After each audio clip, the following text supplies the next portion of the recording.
We have hit the go live.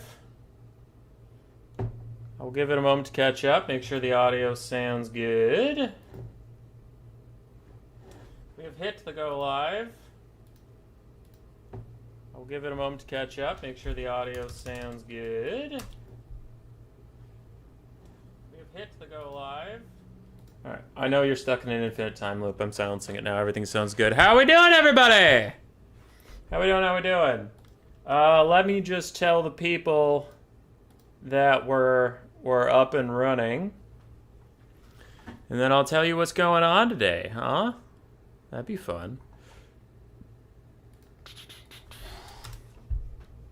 Okay. That seems to be up.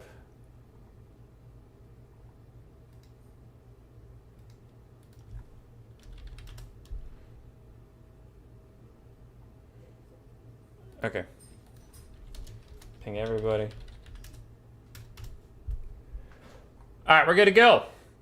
Today, we're just having a little bit of fun, huh? Just a little bit of silliness, a little bit of shenanigans.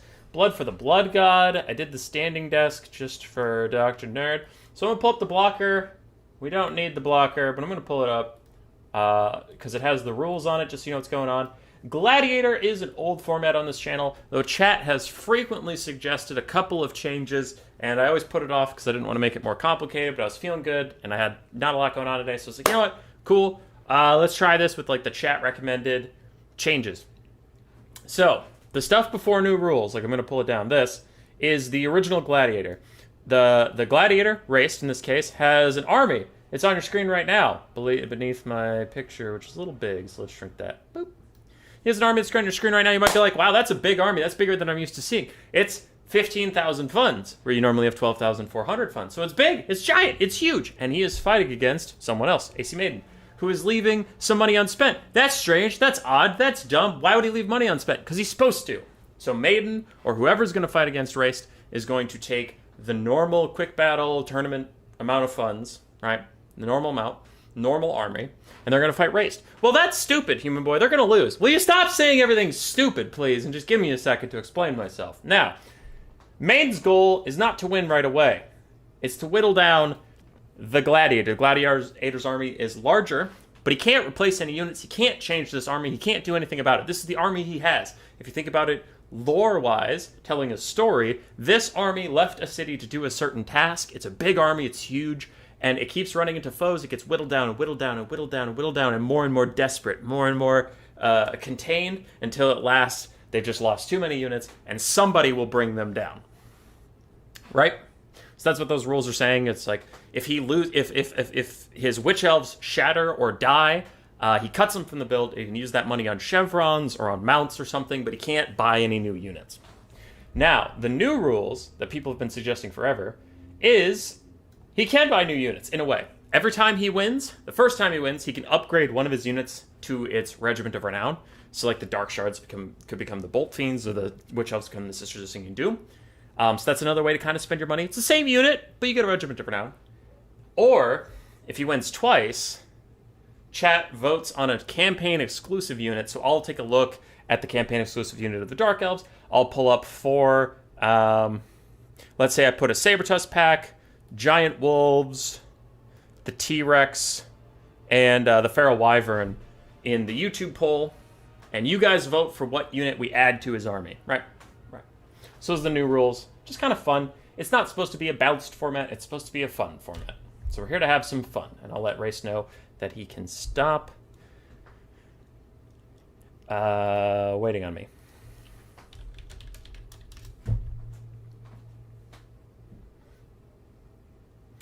And another thing we started doing about two to three times ago is we started having like a story to what his army is going through and stuff. What up, Will?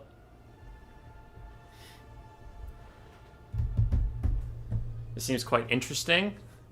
Yeah, we try to do fun stuff now and again, not always just super sweaty try-hard tournaments. So, we have a Dreadlord with sword and shield. She is the lover of Malice Darkblade, one of many. But Malice went off into the Northern Wastes, found himself a demon, came back, fucked his sister. Which sister, you ask?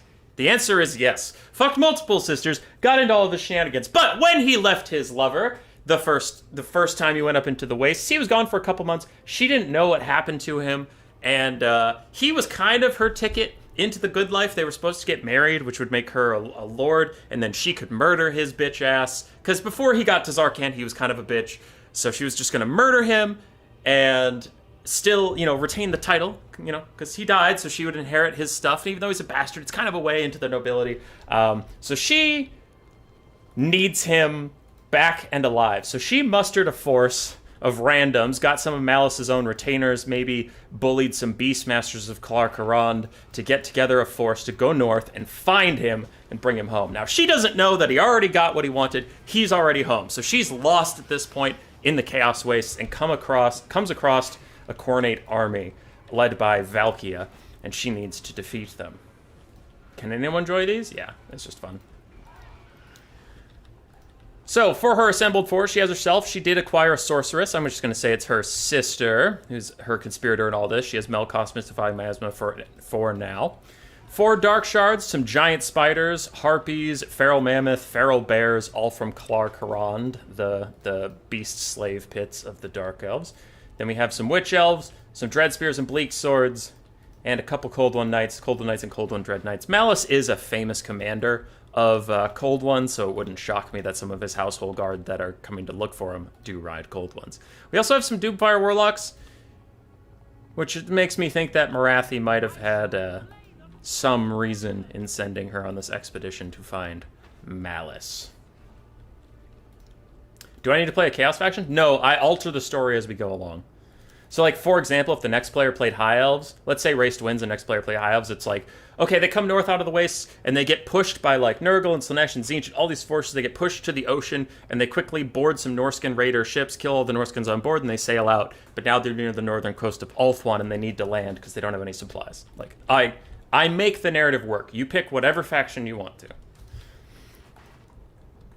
All right, on the other side, for Khorne, the Khornate horde that's trying to come get some Dark Elf blood, we have a bunch of Warhounds, a crap ton of Minotaurs, some Marauders, Valkia herself, and Chaos Furies of Khorne. After we water the earth with our enemy's blood, we will drink. How do I join the King of the Hill? We have a chat in our Discord for it. Why is everyone related for the Dark Elves? I had to make a story up quick. Let it happen. All right, giant spiders come rocketing out of the forest and are going to catch some of these Chaos Warhounds of Khorne. Giant spiders have pretty good stats. They have armor piercing and 30 for melee stats, 70 armor on those bad boys, but I still don't know if they're going to enjoy being surrounded by 2 Chaos Warhounds of Khorne with their frenzy. That'll be pretty spooky. And it looks like the surround will be coming in. Now remember, for this game mode, the giant spiders will have to be cut from the build if they shatter or if they straight up die. But if they rout and they get to the edge of the map without shattering, they're good. They're safe. The Dark Elves will find them after the battle. But if they're shattered, that just kind of is me presuming that they're too damaged to not... they're too damaged to find. Doomfire Warlock's trying to join the fight, but so are some Minos of Khorne. I think the Doomfires might want to cut their losses here on these guys, but it looks like they ain't taking that shit for nothing. Their Bound Soulblight is out trying to help out against the Minotaurs of Khorne, but they are now very, very wounded because they have no armor, so those Chaos Warhounds are just shredding through them like nobody's business. The giant spiders are routing. They have plenty of leadership, though. I doubt they will shatter, but we'll have to see. Doomfire Warlock's taking a lot of damage, but the Cold One Dread Knights and Harpies are here to help out, plus the Shadows Caster is throwing down some Melkoths. Another dog routes, but there go the Doomfire Warlocks as well. No shot they stay on this. It looks like Maiden is peeling off. He's trying to herd the spiders away from the edge of the map, but they are going to go, and the spiders are safe. They're safe. They'll be fine. They'll rejoin us after the game. Doomfire Warlock still taking damage from the Khorne Minotaurs, and it looks like the dogs are trying to cut them off and herd them away from the side of the map, which is pretty clever. Back with the main army, it looks like the Khornate forces are trying to catch up to the Dark Elves and just rotating around a little bit, but most of the concerned fighting is over here. Dogs are going to get into the Doomfire Warlocks. How much damage can they do to those guys? Not a ton, as first they just collide and do nothing, unfortunately. I'll keep my eye over here so I can see if they shatter, but I think they're going to get off the map just fine. Valkia Spear Slopnir did take some damage off of Dark Shards. Doomfire Warlock's still getting chased by the dogs, somehow not off the map just yet. And Valkia Spear did a good number on these Dark Shards. If she can get her second charge off on the same Dark Shard, she could actually shatter them, just due to the amount of damage she can do. And the Doomfires look like they're fine. They're fine. Could you withdraw them? I don't know if the withdraw button works in multiplayer. If you had the withdraw button, then yeah, that'd be fine. It just kind of adds a different aspect. I like the politics of routing and stuff, because you don't want to just get rid of too many units or keep too many units safe, because then you'll lose the battle outright. But you also don't want to overcommit stuff that's almost dead, because then you lose it forever. We have a Witch Elf and a Dark Shard, both about to rout. There are dogs nearby that can try and sweep them up, and these guys are far enough from the edge of the map that if they get pursued by any real force, they will, you know, actually shatter. That was difficult for the Khorne dogs to actually finish off stuff, because they're so close to the edge of the map. It was just like, you routed, you're gone. Anyway, Chaos Fears of Khorne disrupting more Dark Shards. One Dark Shard has routed, and there are some Marauders that can try and chase them off. Marauders aren't fast enough. We're going to need some dogs or something. Witch Elves also very low. And the main fight is going well for Khorne, because the Mage and the Harpies and the Cold One Dread Knights were dedicated to that side fight. They're arriving now, but still. It's pretty spooky stuff. Valkia is currently dueling, I didn't give her a name, did I? Or did I forget it? You know what? Because she's a Dark Elf, I'm going to name her Peggy. And I'll let you figure out why. Peggy is fighting Valkia, actually kind of whooping Valkia's ass. We have Cold One Knights that aren't going to shatter. They're just going to fight to the very end. But they might flat out die. 60 HP on those guys. There they go. They shatter. So we have lost a Cold One Knight for the Dark Elves. And more might be coming, as another Dark Shard is very close to shattering. Another Dark Shard is very close to shattering. And Dark Shard is running off the map. The Marauders aren't fast enough to actually catch it. Valkia has died. Peggy gave her the business. And Minotaurs get caught up in Witch Elves. They do get rampaged. Where are the dogs? They're getting routed off by, it looks like, Cold One Dread Knights and Harpies. That's why they can't chase down the Dark Shards. Brutal. Brutal stuff.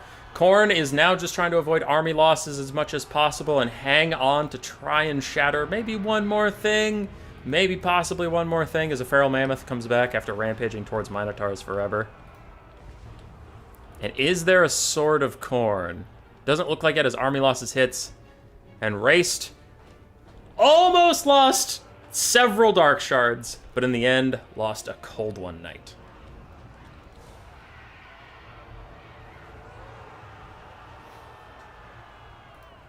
GG's. Oh, he gave these Minotaurs a Khorne Unbreakable so he could chase after the Bleak Swords. I didn't even notice that was happening. Okay, that was pretty clever. It didn't quite work, but that was clever. I liked it. So AC Maiden did manage to take out that 1,000 gold pieced Cold One Knight.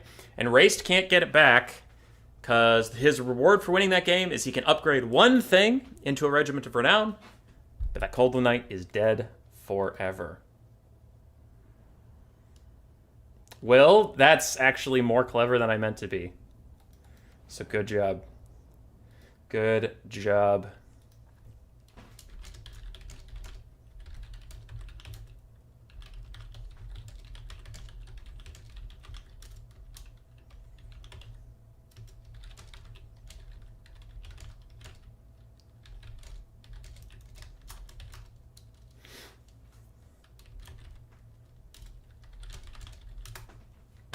All right.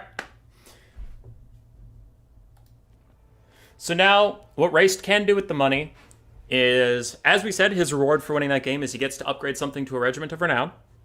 But then after that, he can spend the money on spells for his caster, mounts for his caster, mounts for his main lord, skills for his main lord, chevrons for any of his existing units. He just can't buy a new unit, and he can't upgrade any unit. Like, you might be saying, like, oh, isn't a Dreadspear? Like, could you spend the money on a Blackguard of Naggarond? Not yet. Let's not get too complicated. All right, he upgraded the Slaanesha's Harvesters Doomfire Warlocks. So these Doomfire Warlocks charged in to that double dog fight, and they got battered so badly by these Minotaurs, they limped away from the battlefield, got off the battlefield, chased by dogs, harassed into the mountains of Khorne, and up in those mountains, things didn't get any better for them. There was flesh hounds, there was nothing to eat, there was lava, like, instead of rivers. It all sucked, it was terrible. And these guys, starving, tired, turned to Slaanesh, who has always been a friend of the elves in a very fucked up way, and said, please, Slaanesh, for something to drink, we'll dedicate our souls to you. And Slaanesh turned one of the rivers of lava into wine. Those Doomfire Warlocks drank their fill, came charging back down the hill, drunk off their ass. They left all of their clothes behind, and they were like, what's up, bitches? Let's fucking go! And Peggy looks over like, oh, I kind of thought you were dead. Okay, welcome back. We gotta get the fuck out of here.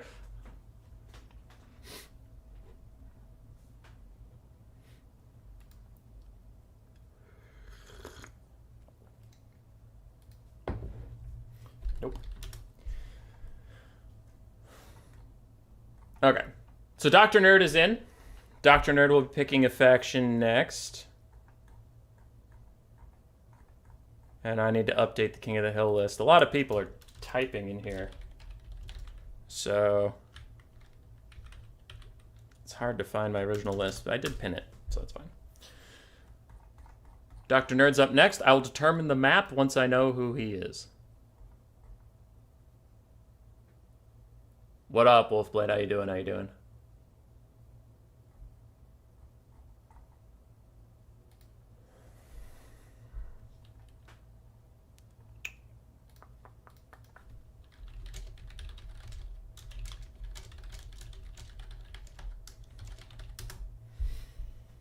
The drunk warlock story? Oh, it only gets worse.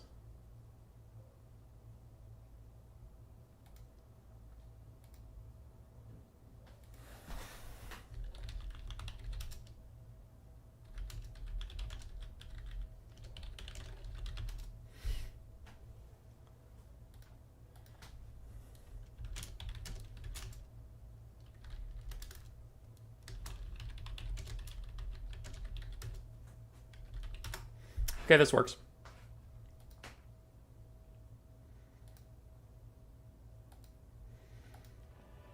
So, the Dark Elves, after defeating the Khorne Horde, search around in the north, and the Slaanesh's Harvesters, being now very corrupted by Slaanesh, and Tazarkan, the demon inside Malice's head, is also corrupted by, is also a Slaanesh demon.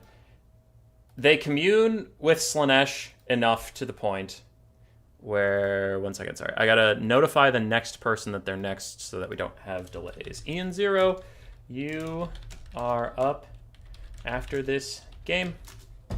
Okay. Yep, just so we don't have to like track people down where they like left their computer or something. Yeah.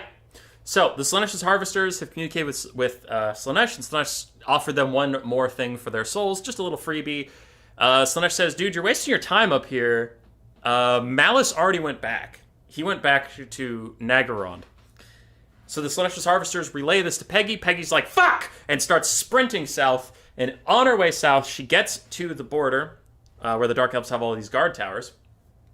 And they hear a call, a trumpet call. And they're like, oh, okay, cool. It's the usual call of Dark Elf army returning. Cool, cool, cool, cool, cool. And then the horn blows once, twice, 3 times. And 3 times means a demonic horde. And Peggy's like, what? We're not a demonic horde. So she rides up to the guard tower, bangs on the door. The guard tower's in the distance there. You can see it with the purple glow over it. Bangs on the door, and she's like, what the fuck? We're not, where's the demonic horde? Do you need our help? What's going on? What's happening? And Khorne Hellebron opens the door, leans on the doorway, smokes a cigar and a cigarette at the same time, just double puffing. And she's like, hey, kid, listen. I got a lot of money from unknown sources that don't matter to you. Don't matter to you at all, kid. All you gotta know is Kane sends his regards. I'll give you 10 minutes to get your pretty behind back to your army and get ready for combat. Capiche? And then she shuts the door, and she starts shooting a Tommy gun into the ceiling. I don't know where she fucking got it, but it's fine. Peggy rides back to her horde. She's like, listen, guys, I know the Chaos Waste was kind of shit, but we gotta fight again just to get back into Naggarond, which is also shit. But it's less shit than the Chaos Waste. Just fuck it, mount up. Mount up, we got things to do. Khorne Hellebron, you know what Peggy's army is. Khorne Hellebron rolls up with her war altar. A whole bunch of Sisters of Slaughter and Witch Elves. Looks like they came all the way from Hargoneth with her. One Doomfire Warlock of their own, and a Sorceress of Death with just Fate of Buna. Which is pretty clever. Fate of Buna is going to be a good spell for this. Tommy gun is just the name for a custom repeater crossbow that makes noise. Perfect. Alright, I got an email and a text, but I was making sure they were important right now. Can the Dark Elf Horde army endure? Does Sigmar endure?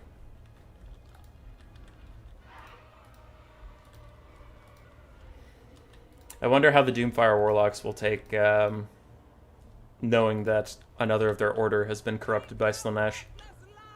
Do you think they'll love that?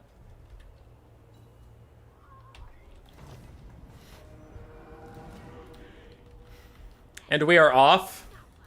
Another nasty side effect of these Witch Elves is if you get damaged enough, you'll rampage, and Raced can't pull them back and keep them safe, even if he wanted to.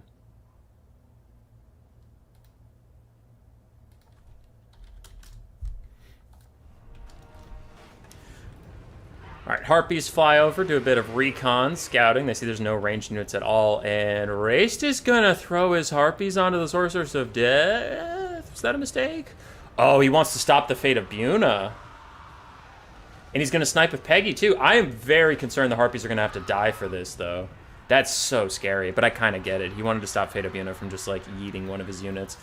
Sorceress of Death is gonna get away from Peggy, though. And the Harpies... Looks like all the Harpies on the ground died, and the Rampage didn't trigger, so we're okay. Hellebron is in, and this is going to be a stressful game to track if anything shatters, because, man, damage is going to be coming in hot. Already, Khorne Hellebron is rolling through some Bleak Swords, doing tons of damage with her friends. Sisters of Slaughter up to 72 melee attack, and they have Terror Routed the Bleak Swords, which is honestly great for the Bleak Swords, because they were fucked if they didn't run away. Oh, also, Racent spent some of his money on a Pit of Shades caster, apparently. Oh no! Oh no, Race's caster is caught next to Hellebron! She's terror routing, she is naturally routing, and the Witch Elves are also going, but the Doomfire Warlocks have to run up here and offer some support. More Bleak Swords taking a lot of damage. A lot of red team units have taken damage, but so far they're all holding on. But will the Sorceress make it out of here? Will Peggy make it out of here? As Peggy's getting her ass kicked by Hellebron too. Everything's rampaging. A Bleak Sword has shattered and died. So Bleak Sword is cut from the build. No matter what happens after this, the Shadow Sorceress is desperately trying to claw her way out of the middle fight. Already the blue team is down on the bounce power by quite a bit. A lot of their units are taking damage. Khorne Hellebron herself is just getting completely massacred right now, and the Shadows caster did get away in a very scary couple moments of play for the red team, but they are going to survive it, it appears. Off in the distance, the Crows, not even the Crows of Cain, regular Harpies are rampaged. We'll see if they shatter, if anything bad happens to them. I don't know if any more red units are going to shatter. We did lose a Bleak Sword, but it's not the worst thing in the world. Now, is this Deathcaster going to get off of Fate of Buna somewhere? Because she needs to throw it out right now. Army Losses is coming in hot. Fate of Buna, Fate of Buna, Fate of Buna, Fate of Buna. If you Fate of Buna those Harpies, they'll shatter. But you just gotta cast it. It doesn't fucking matter where. You gotta cast it. Army Losses is coming in. Desperate last stand to try and kill these Dread Spears. They're taking a lot of damage, but Army Losses hits. Army Losses is gone, and I didn't see a single Fate of Buna, so I think that was a mistake. It could have killed another unit. A Bleak Sword died this day. You did cast a Buna? Where? I didn't see it.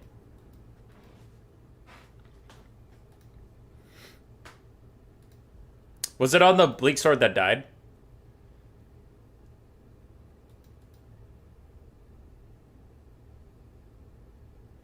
Might have been on the Bleak Sword that died. Alright, chat. It wasn't the bleak sword? Gotcha. All right, at least you got one off. Chat, you are up. So, extended roster time. We lost a bleak sword. 1 second. Let me message Raced. At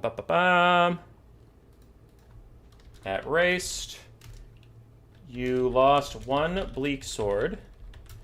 Chat now voting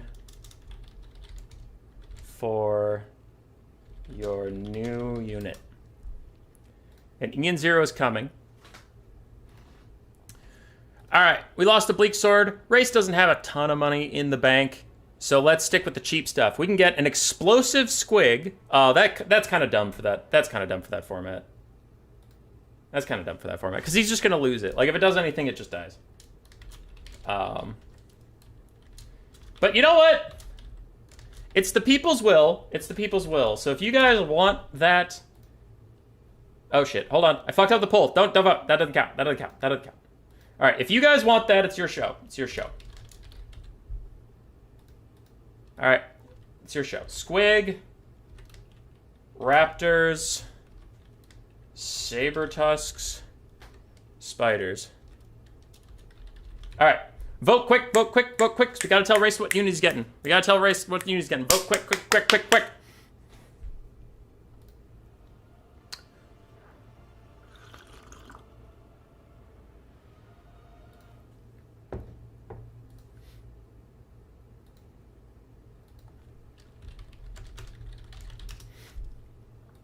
All right. You are fighting Greenskins. Can you do Calbaraz?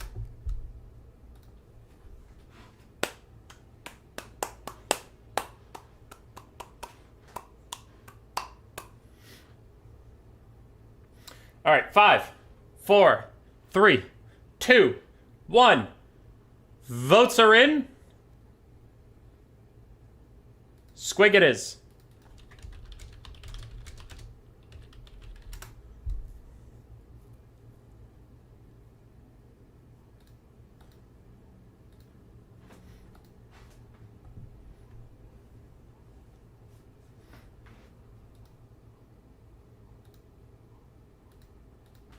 All right. He now has $186 he can still spend on stuff, so he's probably going to throw some chevrons out real quick, but your squig is now in the build. Now, for the Greenskins, looks like they're ready to go, so we'll be getting into game just a second here. I have to look who's next on the list and tell them that they are next to make sure that they're at their computers and ready to go. Stormrunner.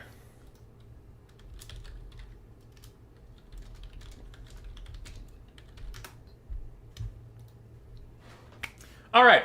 Hellebron was defeated. Great. Awesome. Super. Weren't the Dark Elves right on the border of Naggaroth? Weren't they trying to get into... Sorry, Naggaroth. Weren't they trying to get into Naggaroth? Wasn't she, like, home? Wasn't this over, human boy? Well, what are they doing out in the middle of nowhere? Why are they fighting Greenskins? I thought they made it home. Well, you see, so did Peggy. The last thing Peggy remembers is Khorne Hellebron rolling straight into her front line, a bunch of pink gas going everywhere, and then nothing. She remembers nothing.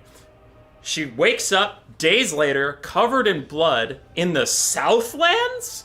Where the fuck? How did I get here? It's warm. What the shit? All of her Dark Elf friends are completely confused as to how they got here, and they see in the distance a balloon, a bouncing little balloon coming at them. And this squig comes up, and there's Beastmasters of Clark around here, right? Because we have Feral Mammoth, we have all this stuff around, so they're like, oh, I want one of those. And they realize that this squig is glowing internally. And this thing has chomped down a fuck ton of warpstone. So it's a powder keg ready to go off, which Dark Elves are all about it. They're like, yeah, I know what to do with this squig. Somebody's gonna have a real bad fucking day. So they lasso that shit, bring it over to their side, and get him ready. And then they see more squigs. And then they see more squigs. And as they start to get ready to tie some of them up, get their lassos back out, they realize that there's too many squigs. And there's pigs, and there's greenskins, and there's goblins, and in the distance, magically projecting his voice with the power of Gork and Mork, they go, they took me, holy squig! They took me, holy squig! Kill him! And Wurzag starts a wah down the hill to get his fucking lucky squig back.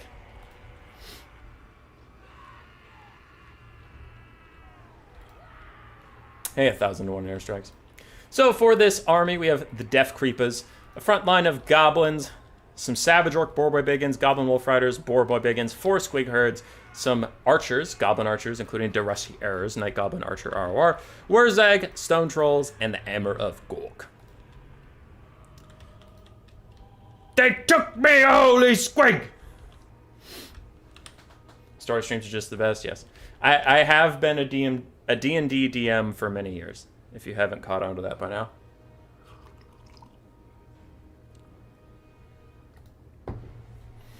I'm good at dealing with fucking randos doing crazy shit and just adapting the story to it. My friend Josh, in our Warhammer D&D campaign I was running, he was a Chaos Dwarf, and he kept starting every location... Not every location. I'm being dramatic, but he started a lot of locations on fire, and I was like, well, that was supposed to be the location for, like, the next 3 quests, the next 3 encounters, so we're flying by the seat of our pants now. Anyway. Wurzag's Holy Squig is quite ready to get back to him. It is very excited. It might even be breaking away from its handlers at this very moment. And the Dark Elves are advancing. Hammer of Gork's firing in. I don't exactly know what the Greenskins' plan is to kill off any units besides the Explosive Squig, which is ducking and diving and dodging. He's taking damage. I don't know how much damage he has to take to go off like a bloated corpse. He's sitting right in the middle of Witch Elves. Oh, shit! Oh, shit! Okay, still alive for now. Savage Orc Boar Boy Biggins get into a fight with Slaanesh Harvesters, who do throw out a Soul Stealer to try and save themselves. Meanwhile, Peggy has dove straight into the Death Creepers, trying to stop them from shooting at the explosive Holy Squig. Doomfire Warlock's taking a lot of damage on the side. Need to alter my camera so I can see what's going on everywhere, everything, all at once, like that Oscar-winning movie. But the Slaanesh Harvesters are taking damage. They're taking more damage. They just keep taking damage! Wurzag's not in range to net them in place. They are going to be able to walk away. Wurzag might want to let them go because they're much faster than the Orc Boar Boys chasing them, but their leadership is dipping. Do they shatter? I don't know. Meanwhile, Harpies have taken down the Hammer of Gork in the background. Goblins are fighting the other side front line, and boom! Slaanesh Harvesters are off the battlefield, permanently dead. Slaanesh may have blessed you, but Gork and Mork gave you something to remember them by. Dreadspear's taking a lot of damage. They will rout soon. Dark Shards are in range, and the Greenskins are taking heavy casualties for their transgressions. The Explosive Squig is still safe and happy in the background, but the Savage Orc Boar Boy Biggins are going to die soon. But Wurzag's saying, if I can't have it, nobody can have it. Throws the gaze of Mork at it, but Mork ain't gonna kill his Holy Squig. Mork raised that Squig. Mork loves that Squig, so none of the fucking bolts hit, because of course they did, and he's not gonna let them hit. Dreadspear has routed. It's almost shattered. So has the Dark Shard. How we doing elsewhere? Elsewhere, it looks like the Greenskins are running into a bit of trouble. These giant spiders, the feral bears, are all holding on. They're still fighting. They're still scrapping. The Beastmasters of Khorne did their job well, but these Dreadspears are so low. So low, but they're hanging on. The Explosive Squig is looking to find some action for himself. I am paying attention to a lot of units at once, so if I miss something, please forgive me. That's also part of the game, isn't it? If I miss it, too bad. If I didn't see it, it didn't happen. Giant spiders routing. The Greenskins maybe going to try and chase them, but the feral bears plow straight into the Broken Tusk mob. And these guys don't fuck around. 50 and 40 for melee stats with anti-large and bonus, anti-large and armor piercing. Explosive Squig blows up in the background. I saw it versus the Rusty Errors. The Holy Squig returned himself to the fray and died. Witch Elves getting very, very low. Harpies getting very low. Dreadspears are also very low. Dark Shards are very low, but no one's shattering just yet. Dark Elves' insane leadership is holding for now. But how long can it go on? Those Witch Elves are so low, man. 158 HP. I'm watching a bunch of really dead units, guys. I'm watching a bunch of really dead units.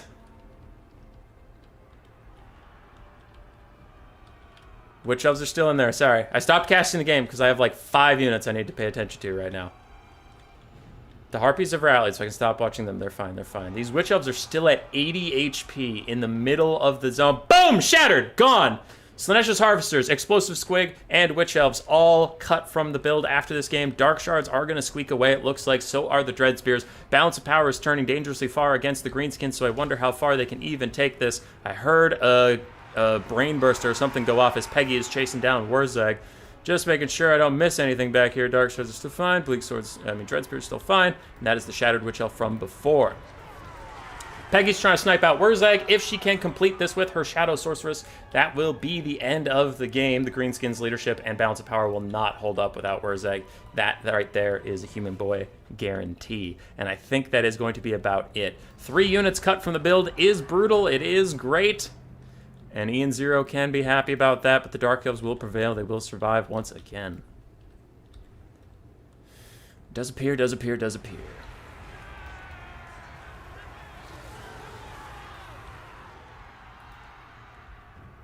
I'm just making sure that none of these disparate forces randomly shattered or got chased down by something I didn't see, because there are Goblin Wolf Riders out here that we should be remembering.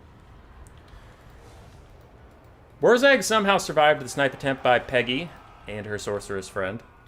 But army losses might hit the Greenskins anyway, even with Wurzag alive, because just too much other shit has died. These spider riders, these giant spiders, sorry, are kicking tons of ass down here. You didn't feed her lunch, right? I did not give her lunch. I have not left this desk. All right, 3 units it is. Still a good, bountiful harvest for the Greenskins.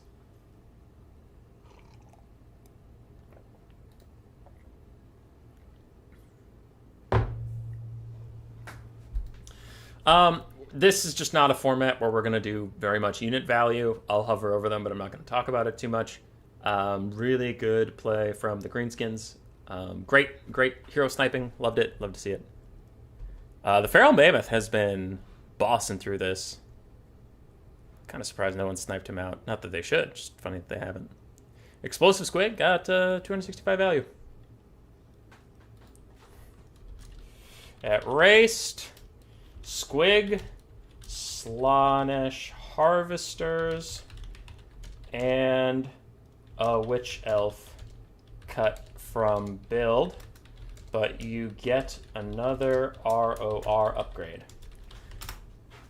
So his 3rd win, again, it's an odd-numbered win, so he can upgrade one of his units to a Regiment of Renown. And we'll get Stormrunner in here. Give lunch to the dog. Grace got it. She's here. She's fine.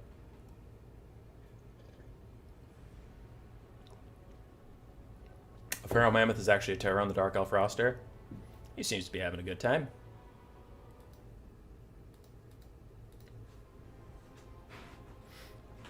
Triple gold chevron giant spiders.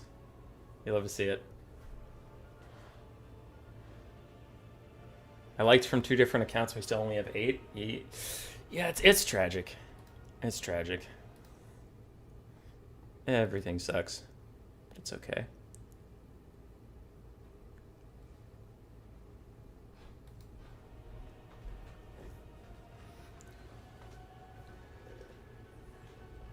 All right, what Regiment of Renown are we looking at? Ah, the Knights of the Ebon Claw. Perfect. All right, I know exactly what to do. Give lunch to the Grace. You got it. Grace, Give me lunch. Chad said you need lunch. Give me lunch. Okay. Go, go, go. Come with me. Come with me. Come with me. Come with me. Come with me. Okay, gotta make sure you're all in frame. This is Grace. Here is a loaf of bread. Thank you. You are fed. Please leave. Bye. There, I gave Grace lunch.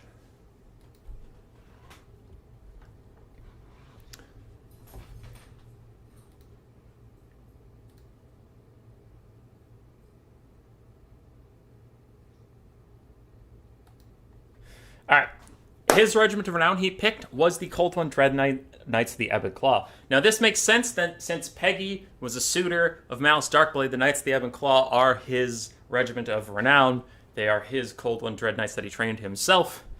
So, I like the canon story that these Cold One Dread Knights, nothing changed. They just are more elite now. They're better now. And eventually, Peggy gives Malice these hyper-elite, super well-trained Knights of the Ebon Claw, and he just claims he trained them, when actually it was Peggy doing all the work and he just stole. Tossing some bread her way? Yeah.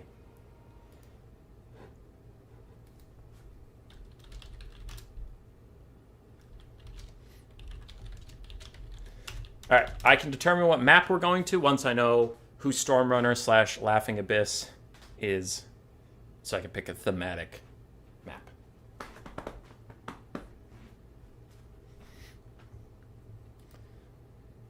And Spearbox is up next.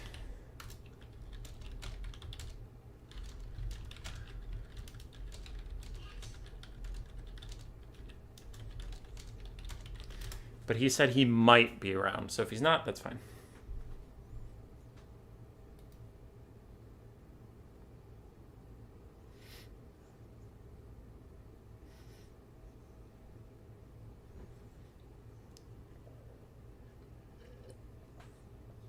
All right, the Vampire Coast. Vampire Coast.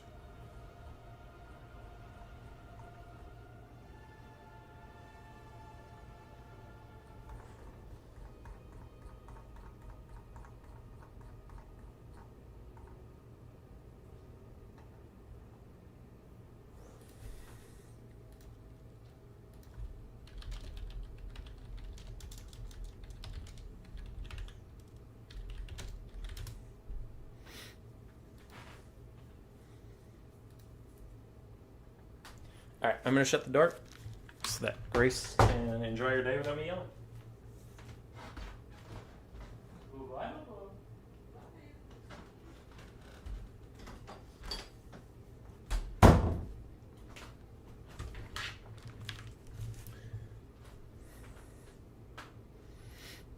I requested the Galleon's Graveyard.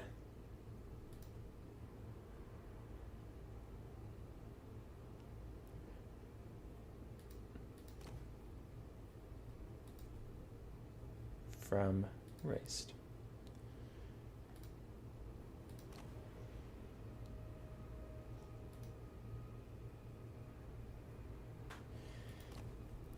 So, Peggy,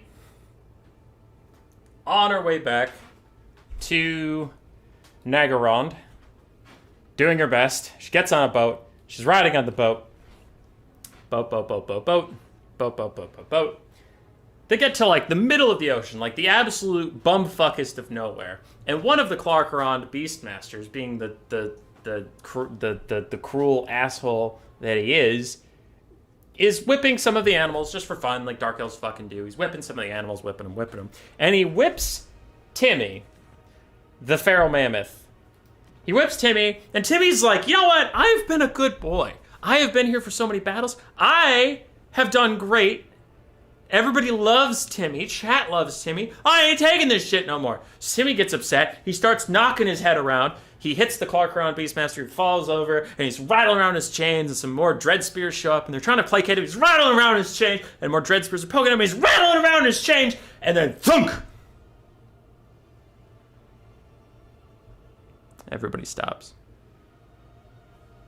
Clarkeron Beastmaster stop. The Dread Spears stop. Timmy stops. And they all look at the thunk. As Timmy's tusk, his long mammoth tusk, is planted firmly in the wall of the ship. Timmy kind of gives an apologetic shrug, pulls his tusk out of the ship's hull. Trip, trip, trip. Water is leaking in. Trip, trip, trip, trip. Water is starting to trickle in. Trip, trip, trip, trip, trip, trip. Water's starting to pour in. Shh! Captain! Shh! Captain! There's a hole in the boat, Captain!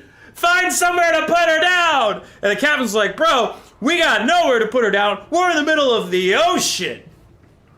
So they go down into the ocean. Water's pouring in from everywhere. They're beneath the surface level. Everybody's drowning. Everybody's clutching something. Everybody's trying to find somewhere to swim. Everybody's panicking. They're going to drown. This is how they die after everything they've gone through. This is how they die. And then they hit a bubble of air. They fall. They fall through the air, and then their ship collides with the ground, breaking as you see it here. And they all stumble out onto dry land underneath the ocean.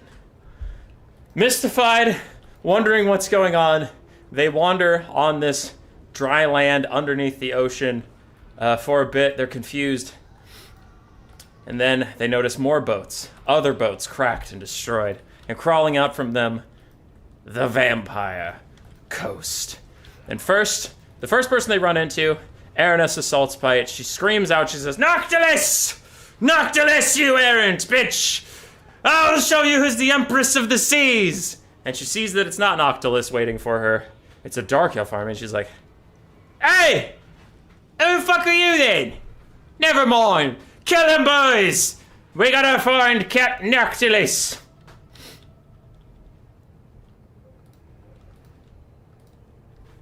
Here for the matches, stay for the cringe.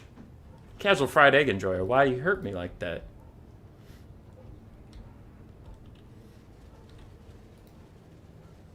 It just wasn't dying, yeah. Ticity was metal.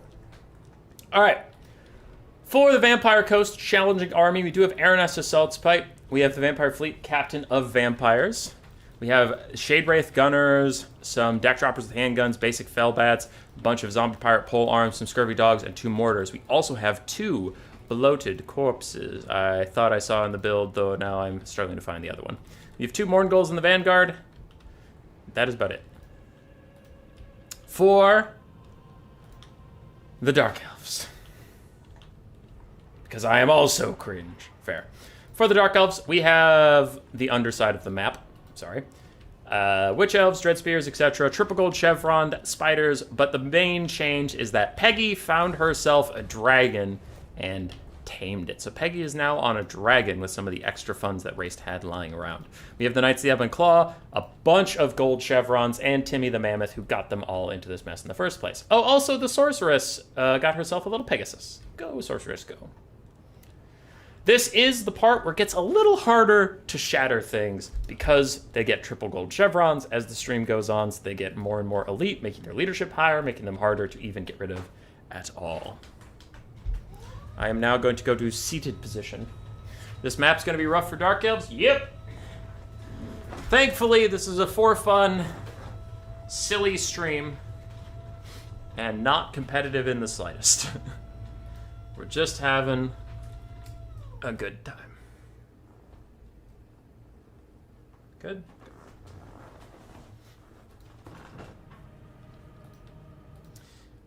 We're just having a good time.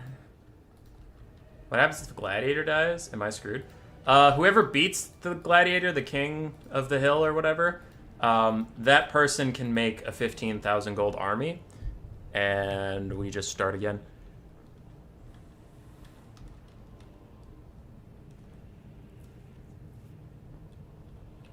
Yeah.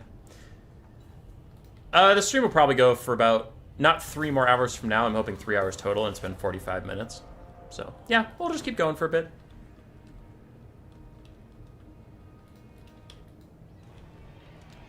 Shade Wraith Gunners immediately target Peggy as we have a bit of lag. It seems to be stabilizing for now. Mortar's also firing into Dark Shards. Looks like both of them are targeting the same Dark Shard, which can do decent damage. I've been really disappointed by Mortars recently, but if they both target the same thing, they have pretty good chances of finding stuff. Bloated Corpse is already found out, and if Peggy realizes that he's alone, she can't just dive him and immediately kill him.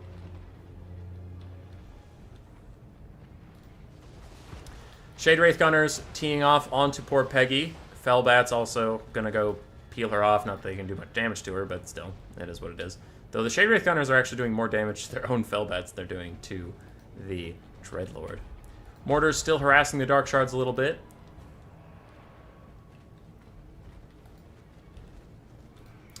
And behind the blocker, some Harpies killed Fellbats, no issue there.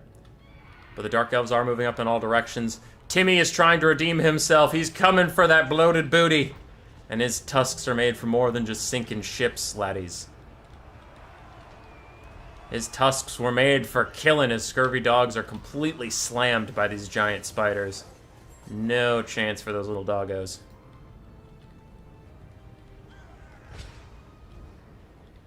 Dun, dun. Dun, dun. Dun, dun. Dun, dun, dun, dun, dun, dun. Bah! Bloated Corpse gets nothing for his efforts, unfortunately for him. The Fellbats have all been destroyed, so far, Raced is feeling pretty good. How are the Mortars doing on their quest? Ooh, they routed a Dark Shard straight into Mourngulls. Can the Mourngulls actually shatter it? Meanwhile, the Shade Wraith Gunner is doing good damage, but also really good leadership damage to the Harpies. Maybe going to get those guys to rout off. Dark Elves will probably win this game, just looking at how close they've gotten here. Their Dark Shards are about to start teeing off onto the Mortars and the Shade Wraith Gunners. Timmy is already in there disrupting the Shade Wraith Gunners, but maybe these Mourngulls can snipe out 2 Dark Shards, which would be a pretty good win. As far as shutting some stuff down goes, Giant Spiders finish off Scurvy Dogs in the distance. I accidentally clicked on them just as they started to go, so what is that? What is that? That is a Winter Death, and it bounces! And it bounces off the thing! Did you see it? Did you see it? Did you see it bounce off the thing? That shit was awesome! That was awesome! 2 Dark Shards have shattered. It bounced off the wall! It bounced off the wall! That's so cool. That's the coolest thing I've ever seen. It just deleted those Dark Shards. Alright. 2 Dark Shards have shattered. It looks like a 3rd is on its way. I'll keep them in our sight line. But the Coast are running out of assets already. A lot of their infantry are dead. Timmy is rampaging, but he's rampaging with a ton of support nearby. Mourngul's getting attacked by these giant spiders who are going to kick tons of ass. The feral bears are off in the distance. I imagine they killed something I wasn't looking at.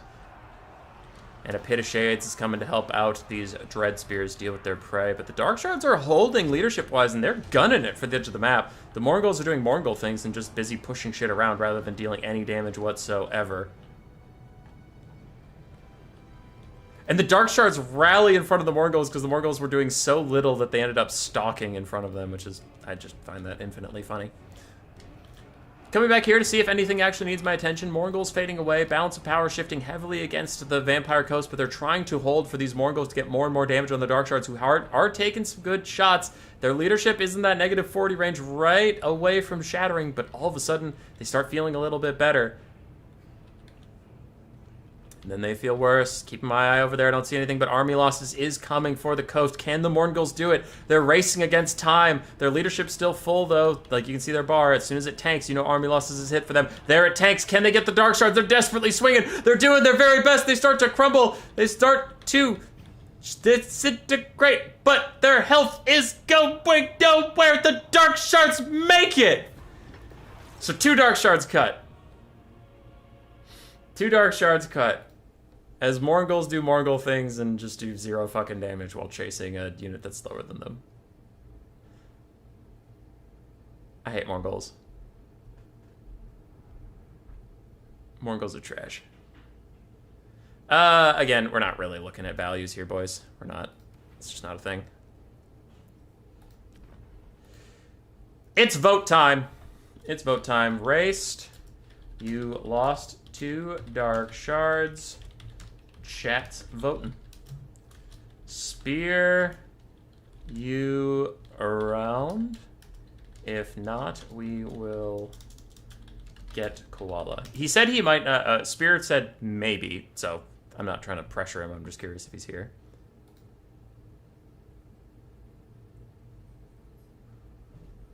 All right, chat. Let's go for some spendy stuff. Let's go for some spendy shit. What unit? Let's go with T-Rex. Let's go with Wyvern. Let's go with Ice Bears or a Stegodon.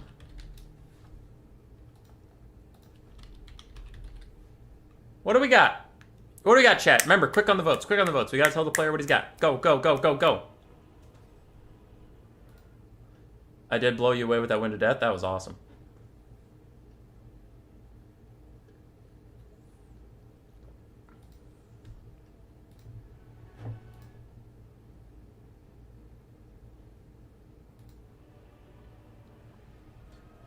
Ice Bear's winning for now, but Wyvern and T-Rex are right behind. Wyvern ties it up. We have 17 votes out of 41 people. Where are you? Vote, vote, vote, vote, vote. I'm going to do the countdown. There's a delay for you, but the votes are happening in real time for me. 10, 9, 8, 7, 6, 5, 4, 3, 2, 1. End of poll. T-Rex and Wyvern in a tie.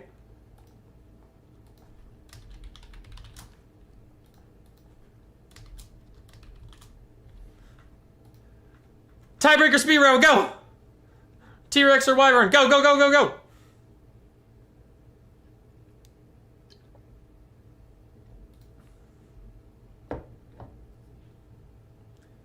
Dun, dun, dun, dun, dun, dun, dun, dun.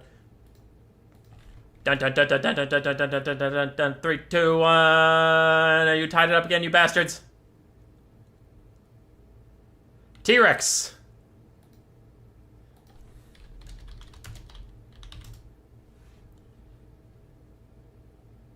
He would have to give up chevrons. Yeah, he can. He has the money for it.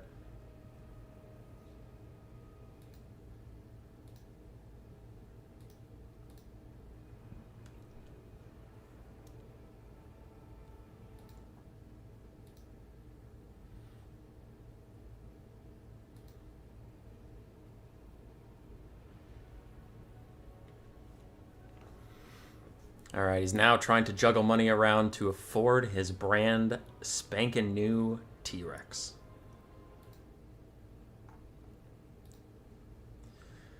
Nurgle's PA.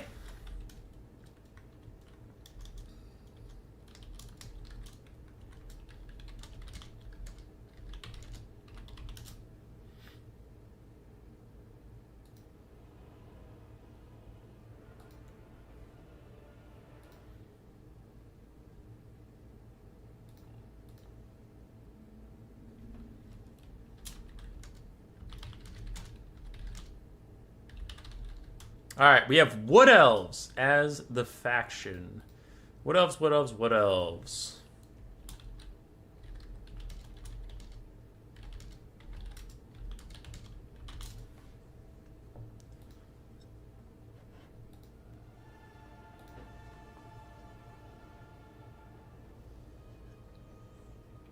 You're chilling in skirmish right now with your goofy ass Chorf stack? Hell yeah, brother.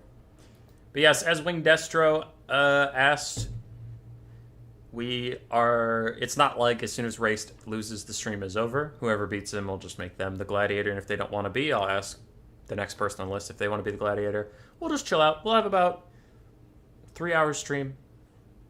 Call it a day.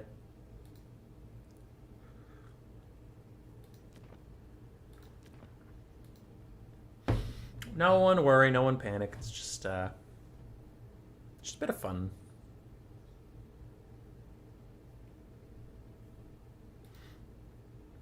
So where were we? Ah, yes, the middle of the ocean. So to escape the middle of the ocean, because remember, the ship sank. It sank and it fell into this air pocket beneath the maelstrom where Noctilus makes his home. He strangely wasn't there. Aranessa was there instead. I thought Faction Face-Off was back. It is back. I'll announce it at the end of this stream, sir. But I didn't want to distract people from Gladiator. Yes, the Faction Face-Off is back. It is. Don't you worry. What was I saying? Oh, yeah. So they fell into this bubble. They're at the bottom of the ocean, underneath the maelstrom where Noctilus makes his home. They killed Aranessa, and now they need a way out. Their ship's broken. They have all these animals and people and shit. So they just start wandering as best they can. I mean, there's trees and stuff down here. Maybe there's a way out. They don't know. They keep wandering, and they find a hole. And they go, okay, we're not going to jump down the hole. Fuck that. So they walk past the hole. And then they find the edge. Put their hands on it. Their hands go out into the water. And hungry sharks come, underwater version of sprinting. Sprinting up to the thing, and they like, oh, fuck, okay, that's a shark. That's bad. So then they walk along the edge of the water, all the way back around to their starting point. They've found nothing. They've found no way out of here. There's only the hole. Not knowing what to do, they get next to the hole and they just stand there, set up camp for a few days, eat what they can, strip the bark off of trees and boil that to make tree bark stew, eat some of the zombified corpses that they previously beat, and when they're finally desperate enough, they're like, fine, we'll go in this stupid hole! And they push Timmy down in there first, and they hear his mammoth cry as he falls. Thump. Well, that was a long fall. No way he survived that shit. Anyway, so let's... And they all look back at the hole.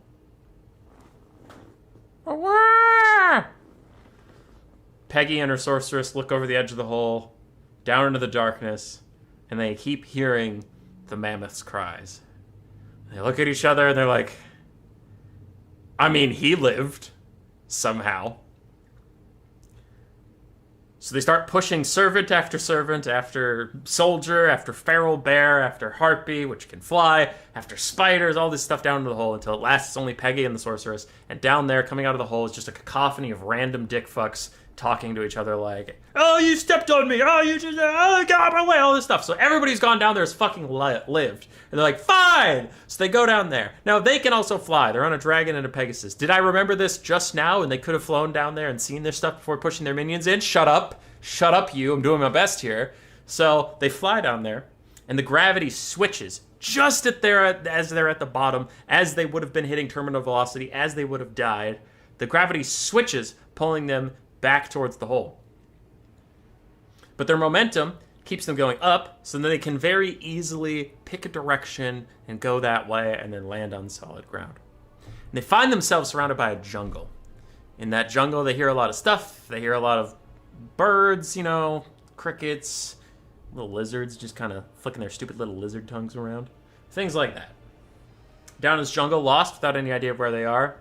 A T-Rex comes out of the woods, does his big roar, like the Super Smash Bros. T-Rex has joined the battle. All this stuff, there's music, he's roaring, he's big and he's scary. No one gives a shit. The Clarkeron Beastmasters just get a little grin on their face and pull out their lassos, and the T-Rex tucks his tail between his legs and tries to dip back into the woods, but he gets lassoed by like 5 people, dragged to the ground, and they're like stun-rodding him and shit. And they found themselves a shiny new T-Rex. That's cool. That's exciting. With their new slave in tow, Dark Elves start wandering around this new land. When a Wood Elf appears. How did you find your way into Athaloran? Athel what? No, what? No, what? We were at the bottom of the ocean, we fell into a hole. All roads lead to Athaloran. Why do you guys have isn't that more of a Lustria thing? Athaloran's nowhere near Lustria. What the fuck are you talking about, you stupid Wood Elf? And the Wood Elf's like, well, you don't have to be rude about it. Honestly, we're doing our best here, okay? And I would appreciate... Thunk! Dark shard straight through her sternum. The Wood Elf falls out of the trees. Peggy gives the Dark Shard that fired the bolt a silver coin and says, well, that solves that. And then the war horns of the Wood Elves start. And the war drums start. She rubs her brow. It's like, or that doesn't solve that. Okay. Fine. We'll fight again. As the Wood Elves slowly put together an army.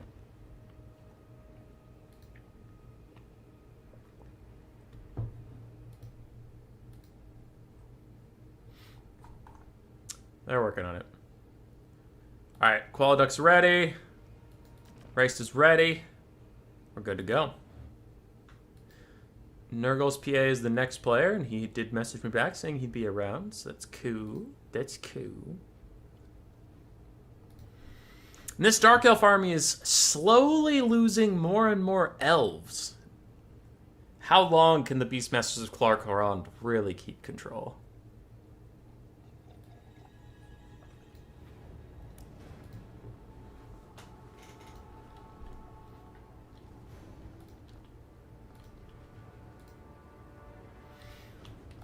For the Wood Elves that are attempting to stop these interlopers into Athaloran or the center of the world or Lustria or wherever the fuck they happen to be, we have double Zotes, an Eaglecaster with Pit of Shades, a Glade Lord with Helm of Discord and Deadly Onslaught on top of his dragon, triple Eternal Guard with shields, and triple Way Watchers. Excuse me. On the other side, for the Dark Elves, as we have seen them throughout, no real differences except for a shiny new feral Carnosaur, baby! Let's go! And look at Timmy. Timmy's next to him. Timmy's showing him the ropes. He's like, hey man, it's not all that bad. Like, sure, you don't get to roam the free pastures anymore. Sure, you don't get to, like, do any fun stuff and they chain you up. But, like, sometimes you get to sink boats. Isn't that fun? Sinking boats? You want to go sink some boats, buddy? And T-Rex, not speaking English, has no fucking idea what Timmy's saying to him. He's just like, okay, bro. Alright, dude. Calm down a little bit. We're not friends. I'm a trapped T-Rex. You're a trapped feral mammoth. I'm not gonna be your friend. I'm not gonna star in a silly 3D animated comedy with you, and we're gonna wander through the Ice Age and try to return a human baby to their tribe. Well, that song in the background goes, Mumba way. Mumba way. Mumba way. Umba way. Umba way.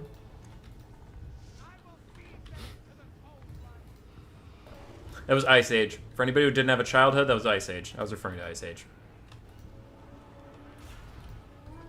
And we're off! Triple Way Watcher's gonna do some sniping. Pew pew pew pew pew pew pew pew pew pew pew pew pew. Ow, God, the harpies. Oh, the damage. That's about a third of their health. They'll be fine. They're fine. Way. Way. More Way Watchers firing into Peggy. She dodges some of it, but takes a good amount of damage. Takes a good amount of damage. Way. Way. No, the T-Rex, he's so young! Oh my God, he opts into the Way Watchers instead of slavery, which I guess I could kind of respect. Like, props to you, but god damn, man. Ugh, Peggy taking a bunch of damage. They really got to be punishing this T-Rex while he is rampaged, because Raced can't save him right now. Ah, but they're firing at the Dragon Lord. They're trying to take her out. Pit of Shade's predictive cast onto the Witch Elves doesn't... yep, Race sees it coming and scuttles out of there. Wow, they put on their Jordans to all of a sudden dodge that. T-Rex is down to half HP, still rampaging in place, just chilling.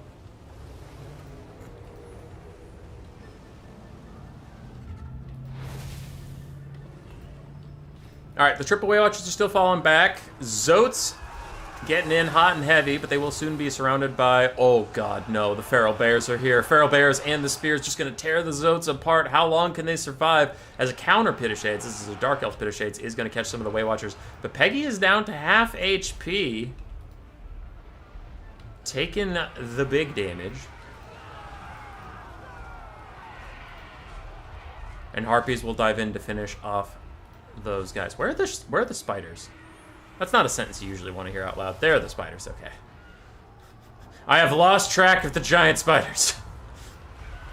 Harpy's gonna finish off the Way Watchers. Those aren't the units we care about watching if they shatter. So if they die, they die. Who cares? T-Rex, who we have not named just yet, is taking some big damage, but so is the Glade Lord he is fighting. Zote's falling apart as the Way Watchers are gonna fall back. The Pit of Shades caster for Qualaduck is disrupting some of the Dark Shards, trying to buy the Glady a little bit of time, but Peggy is here, and Peggy's here to party. Peggy was one of the OG melee combat lords. What is happening right now? Helm of Discord, another rampage on the Feral Carnosaur. This could be a crucial last attempt at sniping for the Wood Elves with their decent melee combatant lord fighting against those guys. If the Way Watchers can throw on guard mode and fire at the Feral Carnosaur, maybe they can get something going, but the caster for the Wood Elves is pushed off. Both Zotes are pushed off. All the Way Watchers have been corrupted and shut down. There's only some Eternal Guard. There's only the Glade Lord, and army losses might be coming in too fast.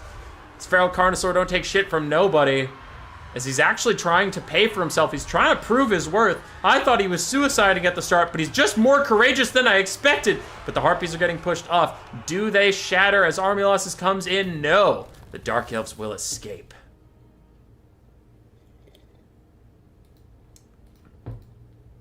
Way Watchers did decent. Glade Lord did okay. But they couldn't quite finish anything off. Peggy was a little too tanky. GG. He gets another Regiment of Renown. Let's get Nurgle's PA in here.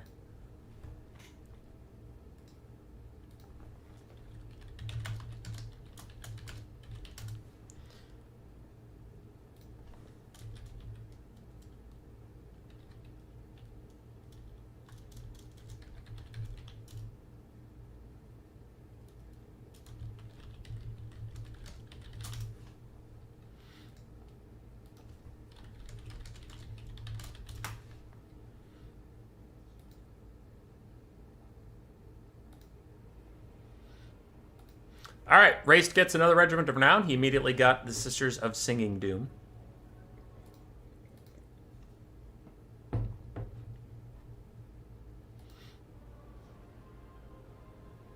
Someone needs to kill units to get Timmy to chevrons.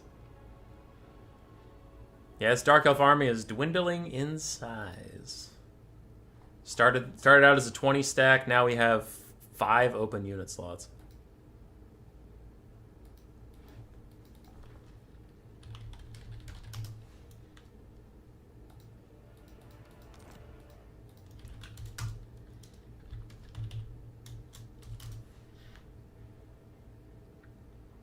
All right, Nurgle's PA is saying Spearbox should go before him, which I don't care. I just want someone to get in here.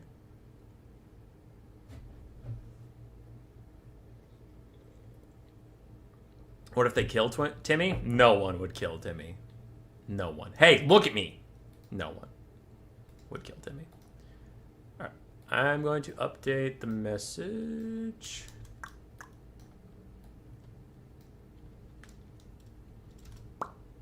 There we go.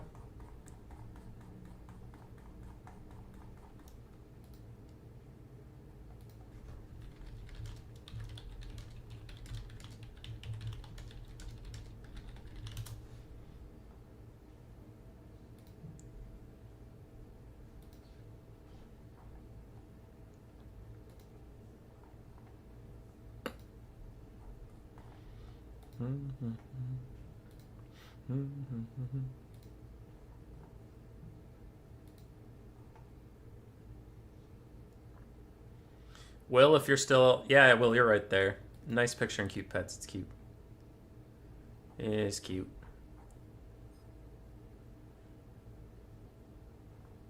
I like it.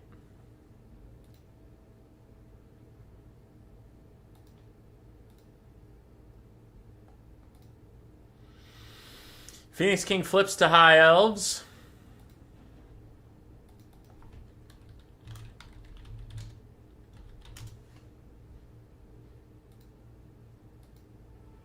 Brought on a new keyboard and its whole personality.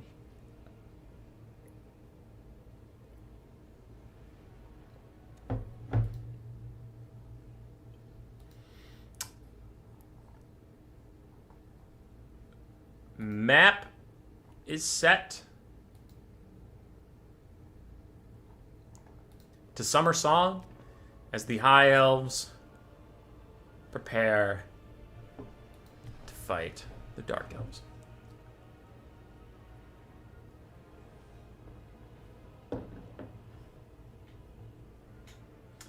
All of my tea is gone.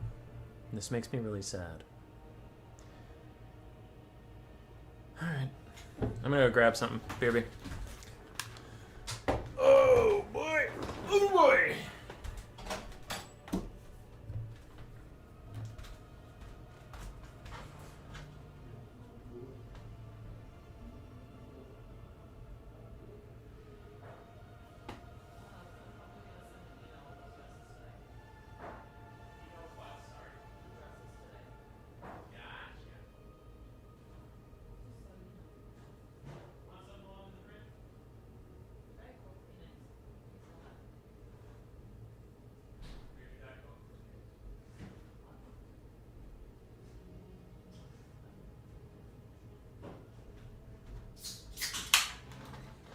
What do we got? What do we got? Oh, they're ready.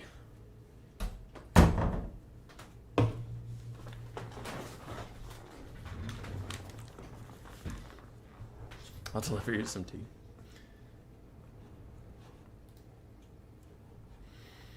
Okie dokie.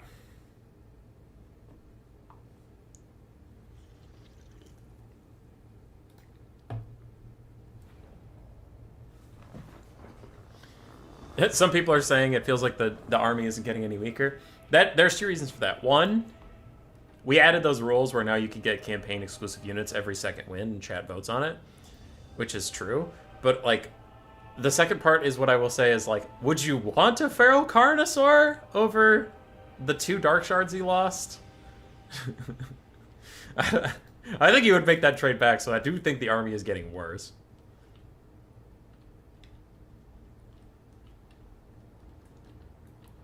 Why did Raced have to ban Skaven? Because Skaven are very good at fucking up some units.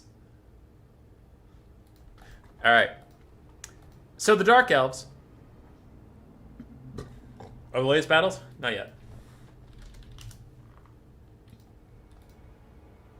Okay.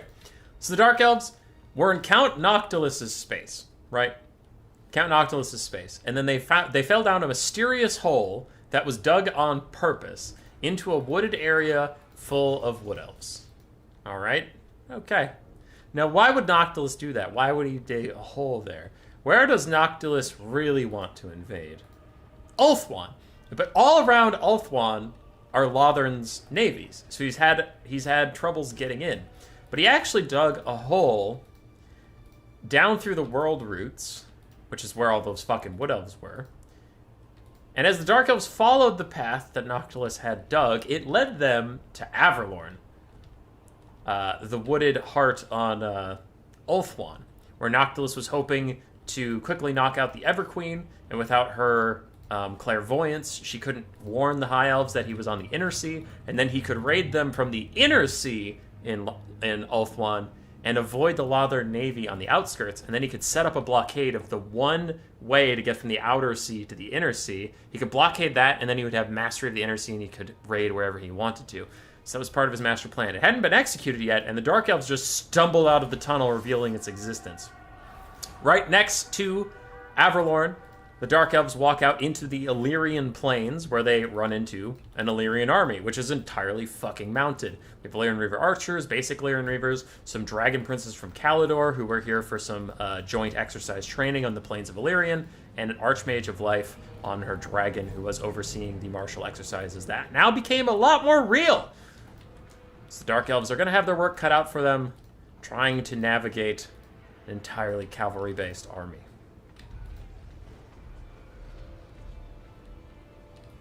Race has fought every single elf now, and he'll fight them again.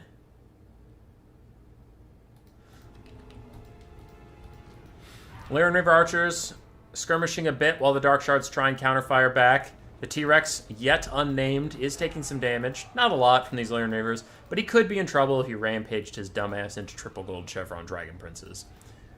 The bane of all kiting stuff, Melkoth Mystifying Miasma getting some guaranteed damage onto the Heralds of the Wind, and Peggy is chasing around the Archmage of Life, and Peggy is a way better melee combatant than that Archmage.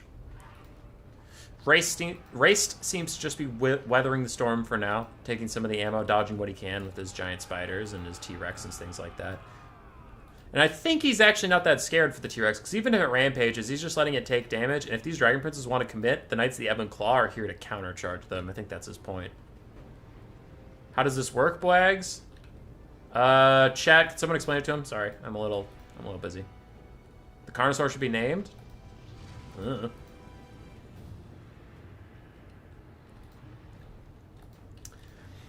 Alright, Peggy finally gets her fight with the Archmage, who seems happy to take the trade since she can heal up any damage. Carnosaur and the Knights of the Ebon Claw running out here to catch these Illyrian Reavers. The spiders were not quite on top of their shit to run out and deal with them. Looks like most of Race's attention is focused on this battle.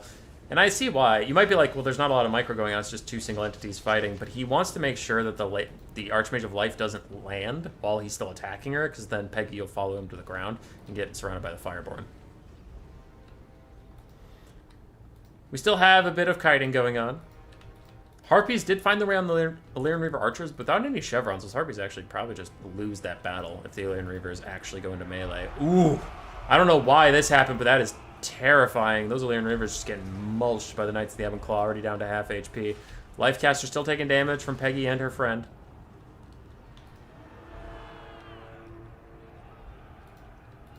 And good damage. Good damage.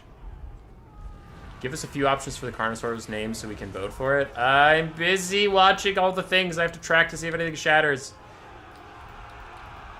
Before I do that, can someone explain to Blags how this works so I don't have to while I watch this? Dragon Princes get a good charge on the Knights of the Ebon Claw, and all these Illyrian Reavers and all these Illyrian Reaver archers are firing in. So Knights of the Ebon Claw going to take good damage. Peggy is still chasing around the Life Caster, doing good damage. Knights of the Ebon Claw rout, but they haven't shattered just yet. Illyrian Reavers taking a lot of damage. The High Elves, overall, though, while I've been saying mostly positive things about them, they are taking ticks of damage here and there because Wraith is up on damage value, which is a little scary. Knights of the Ebon Claw, shattered! They are gone! They're cut from the build. And the Feral Carnosaur is rampaging right now. Maybe the Dragon Princes can surround him and etc. and yada yada and so on, but I mean, they're very busy. They're very, very busy with what's going on their end. Lifecaster's just going to regrowth herself and get back into the fight, but her all-cavalry army is taking a lot of damage in the meantime, so I'm sure Race is actually fine with a regrowth going that way instead of like the Dragon Princes or something. Dark Elf's taking a lot of damage stuff. It might start routing. If it routes, maybe the Illyrian Reavers can chase it down. Maybe. Dragon Prince is still taking damage. Still taking damage. Sister Singing Doom might get to rampage some Dragon Princes and Illyrian Reavers, but they themselves are getting close to routing. A lot of infantry is taking damage, and here comes a big breath attack, and it is... I don't know if it was aiming at the Dark Shards or the Dreadlord, but it hit both, and it's going to rout the Dark Shards off. The Dark Shards are routing. Man, there's a lot of people starting sentences basically. I kind of love it. Witch Elves are routing. I have to keep an eye on that. Dark Shards are routing. Got to keep an eye on that. We have some Terror routes going on, and the High Elves are coming back on the balance of power, though the damage value is still equal, which is a problem for the High Elves because the Dark Elves just have more money, so you don't really want to be equal with them. You want to be beating them. Giant Spiders, Witch Elf ROR, both routing off, taking some damage as the Cavalry are going to chase them around. So he will lose eventually, yeah.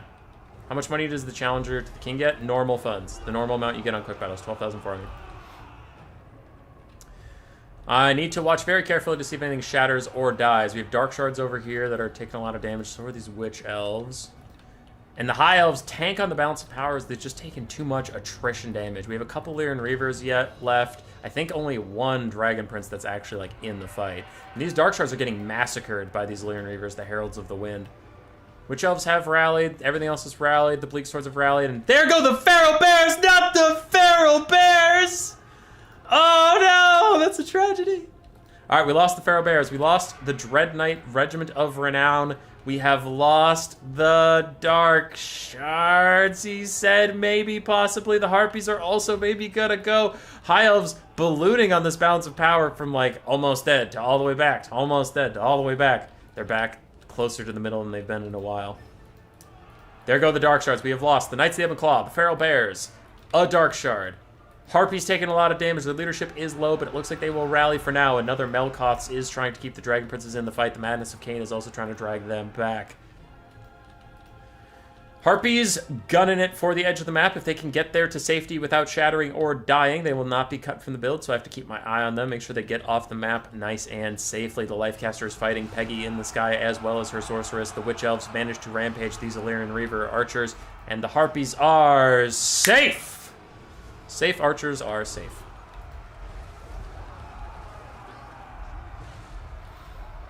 Alright, stuff's holding on for now. I need to keep a very close eye on all these low health units because they could shatter, which is easy to see, but they also could just flat out die and I'll miss it. Spiders may be routing again. The High Elves are committing to the fight, trying to get a mass rout going. And a Melkoths is thrown in there, but we lost something. It's a Bleak Sword. A lot of Dark Elf units are routing right now. The Sorceress is also almost dead, and the Dragon Lord's after the Sorceress, wants to get rid of her once and for all, and I can understand that. No more magic for them. A quick Earthblood onto the High Elf units. So many Dark Elves are routing, but so are the High Elves. The Sorceress is outpacing the Lifecaster for now, trying to get out of there. I saw the Bleak Sword's head shattered. Their flag just moved, so nothing changed there. Looking for any other shattered flags, any dying flags, anything at all. Does the Lifecaster just chuck out a breath attack to try and kill a Shadows Caster? I am so curious, but I need to keep my eyes over here as everything is routing for both sides. The Carnosaur and Timmy and Peggy are the last three things on the field. Only the single entities holding for the Dark Elves, and I guess these Dread Spears. I guess technically, kind of, sort of, the Sorceress is going to make it to the edge of the map unless there's a breath attack, which can maybe, possibly, potentially kill her. Maybe. Still, only the Bleak Swords have shattered in this clump. What did we lose earlier? We lost the Feral Bears, a Dark Shard. Yeah, Feral Bears, a Dark Shard, the ROR, Cold Ones, the Giant Spiders, and the Witch Elves. Oh! Oh, that's so brutal! This is a terrible round for the Dark Elves. This army's getting chunked, baby. All right, Sorceress of Shadows is off the map, which means she's safe. She didn't die. They'll catch her after the battle. All right, I gotta type to you guys real quick because this is getting too insane for me. Spiders, bears, dark shard, witch elves, dread knights. Those all shattered, right? Did I miss anything? Because those shattered. All right, I wrote that down for my sake. Dragon Princes, very, very low on health. Trying to rally around a healing caster. Land Reaver Archers with no ammunition, also almost dead. Archmage of Light is heal cap. We still have Timmy. We still have a Carnosaur. And we still have the Dreadlord. Some rallying stuff. Didn't a Bleak Sword also shatter? Yep. Yep.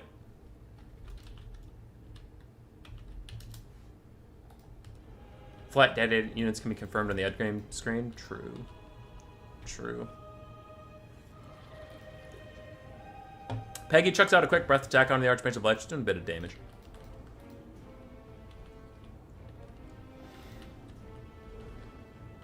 High Elves, trying to reposition. This is definitely kind of like borderline attacking rule stuff, but it's a for fun event, so I'm just going to not fucking deal with it. But if it was a hyper-competitive game, yes, you could argue that the High Elves regrouped for a little too long, but who cares?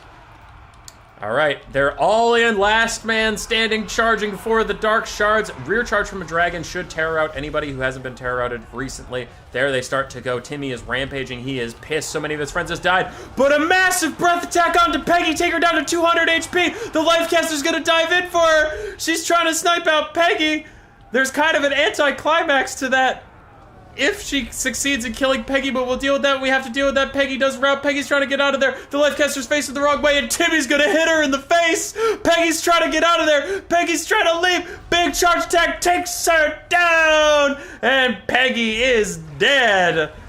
The Dark Elves will need a new leader.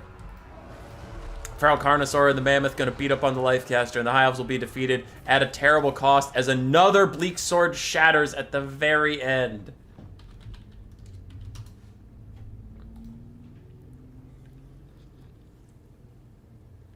Oof, ba, boof. All right, I gotta check my messages. So Spider, Bears, Dark Shard, Witches, Dread Knight, 2 Bleak Swords died, and Peggy. But you can pick any generic melee lord.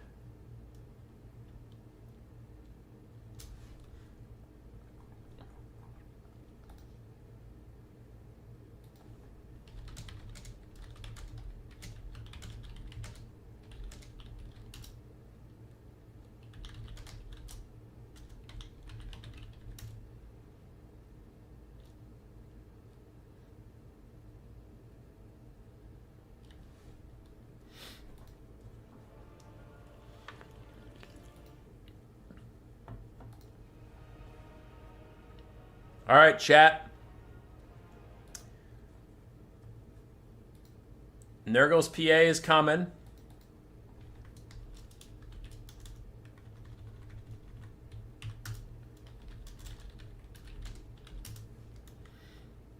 We gotta get the poll going. Wyvern, Stag, Adon, Hydra,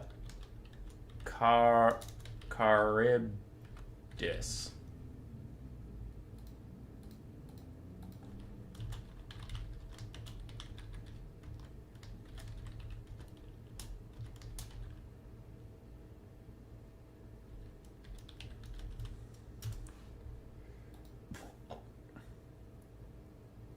No new ROR unit for race? No, it's a chat vote.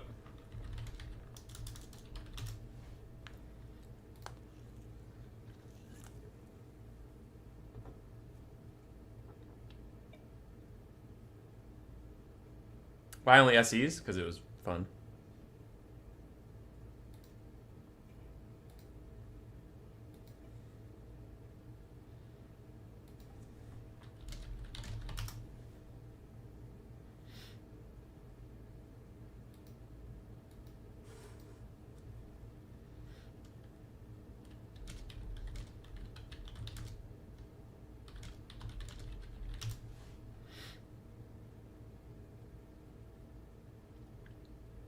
All right.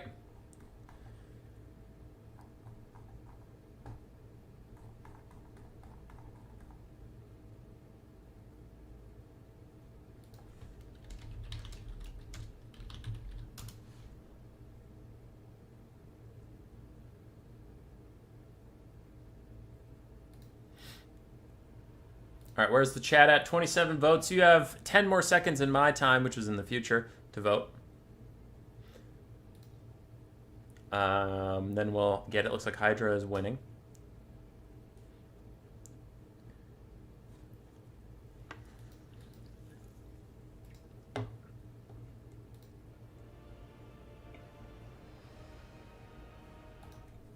Hydra it is.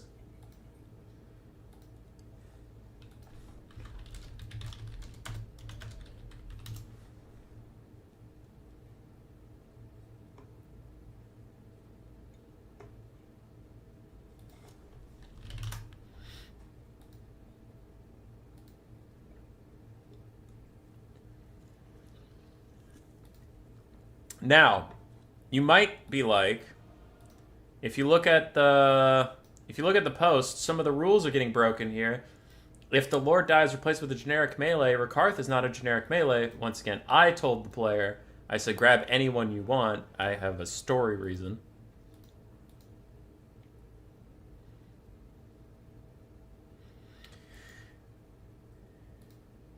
And Racist's army's getting pretty small, right? It's getting pretty small. Everything's chevroned.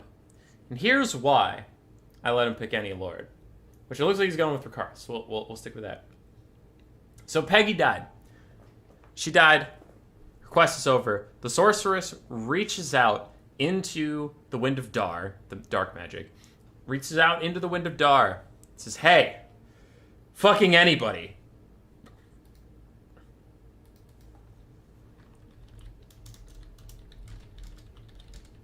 Next game, sorry, 1 second.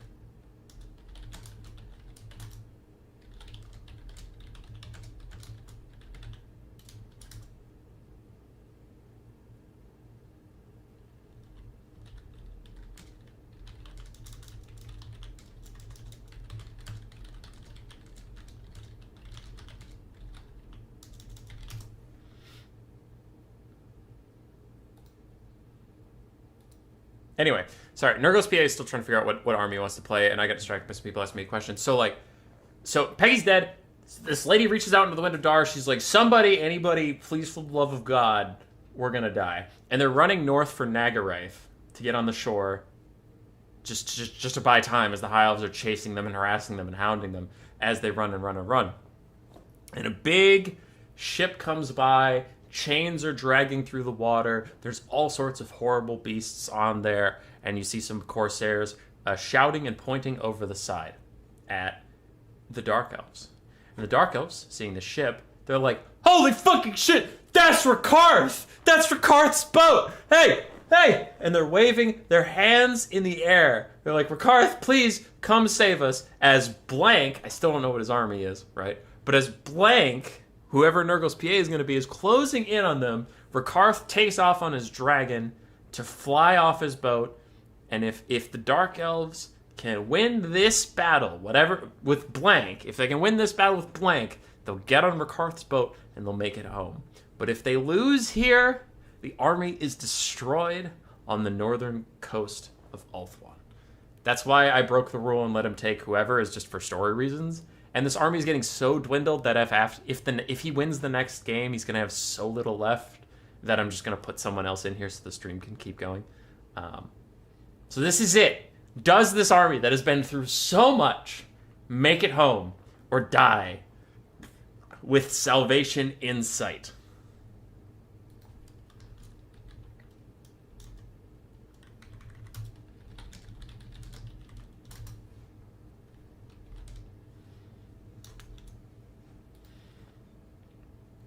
I think he is playing Dwarves because he has a whole build ready. The only reason I'm confused is he said in chat at one point, so not Dwarves then. Okay.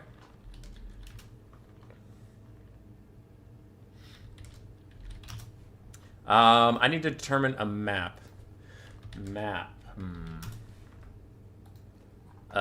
We need a snowy-ish map.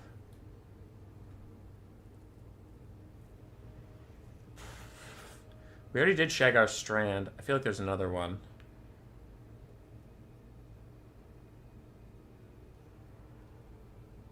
Nagaroth, Nagaroth, Nagaroth. Bleakdale, Cairnwoods, Deadwood. Oasis of False Hope, Red Desert, Shagar Strand. We already did Shagar Strand, though.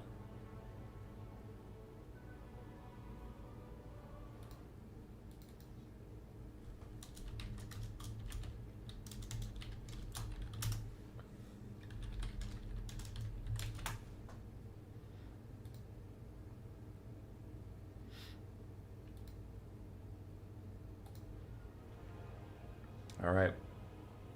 Cairnwoods it is.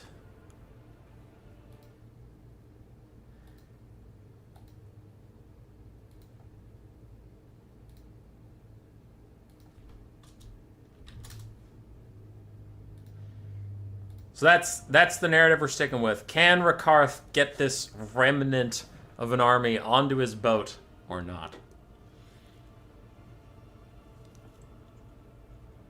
Pothole, where are the Corsairs? They're still on the boat. Because Rakarth flew off of the boat to try and lead these ragtag survivors, push back the dwarves, which is dwarves, which I'll acknowledge that in a second. But he needs to push back the dwarves while his boat gets here. So Rakarth is just trying to keep them alive.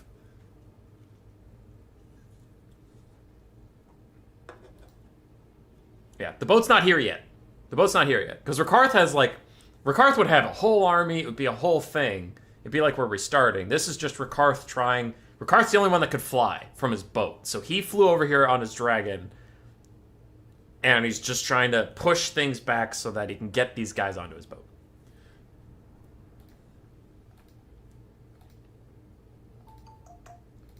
Alright.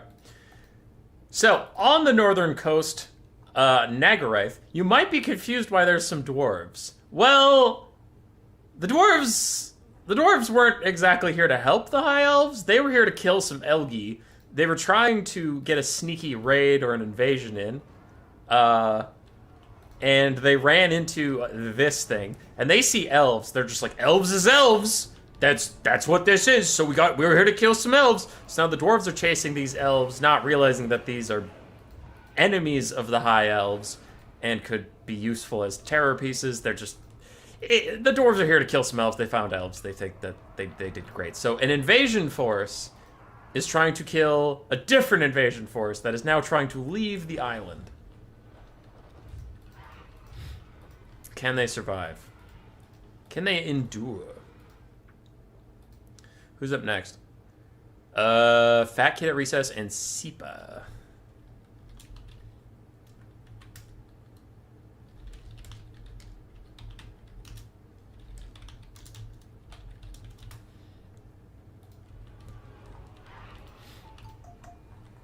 We do have Rakarth up on his big spooky dragon.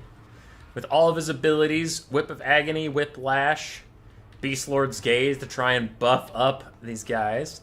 We have the Feral Carnosaur, now triple gold chevron. His name is Lewis, by the way. We have the Chill of Sontar, War Hydra Regiment of Renown. You guys gave him a Hydra in the chat, and he asked if he could make it the ROR, and I said, fine. Doesn't bother me none. Dark Shards, 2 Dread Spears, a Feral Mammoth, and the Harpies. And of course, the Sorceress of Shadows. Looks like she got some more spells. Occam's Mind Razor, Pit of Shades, Melkoth's Mystifying Miasma, as well as Scroll of Leeching. For the dwarves, we have Thoric, Ironbrow, Double Thane, Iron Drake with a Trollhammer Torpedo surrounded by Longbeards, Miners with Blasted Charges in the front line, 2 Gyrocopters Brimstone Guns, and quadruple Slayers. Slayers! I'm sure this Carnosaur, Hydra, and Mammoth are not super excited about quad Slayers and Trollhammer Torpedoes. But if they can get through them, they'll make it home. Well, home to a life of slavery in a land far from their own. But, like, I mean, it's better than being dead. And Timmy seems to be doing well. He's okay. Seeing a dragon, a Hydra, a Mammoth, and a T-Rex standing next to each other is only possible in Warhammer. It's true. It's true. I hope for narrative reasons, if Race loses, I hope Rakarth routes off the map so I can at least say, like, Rakarth just ditched it after he realized he couldn't save this army. Because if Rakarth dies and then some of these other guys escape, then I don't know how to explain that shit.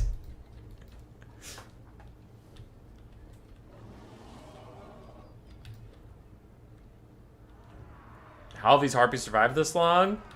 They're Chads. They're not Chaos Furies.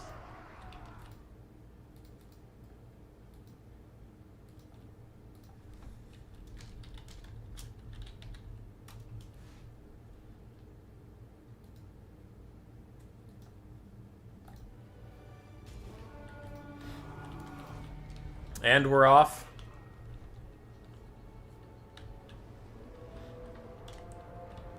Dark Elves advance. Rakarth gave his life like the hero he is. Yeah, sure. We all knew he would do that. Oh, of course he would do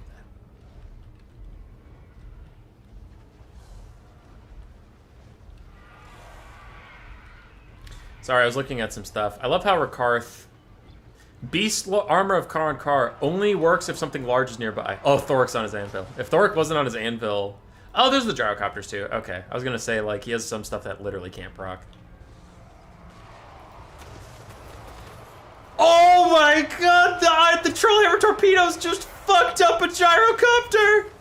And the Harpies get onto the other one, doing a little bit of damage. But did anybody see that Trollhammer friendly fire? That was hilarious. Took like a third of their health. My god. A little bit of a lag spike as the Dark Elves continue to advance. Rakarth is going to try and trap in some Gyrocopters as other Gyrocopters fire in. They've already lost one model. Trollhammer Torpedo's probably turning. Melkusk Mystifying Miasma dealing a little bit of damage, but mostly there just to slow them down. But the Trollhammers are here. Will they friendly fire again? Will they friendly fire again? That's a yes. That's a yes. They friendly fired some more. Rakarth lands in the middle of Slayers while the Gyrocopters were dragged to the ground. And the Hydra gets off a breath attack through some of the Dwarves, annihilating the Trollhammer Torpedoes. And a good start so far for the Dark Elves. Get out of the chopper. A lot of damage is coming in for Rakarth. There's no healing for him whatsoever on the map in any form. So these Slayers and Trollhammers getting really good damage out onto him. No problems there. Harpies have chased off the Gyrocopters, but I think the main core of this army is the Slayers. 4 Slayers and Double Thane and Thoric is going to be really hard for this specific Dark Elf army to deal with. Blasting charges, firing at the Feral Mammoth. Not going to do any damage to him, and the Feral Mammoth will disrupt their formation before the Dread Spears even get here. Dark Shards now firing into those guys as well. And with triple gold chevrons, they'll be pretty deadly. As a nice breath attack down the line, followed by a Pit of Shades, is going to wreck some Dwarves. But Rakarth did take a bit of casting damage because casting a breath attack counts as a spell, I guess, according to Thoric. We have a rule problem in Vermin League. Can you look? Okay.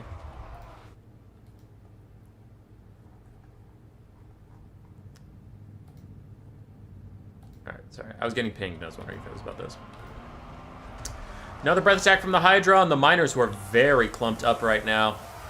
Not as much damage as I would have expected. Still decent, but not as much. Timmy is in! Timmy's gonna die!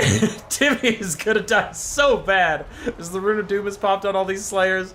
They're beating him up, and we know that Pit of Shades is on cooldown from like a second ago. Rakarth's breath attack is also probably on cooldown, and he's on the ground. Timmy, no! Not like this! He's down to half HP, he's thinking about routing, and I hope for the love of God he does route, because that's the only thing that could possibly save him, as the blasting charges do some really good damage to those Dread Spears, and Gyrocopters continue to lead the Harpies on a little gamble here. Feral Mammoth is routing. Does he die, or does he make it to the edge of the map where maybe we could pretend that he lived? If he shatters, he's out of this game, but since this is the last one anyway, we could just pretend that he made it. He shatters. Can he make it off away? He's booking it. He's running. He's taking his chances. in the forests of Ulthuan, even if the event was continuing, the Feral Mammoth would get cut from the build, but at least we know he's out there somewhere in the forest, scrounging around for shrubs and mushrooms and whatnot. He's doing his goddamn best. Dark Shards firing into the Slayers and all these dwarves in general. Does Thoric have Rune of Wrath and Ruin? He does. Which means the longer this game goes on, the more likely Rune of Wrath and Ruin, like right here, or on those Dark Shards, will be doing damage. And one Dark Shard, Gold Chevron or not, only has so much ammunition, as a nice breath attack is going to be coming in onto the Slayers. Raced really good targeting on the units that are a concern to him. Miners getting pushed off as the rest of the dwarves stand by and watch, letting their Trollhammer torpedoes get a little bit more damage in. Rakarth is down below half HP. In the Forest of Nagaroth? No, they're still in Nagarife. They're on Ulthuan. They're on the northern coast. They haven't gotten on Rakarth's boat yet. More damage onto Rakarth as the Double Thanes are coming for him. He, though, is sniping out the Gyrocopters, so he's getting decent damage down, but this might be the last laugh of Rakarth, starting to path out now, but got some decent pokes onto him, and those Trollhammers are going to continue to punish him as he goes. Hydra gets off another breath attack onto the clumped up dwarves. Gyrocopter still leading the Harpies around on a merry chase. Pharaoh Carno, Chill of Sontar, still out here fighting the good fight as Rakarth continues to take damage from these Trollhammers that just won't quit. And Slayers stand nearby the Gyrocopters to jump in on Rakarth if they are needed. Slayers finally getting the death they deserve. Fighting against T-Rexes and War Hydras and all that shit. Rakarth is now sub 2,000 HP. Chill of Sontar is here. Does Thoric... I haven't seen him use Rune of Wrath and Ruin, but he does really need to use that either on the Dark Shards or on these Dread Spears or something. He has to get rid of all the support so that these big things are forced to just fight like Slayers and Longbeards and shit. Chill of Sontar taking big damage, but here comes a Pit of Shades right onto all the dwarves. Now, there's a lot of flags here, but there's also a lot of single entities. The Longbeards did not back off in time. They will get caught up in the Pit of Shades like everybody else. The Dark Elves are looking like they're maybe going to clutch it out, maybe get to Rakarth's boat.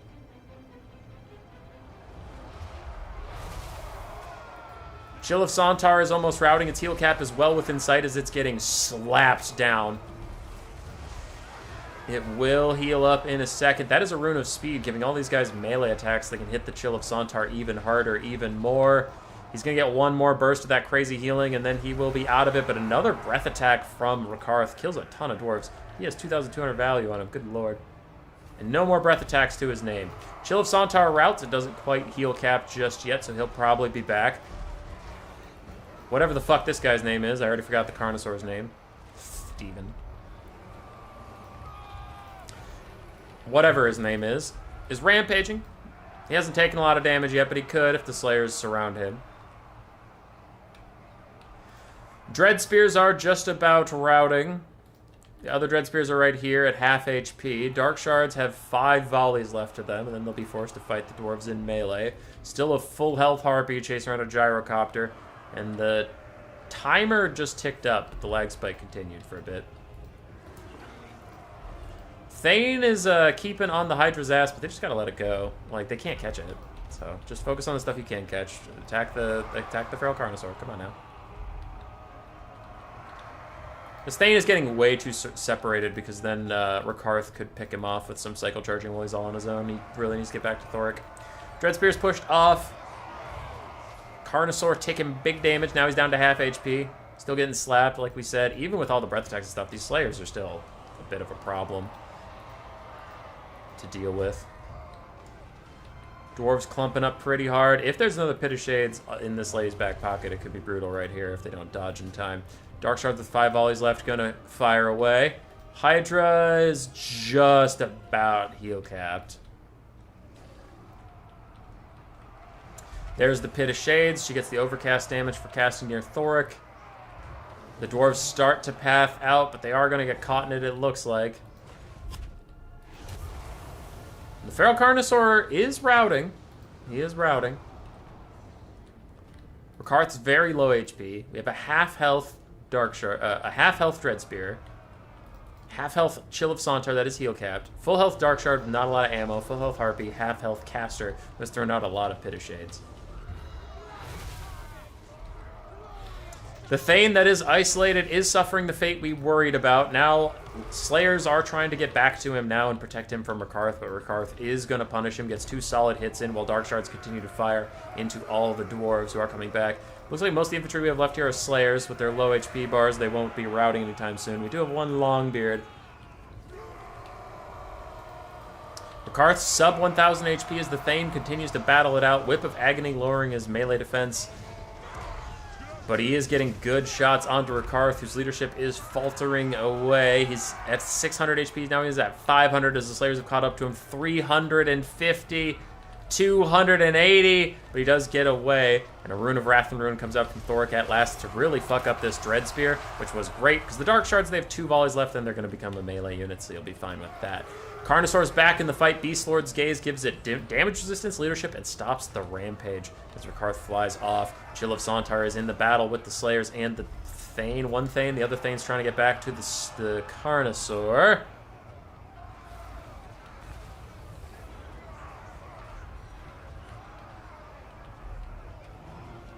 Who's the first Gladiator? It's raced and still raced. Though this is the last game of his Gladiatorship, if the Dark Elves win, they make it to Rakarth's boat and get home to safety. And if they die on the shores of Ulthuan. Chill of Sauntar, like we said, is pretty much heal-capped. Stuck fighting Slayers and the Thane. Dark Shards fired their last volley into Thorek, took him down to half HP, which was a good shout-out. But now one of the Dread Spears is routed off. The other one is so close to routed. The Dark Shards now have to play the role of chaff, which is not their favorite thing. Rakarth, very, very, very low, is diving onto Thorek now, trying to stay in the battle. Beast Lord's Gaze on himself, giving him the damage-resistant leadership, but he cucks himself on the charge, cancels it somehow after landing. Feral Carnosaur, looks like he died. Looks like he died or routed. Yep, there he is. He is dead. Feral Carnosaur's gone. And Rakarth is on the ground. Can Thorek hit him once? Chill of Sauntar is going to rout yet again. It looks like. And Rakarth's getting big shots onto Thorek. He hasn't been counter-hit just yet, but his leadership's going to fail. There's the big counter-hit. 29 HP on him. Does he get away? It doesn't look like it. Rakarth dies. With him, the Chill of Sauntar also routs. And now we're relying on a Sorceress without a lot of Winds of Magic and a Dark Shard with no ammunition to kill off all these guys. A Melkoth Mystifying Miasma onto the Longbeards, but the overcast damage from fighting next to Thorek and doing that shit does cost her a lot. Jimmy? It was Jimmy. Jimmy is dead. Jimmy is dead. Feral Mammoth's dead. I also forgot his name because I'm a terrible fucking person. Was it Terry? I forget. I forget who the Mammoth was, dude. I just work here. Chill of Sauntar's leadership is way too low to ever come back. And the Dark Shards are in. The Dark Shards are fighting. Longbeards and Miners have rejoined the battle. Slayers have a total of 5 models left, and some Dread Spears have come back to play. Timmy made it off the map. Timmy did make it off the map. You're right, you're right. He didn't die. I'm just being stupid. As per usual. Dark Shard's leadership is faltering, and as soon as a Rune of Wrath and Ruin comes off cooldown, those guys will all die. I think the Dwarves have it. I don't think this Dark Elf army is going to make it off the Isle of Ulthuan, but man, did they try. As a Rune of Speed is going to buff them all up. Balance of power shifts into the Dwarves' favor for once. That is going to be it.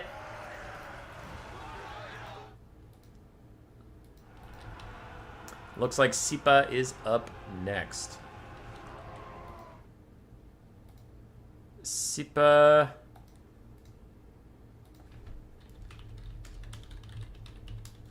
Who's Timmy? It was the T-Rex. No, Jimmy was the T-Rex. You're right, you're right. I'm just being dumb. Oh, there's a full health Harpy! Oh, that's where the balance of power's been. Jesus Christ. All right, full health Harpy trying to rejoin the fight as the Dark Elves flee to rally elsewhere. I think this lady's trying to get distance from Thorek so she can maybe cast a Melkoth onto something. I don't know. The Harpies are coming. They're doing their best. Chill of Sauntar, negative 14 leadership. Don't know if he's going to come back at all. I don't think he has any breath attacks left either. No, so...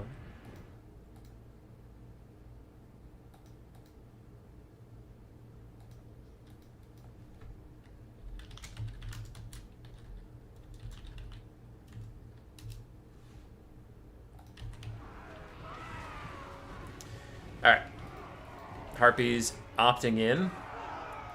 Sorceress has dove in to try and snipe Thork as best she can, but she gets killed in return. The Harpies are here with triple gold chevron stats, so 48 impressive melee defense, fighting all these miners and slayers and longbeards and stuff. We'll see if they can even get rid of any of those guys, but the Harpies are taking a lot of damage for their effort. The slayers are still alive in here. Dark Shard's also returning to the fray, but this shit is ogre.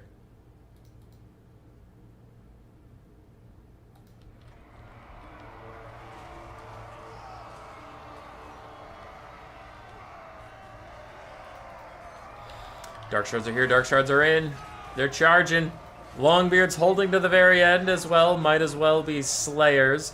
There, we finally get some of the Slayers to start fading away. Some of the Longbeards rout and shatter. Soon it'll be just single entities, but I don't think anything can kill these single entities, ladies and gentlemen. These aren't the Crows of Cain. They don't have healing. There's a Rune of Wrath and Ruin onto the Dark Shards. It will do a lot of damage to their clumped up bodies. Boop. And that should be GG.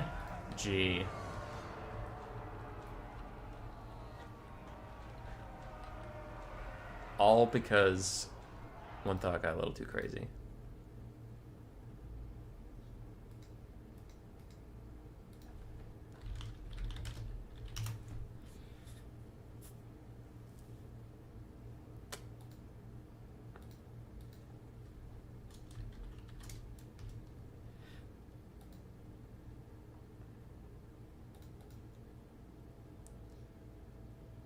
All right. 1 second.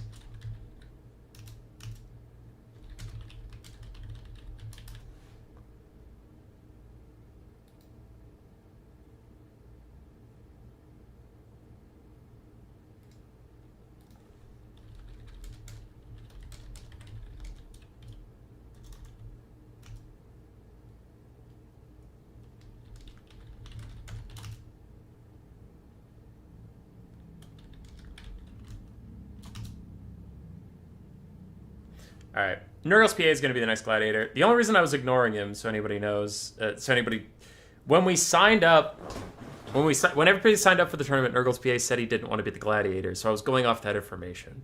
But yes, the winner can be the Gladiator next, and he won, and he wants to, so we're going to do that. But I wasn't ignoring him to be a dick. I was ignoring him because he specifically told me he didn't want to.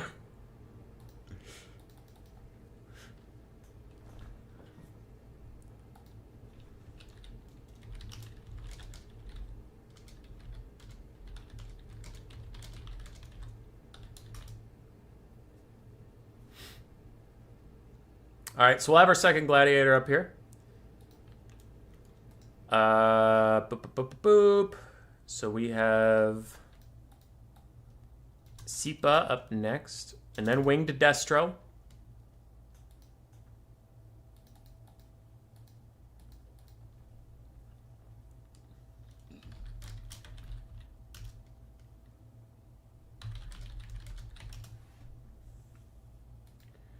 You did the right thing. No hard feelings for me. Good.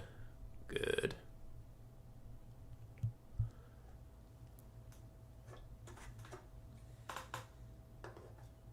That Dark Elf army got tiny? Yeah, race lasted quite a while.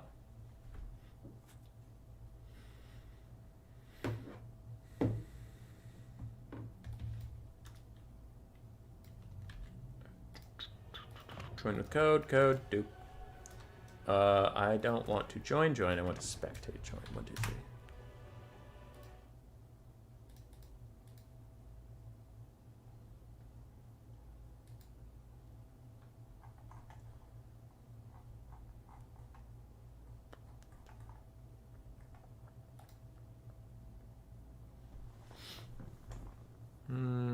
Okay. Is Nurgle's PA actually going to play Nurgle? I don't know. And stop yelling.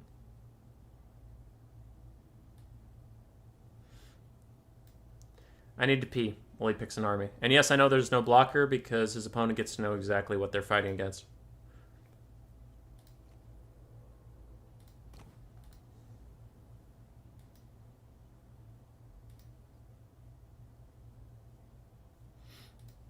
All right, beer beat.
There we go. All right, I'm back. He's gone. What's your favorite human boy? Yes, yes, facts. I don't know.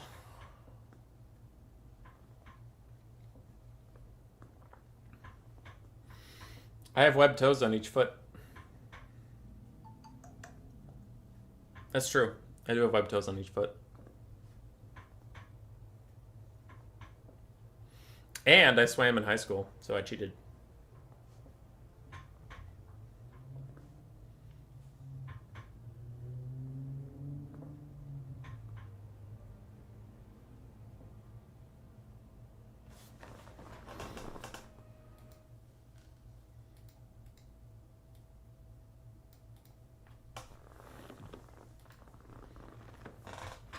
Alright, Nurgle's PA banned Zinch, Skaven, Dark Elves, Bretonnia, and Kislev.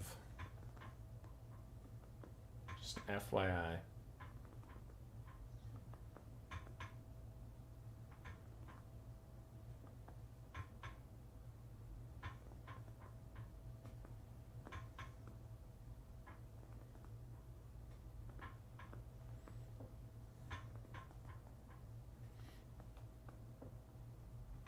He does need to spend the last of his money, though.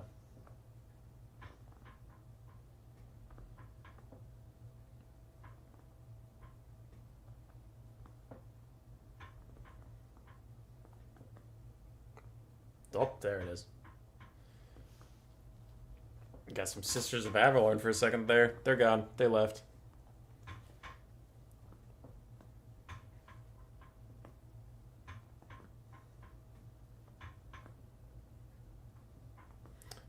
He has no whiskers, none whatsoever? Okay.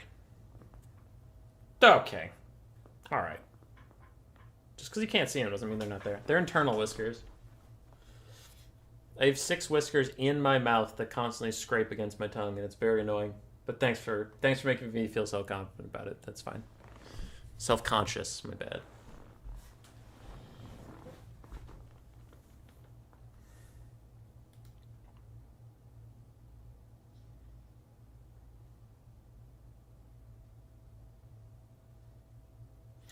Alright, we have Chaos Dwarves.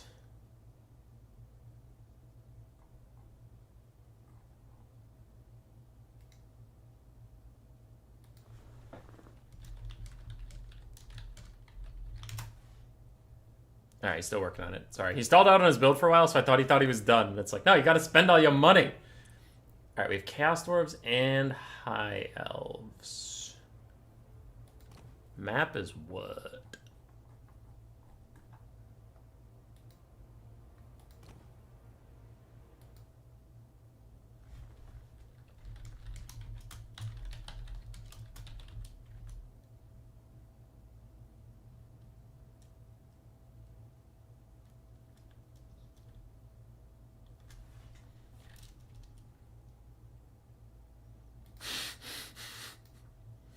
Will, fair.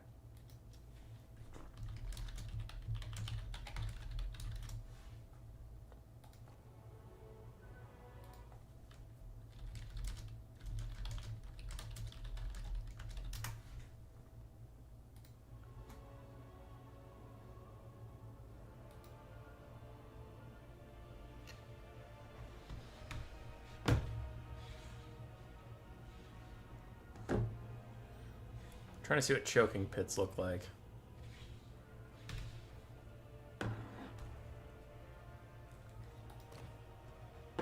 Alright, he's built a nice, steady high elf build. What? Who texts me right now?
Why are we never seeing ambush battles? Because they're extremely one-sided.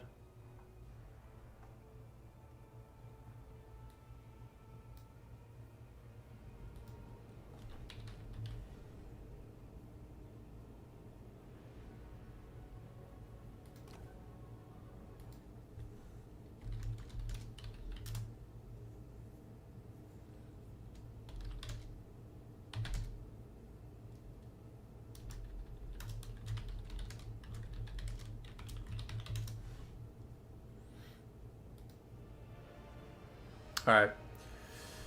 Sorry, I was just trying to figure out the map. Because a lot of the Chaos Dwarf maps are just flat out bad. So, Central Chaos Waste is okay. Could do an ambush battle tourney. It's... Yeah, the problem with ambush battles is just they're horribly one-sided. So for it to be even at all or even worth watching, it'd be like a 5,000 gold army trying to take down a 12,000 gold army.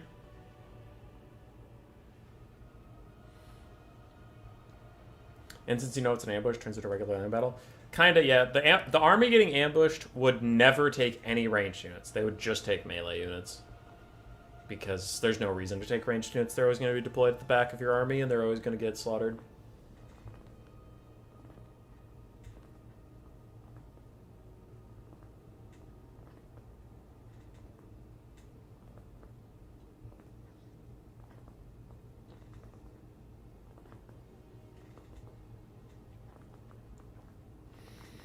I think very quickly the meta would develop that whoever is getting ambushed would just go like mass cav and monsters. Because you don't want to just go infantry. You could get kited. So infantry are almost pointless when you're being ambushed. Ranged units are pointless when you're being ambushed because they'll get instantly killed. So I would just, you'd see a lot of cav and monsters and healing. That'd be it. Because you just need to withstand the charge. If the enemy's going to charge you, and if they realize they can't charge you and they try to kite, you need the speed to run them down. So it'd just be cav.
Wish Shadow Walkers didn't suck? Yeah. They suck.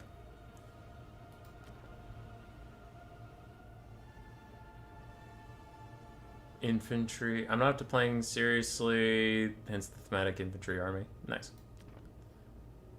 Alright, Dwarfs are ready. High Elves will be ready in a second. We'll be good to go.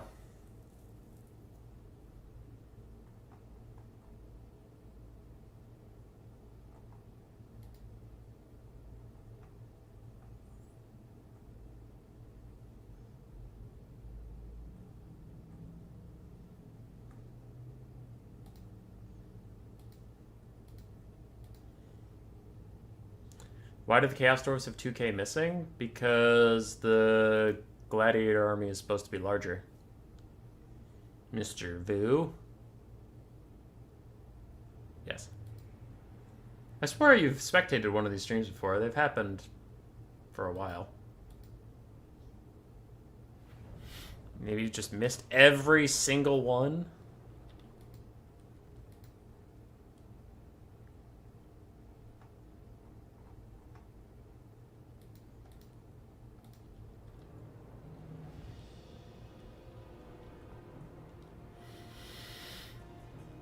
Okay. Okay.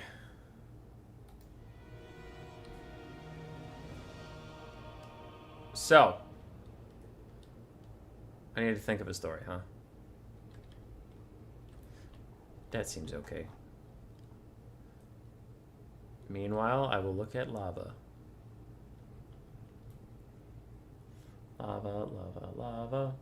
Lava, lava. Gladiator.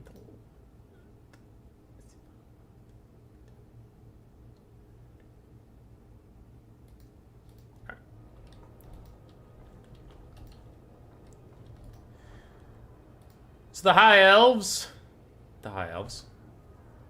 Why would they ever leave Ulthuan? Well, this lady is on a dragon. She's a life mage on a dragon. And Imric starts pretty close to the Chaos Dwarves. So I think that's probably the angle we'll go with. Imric is missing.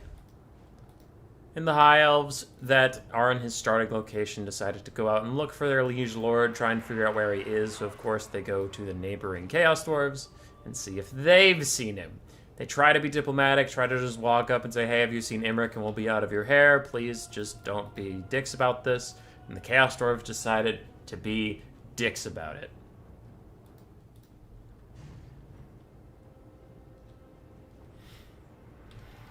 Chaos Dwarves wanted to test out their new Demon's Tongue, the Iron Demon that they made, a Regiment of Renown. So they open up the gates and try to open up a can of whoop-ass on their High Elf counterparts.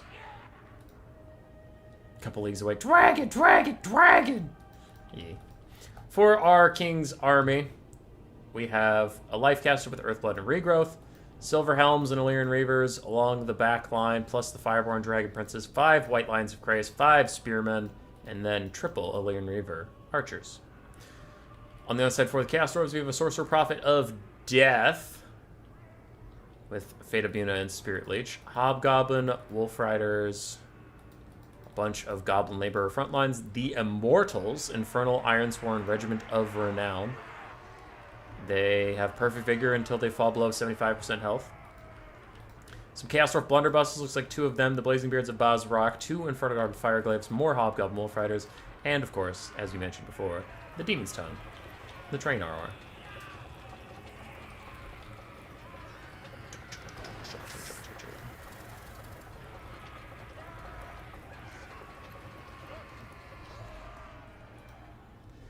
Should be good to go. As we have mentioned before, but since we're starting another round of this here, just in case you aren't aware of how Gladiator works, the High Elves do have a bigger army than the Chaos Dwarves. That is intentional. Whatever units shatter or flat out die on the battlefield will be cut from this build, and the money can be spent on chevrons for the surviving units.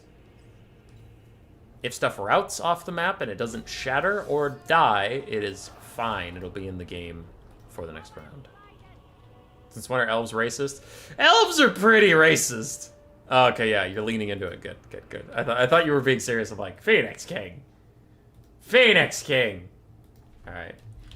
Wing Destro, you are next. Be ready. Oh, you're also in the YouTube chat, so you can just hear me, but I pinged you in Discord too. If you can, to keep things rolling, if you can think of what faction you want to play and roughly think of what build you want, roughly. That way when you join the lobby, we can just slap it on and hit start. That would be great. Don't want too many delays, since we still have a good number of people to get through and don't want to be doing this all day. Illyrian Reaver Archers skirmishing around a little bit. The Infernal Guard of Fireglaves should outrange them by quite a... Ooh, not a lot. Actually, only 5. I thought they outranged them by more. Illyrian Reavers have a huge range. Good lord. Anyway. Infernal Guard can push those Illyrian Reavers off. Keep them away from the Sorcerer Prophet of Death. You've already got it? Nice. Nice, nice. Little teeny tiny lag spikes, but overall things are going a little smoother than they did last game.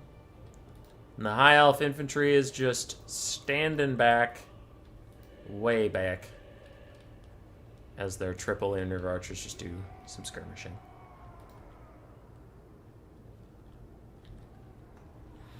Looks like the Infernal Guard are pulling forward to just counterfire. And they recognize that if they're in the front, then the High Elves have to obey the attacking rules somehow, so then these skirmishers will just have to come into range and get shot in the face. Meanwhile, the High Elves are moving up on the high ground with Fireborn, Silver Helms, and their Dragon Lord. Little pew-pews coming out. Already, ooh, really good damage from one volley. Go, Infernal Guard, go. High Elves have to attack in some form. Don't know what's going on with that.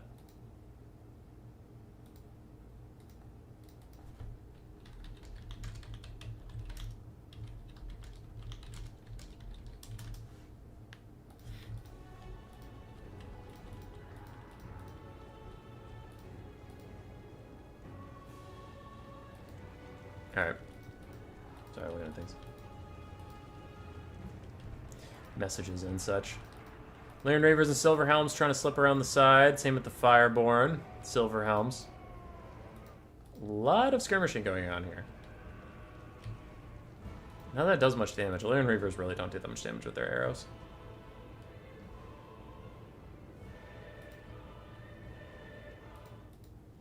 Snake. Alright. I asked Snake if he was in the list, and his response was UK, which I think he meant... I think he thought I meant, where are you in?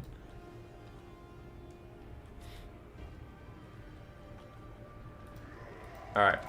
On the backfield, ow! Blunderbusses finally get a nice shot on the Illyrian Reavers, who are trying to charge in. Silverhelm's also getting in here onto the Blunderbusses.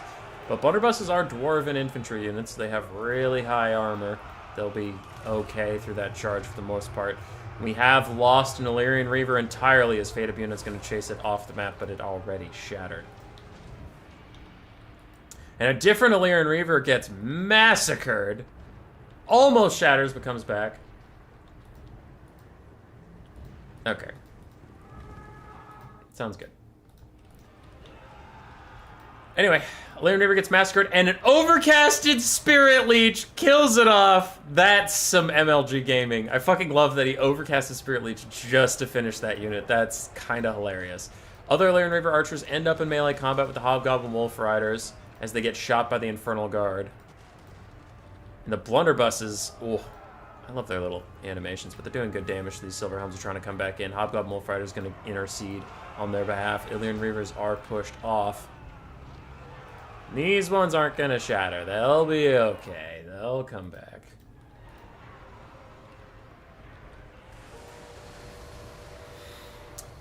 The steam train blows its horn, trying to catch up to these other guys while they retreat away from the blunderbusses. Should get some parting shots on those guys. And the High Elf Infantry are here. The High Elf Infantry should pretty easily beat these Goblin Laborers. Goblin Laborers are like the worst infantry in the entire game. Somewhat intentionally, but still. And that'll put this backline under real pressure. So far we've lost an Illyrian Reaver and we lost an Illyrian Reaver Archer. So far. Other Illyrian Reavers, that one routed, and then it routed again. If it routes one more time, it is just going to shatter outright. Blazing Beards of Bosrak are here getting big damage onto the Spearmen. Route them off as well. And once again, the backline is under attack by the Silverhelms and such. It looks like these blunderbusses, what way are they facing? They're not facing backwards, so they will not be teeing off on those guys behind them. Another High Elf Spearman is shattered and gone. So we've lost what? Spear, Reaver, Archer. There. I just typed it in YouTube chat for myself so I could remember what the fuck. High Elf Caster threw out a quick breath attack onto the blunderbusses, just trying to get rid of them. As the High Elves still psycho charging the back line. That's going pretty well. It's going pretty well for them. Just disrupting these blunderbusses, trying to save their front line the effort. As White Lions of Krace are now here with their armor piercing, they should be able to do some decent damage in the back. And Blunderbuss is trying to punish the Lifecaster, getting a bit of damage out, but she did disrupt those Fire Glaives. Is trying to get away now. Some of these guys parked for an Earthblood, but they need to get moving once again as the Chaos Dwarf train continues to be a pain in the dick. Remember, one of these two Illyrian Reavers is going to shatter if it routes again, but the High Elf Infantry is breaking through that front line like we predicted, and they're now just putting so much pressure on the backfield. Silverhelm's routing for the first time, keeping an eye on things, making sure nothing else routes or shatters without my consent. And one of those Illyrian Reavers is about to shatter since they're both breaking right now. Deathcaster's chasing off Spearmen, even throwing a Spirit Leech onto them, just get that guaranteed damage out. We lost another Illyrian Reaver Archer, I saw it. The Silverhelm's still routing, not even close to shattering though. Illyrian Reaver is also off in the distance doing fine. And that Spearman he chased did shatter. And there it is, another shatter under the Illyrian Reaver Archer just due to being routed 3 times. It will shatter. Boom. Sorry, I have to keep writing this down because this battle's actually been pretty fucking intense to keep track of what's going on. Silverhelm's still routing. Hobgoblin Wolfriders are after him, but I don't think they'll be able to shatter those guys. More Spearmen routed off by the Chaos Dwarves. How are we doing? Balance of Power is actually still like dead even. Which seems a little silly. Whatever that is just died. Spearman. Spearman times 3.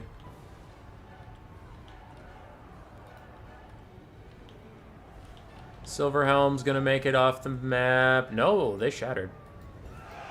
Yeah, they shattered. Wow. Okay. Silver and Spear 3. Cool. How many people in the queue? If less than or equal to 2, add Hitman Hippo. I think we still have like 6 or 7. I think we still have quite a bit. Spirit Leech onto something, the White Lions of Krace, as they are routing, but we have the Fireborn back in it yet again. Hives are starting to take a lead on the balance of power, and I do agree. I think the Hives are probably going to win. It's just how much stuff can shatter. There's 7 in the queue? Yeah. This is the most people that's been signed up for a Gladiator ever, which makes me happy. I like this game mode a lot, but a lot of people don't sign up. This White Lion of Krace is really trying not to shatter, but it gets shot in the back by the Demon's Tongue. Taking more damage, but also that burnt debuff is a little brutal as they try to hold for now.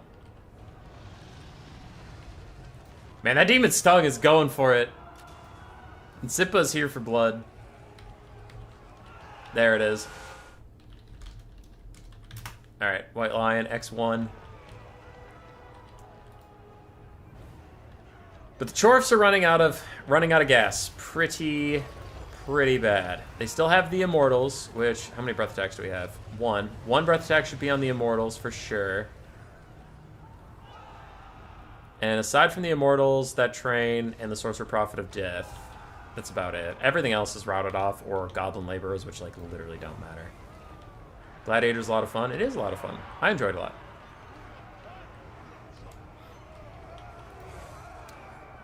I'm getting a little concerned that somehow the Immortals are gonna fucking hard carry this shit.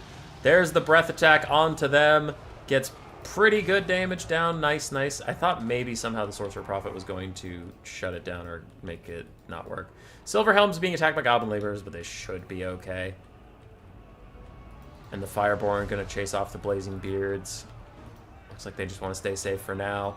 Big damage onto the Immortals, especially as the White Lions get involved. Okay, yeah, things are looking a bit better now for the High Elves. Good. Silverhelms struggling to hold on to leadership, and an overcasted Spirit Leech on them from across the map. Will it shatter them? Nothing over here is in danger of shattering, so I'm just going to go watch this transaction for just a second. They route, but the edge of the map is close enough. I think the High Elves are going to hope that they don't rally, because if they rally, that actually puts them in way more danger than if they just route off the map. Meanwhile, High Elves still chasing stuff over here. The Immortals actually do Terror Route and then route, which kind of seals the fate of the Chaos Dwarves. I don't think the Demon's Tongue and a Death Caster, it's not even like Shadows or Fire that can kill a lot of infantry. It's a Death Caster, which has already burned a ton of Spirit Leeches in Fate of Buna. So I don't have to worry about it. I think he's probably going to save his last Spirit Leeches for the Fireborn and try and kill them off. Rip lol. Sorry, Hitman Hippo. We will do more in the future. But we had a lot of signups because we're already 2.5 hours in. And we still have apparently 7 people in the queue. Silverhelm's still getting shot, and they're running parallel to the edge of the map. They're getting herded away by the Sorcerer Prophet. So they could actually shatter. More Chorf infantry shattering off, leaving just the Iron Demon. And I'm watching these Silverhelms carefully as this Chorf Lord is chasing them and firing. And they just won't go towards the edge of the map. Now they're going towards that other edge, but they've had to run so far that he might have another Spirit Leech up, which with that guaranteed damage while they're also being bombarded could really do a lot of work onto those Silverhelms. There it is, another Spirit Leech. Over here, you can see the train charging into them, but I need to keep my eye over here for just a second as they get down to 100 HP, 115, and they shatter another Silverhelm off. Sorry, Silver X2. All right, the Chaos Dwarf train is in it. He's fighting a good fight, surrounded by White Lions. More power gives him acceleration and mass and speed as he tries to piece his way out of there. And I think the Goblin Laborers and the Chorf Lord coming back is why he's like charging around. But you're gonna have to have some mass stop that guy if you want your infantry to get any damage out at all. So how are we doing? 3 Illyrian Reaver archers, 3 spears, 1 Illyrian Reaver regular, 2 Silverhelms, and a White Lion. White Lion, Reaver, 3 Reaver archers, 3 spears, 2 silver helms, I think is the whole list. Yes. Cool. I'm all caught up. Dragon Prince is trying to avoid the Demon's Tongue, drawing him back into the infantry, but his flamethrower goes pew-pew, decimating them as they run away. And I think this High Elf Lord might have to get involved just for the mass, just to land something on him so he can actually take damage as the Demon's Tongue rolls straight through all these High Elf infantry. He's taken just meaningless pokes of damage, but he doesn't give a single fuck. Now he starts to take some good damage as the Fireborn actually do rout.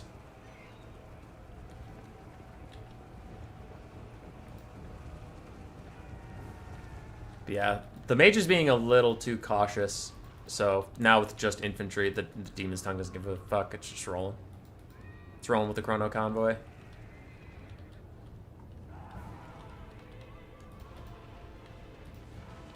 Demon's Tongue still trying to damage those Fireborn.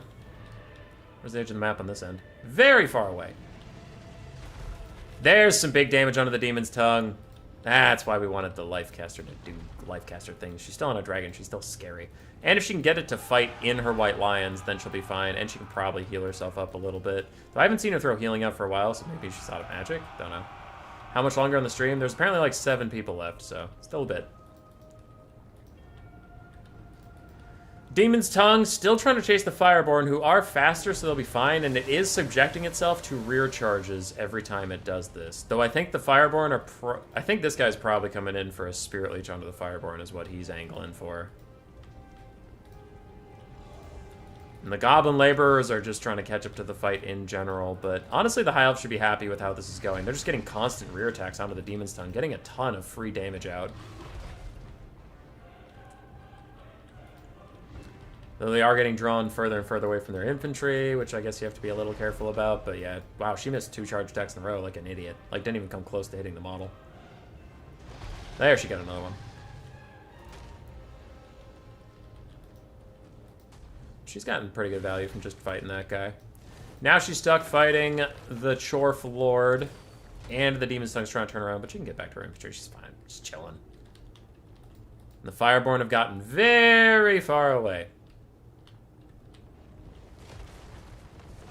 Demon's Tongue, 1 ammunition left on its very spooky, scary flamethrower.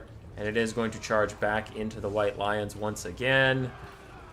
Gets a little caught up, and the High Elf Lord is going to land on it so that if it'll take a free rear charge from her, or if it turns around to fight, then it's fighting on White Lions and such.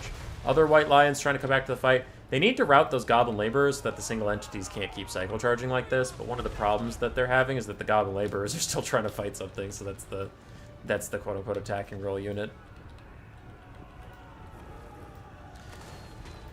Archmage of Life trying to retreat to Spears as the Sorcerer Prophet takes a bit of damage. He's going to wander off. Demon's Tongue still has 1 shot left. It is going to fire it probably right about now. Boom! Down the line. As a dragon tries to land on it and whiffs. Goblin Laborers shatter in the distance, and now it is just the single entities who do have to stay in combat with something, though now they're stuff routing, so they could theoretically chase those things. As a mass terror out, everything leaves the fight, leaving the High Elf caster all alone. Demon's Tongue down to 1,300 health, though. And the Sorcerer Prophet of Death is kind of getting his ass beat right now. Yeah, he's down to half HP. Army losses probably coming for the Chorfs soon, but they want to take out another spear.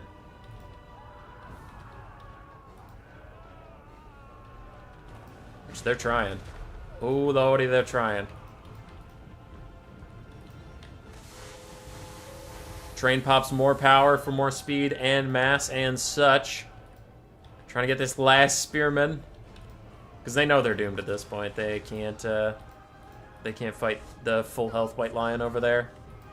They can try and shatter some more spearmen. High Elf caster lands. Big shots onto the train. Kills it off, but another spear shatters. And no more train.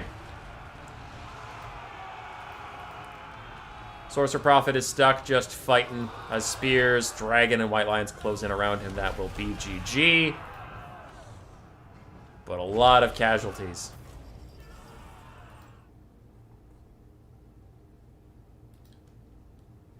Alright.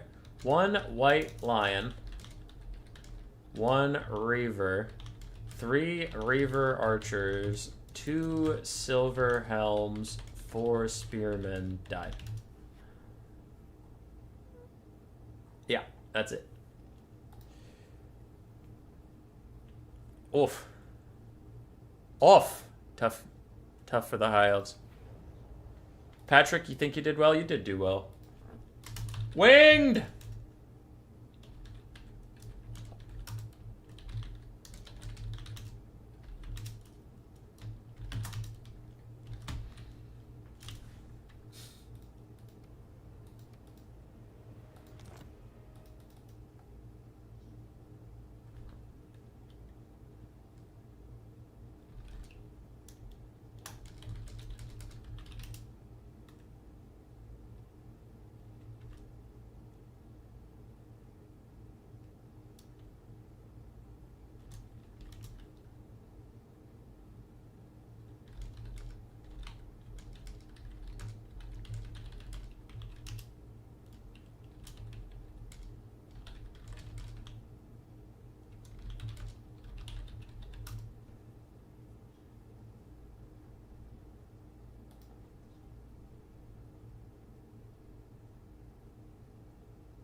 Alright.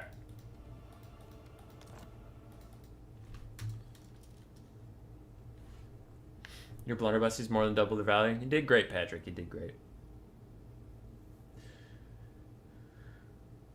Okie dokie. Okie dokie. I am host now. Let's see if it crashes immediately. So we have Groot in. So the High Elves just conceded. After the first game, they're like, there's no point in still playing, so that's fine. Walk or duck, stream can choose.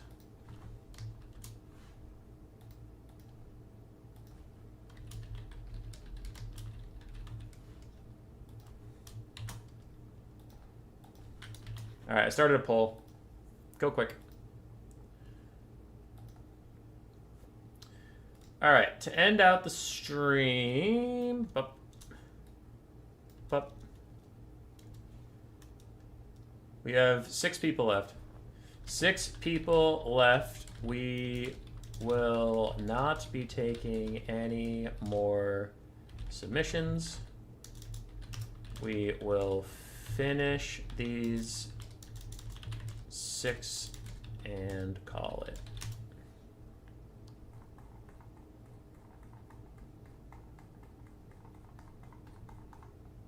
All right. So Groot's hopped in. He wanted to be the Gladiator, and we didn't have a lot of people that wanted to be the Gladiator. They mostly just wanted to take stuff down. So World Beater, you are up next.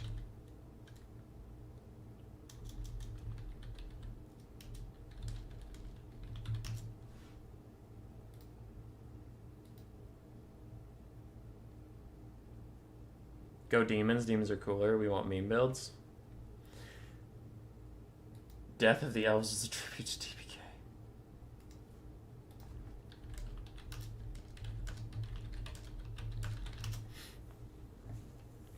Alright, we had a tie. Last time Sir Groots was Gladiator, he did Demons of Chaos, so I just told him, I'm like, go for Warriors of Chaos, switch it up.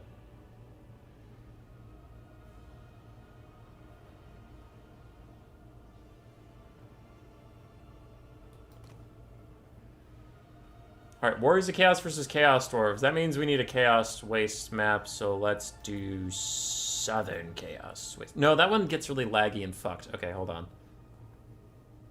Hold on. Let's just do the Slanesh one. Pleasure's Reach, that's a fine map.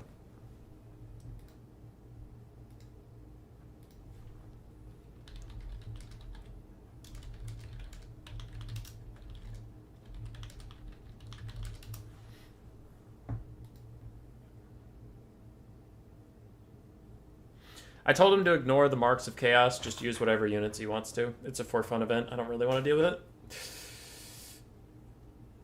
Oh, what happened to the High Elves? They lost enough units that they forfeited.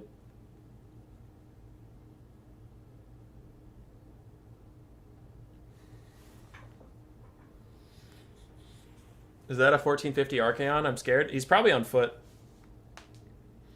Because in this event, you want to start, like, Race metagamed it pretty good. He started with a foot lord and a foot caster with one spell. And then that gave him a very, very big army. And then when he lost units, he could give his lord mounts. And he could give his mage more spells. Like, he could upgrade into it.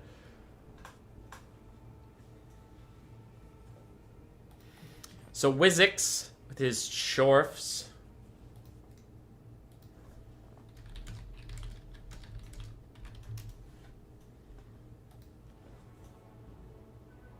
I missed this one, but it looks super fun, Tim Lang.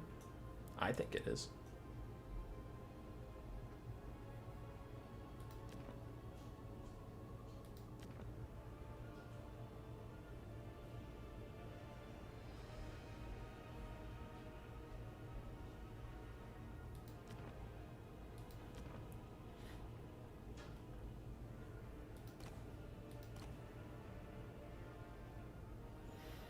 Holy shit, that's a bloodthirster.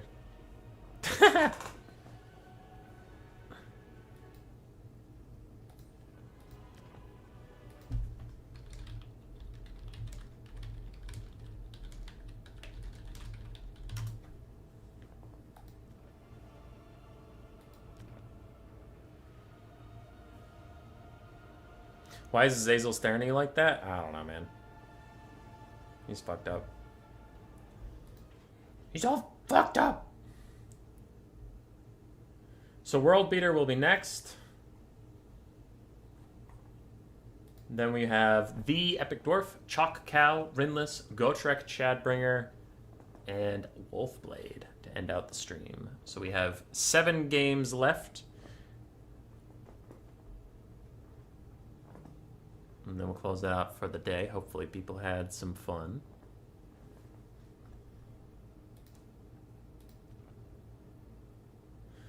Have a Death Shriek rock launcher. You love to see it. Hubby, please. What? It's Crow. Chalk Crow. God damn it. Why? I'm an idiot. I didn't realize that. I'm sorry, Crow. This is an intense amount of elites. He has a lot of money. He has a lot of money. Just a little baby.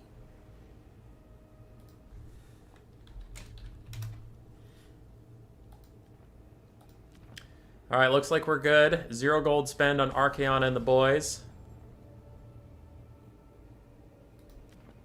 12 gold left for the Chaos Dwarves because they have 2,600 that they have to leave on the table.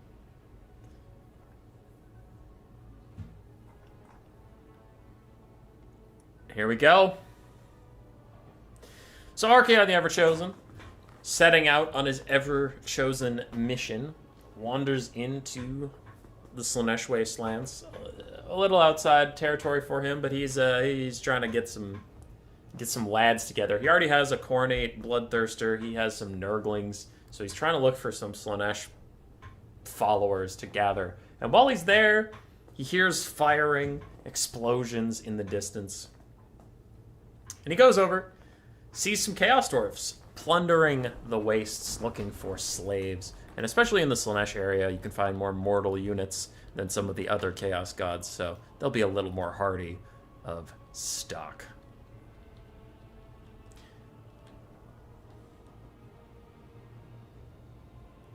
Archaon the Ever-Hoser. A Hoja.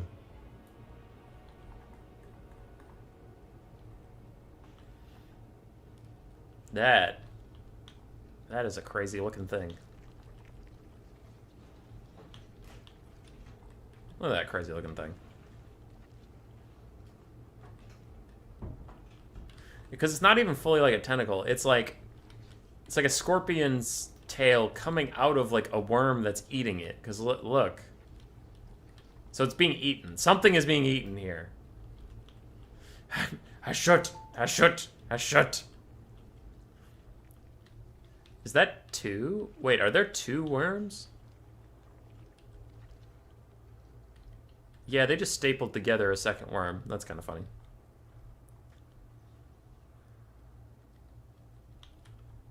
That looks painful? It is. Oh, lordy, it is. Whoa, look at this guy. This is a friendly looking guy.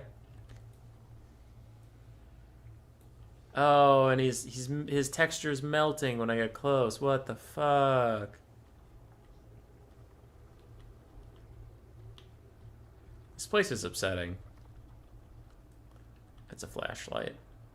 I know what you meant, and I'm not gonna correct you. It was a flashlight.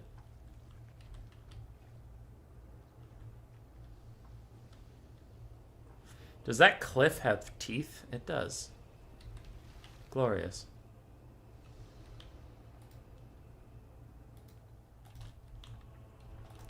For our Gladiator's army, we do have a Bloodthirster. Archaon the Everchosen, currently with just Searing Doom on foot. He has room to grow. We have some Marauder Horsemen. Looks like 2 Marauder Horsemen. Triple Chaos Knight. And then Marauders. 2 Chosen with Halberds. More Marauders. And 2 Armored Chaos Trolls. Glorious. On the other side, the challenging army of Wizix. Sorcerer Prophet of Hashut with Ash Storm and Hellhammer. I love Hellhammer. It's a very cool spell. Some Hobgoblin Wolf Riders with spears. We have a couple Hobgoblin Archers. 2 Chaos Dwarf Blunderbusses. 1 Chaos Dwarf Warrior. A bunch of Goblin Laborers. Orc Laborers. 1 Infernal Ironsworn. A single Bull Centaur rendered. Do you have great weapons? They do. And a Death Shrieker Rocket Launcher. What units will Wizix try to snipe out? Once again, there are 49 people here. That's more than earlier, so maybe you weren't here for the introduction. Real quick, I will put the blocker up just because it has the information on it. God damn it. I just did the same mistake twice in a row. There we go. So, Gladiator. The Warriors of Chaos Army has more money than the Chaos Dwarves. It is set in stone, though. Any units that die in this build are cut from the build forever. That's really about it. But when stuff gets cut, you can spend the money on anything that remains as chevrons, or maybe a mount for Archaon, more spells for Archaon, things like that. If the first time he wins, he can upgrade a unit to a Regiment of Renown, or give it like a Mark of Chaos, probably, or something. And then every 2 games he wins, so every other game, chat will vote on a unit he can add to his roster, and he is there to do your bidding. Sound good? Sounds good. So Skirmish Cav going to do a little bit of skirmishing, but the Death Shrieker Rocket Launcher will make them pay for every moment they delay. So it looks like they're just not going to delay at all. They're coming straight in. Death Shrieker Rocket Launcher can fire at all these infantry with its Scatter Shot. It'll do decent damage, and I imagine those Nurglings will be cut from the build very shortly here. I doubt they will survive for long. Bloodthirster and Chaos Knights charging into Hobgoblin, Wolf Riders, and then Goblin Laborers. Both those forces are not going to have a good time whatsoever. Marks of Chaos are on sale at T-Mobile this weekend. Facts. Hashtag straight facts. Hobgoblins taking damage, routing off, as we know they do. Some Hobgoblin Wolf Riders get charged by Chaos Knights down here. Going to take a lot of damage, but that Death Shrieker Rocket Launcher is, taking its day out on these poor Marauders. And Nurglings moving up. Infernal Ironsworn's blasting charges might have something to say to them. Sorcerer Prophet of Hashut and his Bull Centaur Renders are keeping those guys at bay. There go the blasting charges. Pretty decent damage on the Nurglings. Honestly, not as much as I would have thought. Death Shrieker Rocket Launcher still firing into these borders. Blunderbusses tried to turn and shoot at Chaos Knights, but they got charged instead. Another explosive round. Boom! Big damage on the Marauders. Probably going to rout them. Don't know if it'll shatter them. Nurglings are holding for now. The Blunderbusses are trying to get into position, but doesn't look like they have orders to fire just yet. The Nurgling is gone. Gone. Nurgling's gone. Anyway, Blunderbusses didn't get to fire. They got upset by the Trolls. Do we have a Hellhammer maybe on that blob? Doesn't look like it as I scan the battlefield to see if I'm missing anything. Death Shrieker Rocket Launcher is not going to let those Marauders live in peace. It says fuck them in particular as archers try and fire at the archers, at the trolls to free them up. Bloodthirster is currently kicking the crap out of our Hashut caster. And I heard something. Ah, it's Searing Doom onto more archers. Chaos Dwarf's getting shut down. That Marauder is back. Can't stop him. I wouldn't hate for the Sorcerer Prophet to just suicide dive the Marauders and kill them off as a nice Hellhammer rips through more Marauders and Chaos Knights as the Bull Centaur Renders continue to try and fight those guys back. But it looks like the Dwarfs are in disarray. So far, the Warriors of Chaos have only lost that Nurgling. And that might be the way it stays.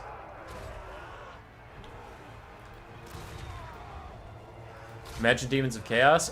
Sir Groot, the current Gladiator, took Demons of Chaos last time he was Gladiator, and I think he lost the first game outright. Trolls are coming back with their doofy-ass run animation, and I don't think it should be fixed. I don't think it's even broken. I just think it looks funny. Show him our classic ODM Mercy, Sir Groot. Groot doesn't know what mercy means. Bull Centaur Renders are still hunting down these Chaos Knights, though. They ain't letting up. And Army Losses is about to hit, but can the Chaos Knights actually be shattered as Hobgoblins also join the fray? But Army Losses is going to hit, like, right about now. The Chaos Knights leadership is positive as of this moment. And there is the Army Losses. Almost got a Chaos Knight. Almost got that Marauder. Did get a Nurgling. GG.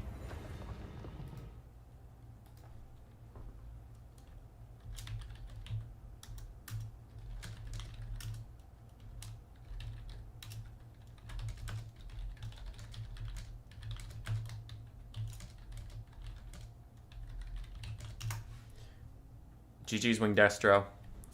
GG's. You almost got that Marauder. Almost. That was a basic unchevron Marauder. And strangely, like, he got down to 1,000 HP and you hit him with a rocket volley and his leadership stayed positive. That was kind of strange. But you almost also got that Chaos Knight. So it was a good show. It was a good show. I liked it. I liked it. Love Chaos Dwarfs. I also like that you brought the lore of Hashut, even though Fire and Death are better. Fire and Death are better. But a true son of Hashut doesn't care.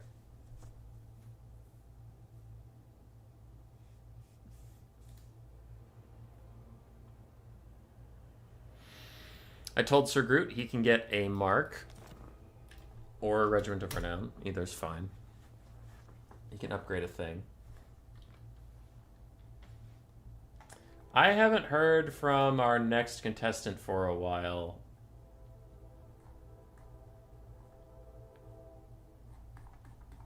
So I'm starting to think he's not here, which is fine. I'll hit up the next person on the list.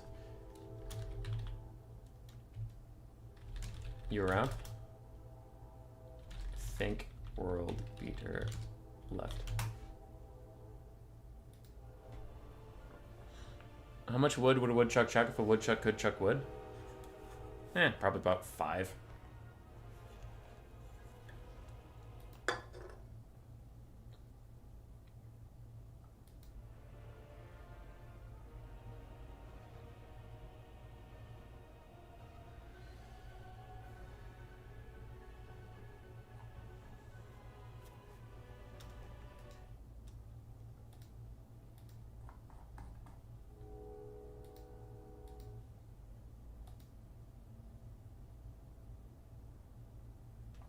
So we have the Epic Dwarf, then Chalk Crow, then Rindless, Gotrek Chadbringer, and Wolfblade.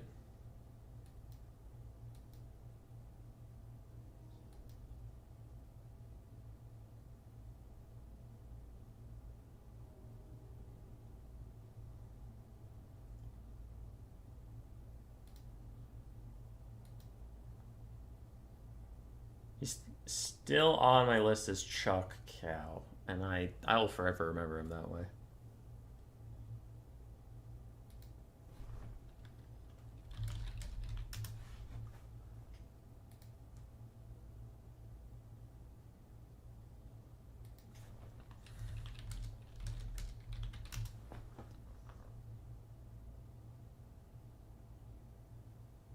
The Tzeentch no Kairos tournament is interesting. Is it just Tzeentch mirrors all day? That sounds interesting. Who is banned? Pinned.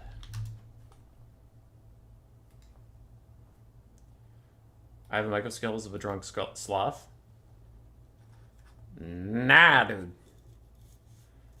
You did great. You did great.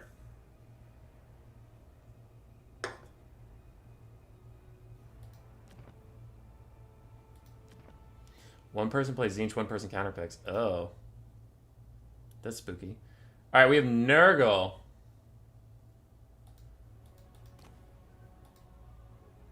Nurgle.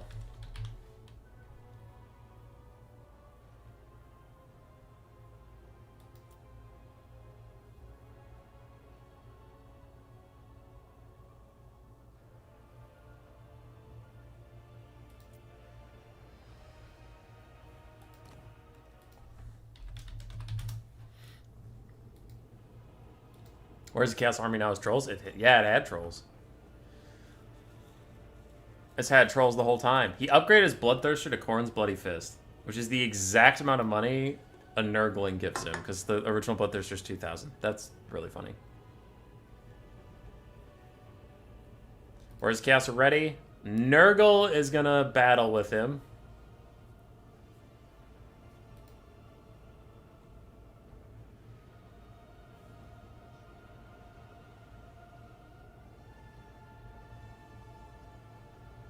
And it looks like we're getting a Kugath blob.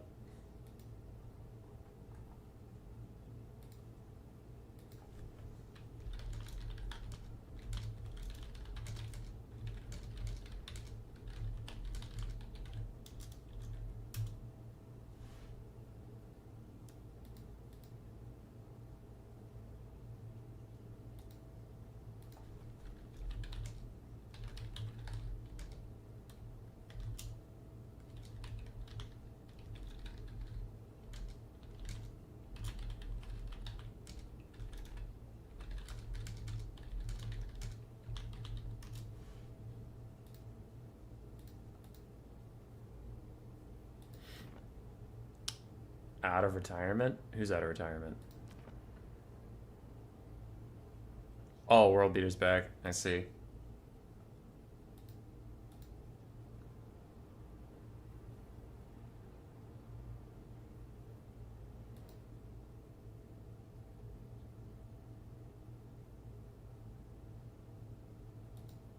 He does need to reduce his funds here.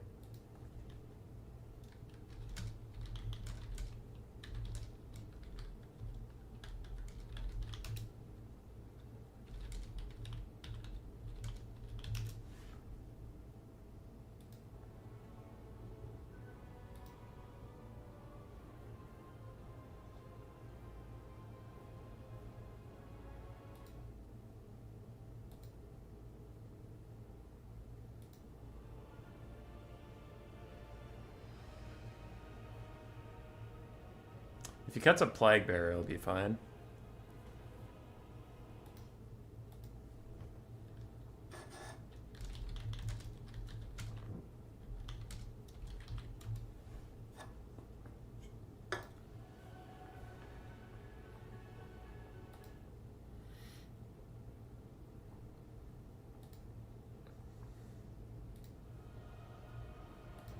All right, we're ready.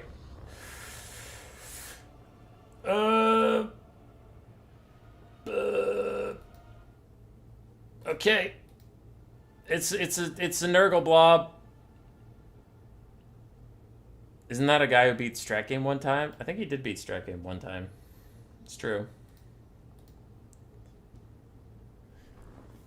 Alright, Archaon went to the Slaanesh lands. He didn't find any Slaaneshi cultists to follow him on his quest to take over the world. But he did find some Chaos Dwarfs, which he killed. He lost a Nurgling in the process, but he did get a better Bloodthirster.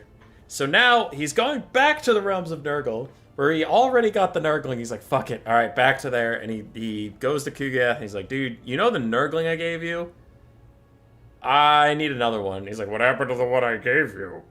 I need another one, is what I said that. What happened to the one I gave you? Well, he died. What? That was my son! So Kugath's son died, and Archaon's feeling a little awkward. He's like, ah, shit. And then Kugath declares war on him, and they're going to fight it out.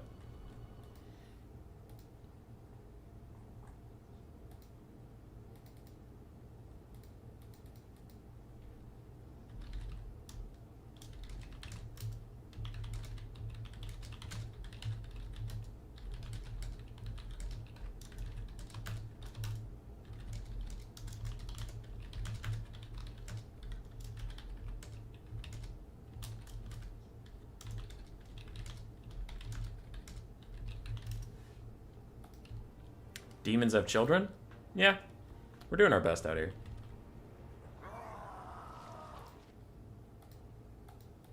Alright. The Epic Dwarf is up next, then Chalk Crow. Don't look up how Nurglings are born. Yeah, it seems to be a bit of a process. So the build for Nurgle is 2 Exalted Plague Bearers, one of which is Festering Stooges, 2 Plague Bearers, the Barons of the Bog, Kugath Plague Father, a Cultist of Nurgle, and Bilious Thunderguff, the Giant. Arcane forgot that refuse to elaborate was a valid dialogue option.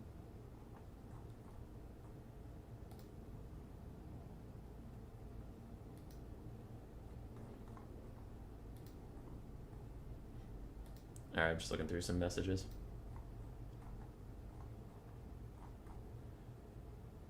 Okay. Battle started. Battle started. What do we got here? Fleshy Abundance, Stream of Corruption. No Rancid Visitation, so we can't just kill Archaon with that. That's nice, I guess. Nice for Archie. Archaon does have Searing Doom. He should be able to clear out these 4 infantry. Should. It's keyword. And then with the Khorne's Bloody Fist... Ooh, Archaon's on foot, though. He can't, like, Cycle Charge much. Yeah, with Khorne's Bloody Fist, maybe Cycle Charging, 2 Skirmish Cav. He can probably drag down Kugath. I think the main thing he's going to have to do is keep his Skirmish Cavs safe until all of the infantry are dead, and then pull them up and just shoot at Kugath for free. But if he gets in range of these grenades, the Exalted Plague Bearer grenades can really fuck up Cavalry, man. They're good. Chaos Knight's trying to get a nice charge onto Plague Bearers. Boop. Get a bit of damage, take some grenades to the face. Archaon is here. I imagine we'll see a Searing Doom any second now. He's no reason to really hold on to the cooldown. It's super cheap. He just keeps throwing it out. So Searing Doom, probably right there. There it is. I know things sometimes. Searing Doom hits. Decent little damage. There's going to be 50 more of those before this battle is done. Chaos Knight's still trying to get around on the flanks. And the Cultist of Nurgle needs to charge up his healing thing. It's currently at 3% intensity. So he's not getting free AoE healing until he really gets a bunch of damage out or whatever. Is it charged off of his damage or like stuff that happens nearby him? Each nearby entity death. Oh, so like stuff around him has to fully die before he starts healing. That's actually a little rough. I don't know how well he'll be able to charge it. Already one Plague Bearer is about doomed. Its Demonic Instability Crumbling is coming in hot. Another Searing Doom is going to hit the ground on these Exalted Plague Bearers and the basic Plague Bearers. I'm looking around at the blue army. They're all doing okay so far.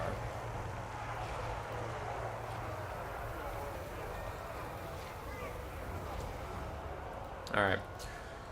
Marauders and Chosen with Halberds and everything is grinding away. Giver of Abundant Glory is about 1/3-ish stacked up. And so far, no Demonic Instability has come in just yet.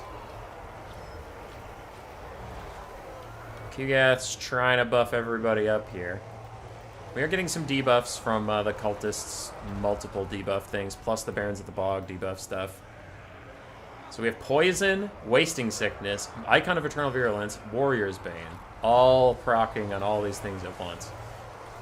Trolls are going to back off, both them terror routing at the same time, while Marauder Horsemen throw in at Kugath Plague Bearer. Some of the Marauders are also routing.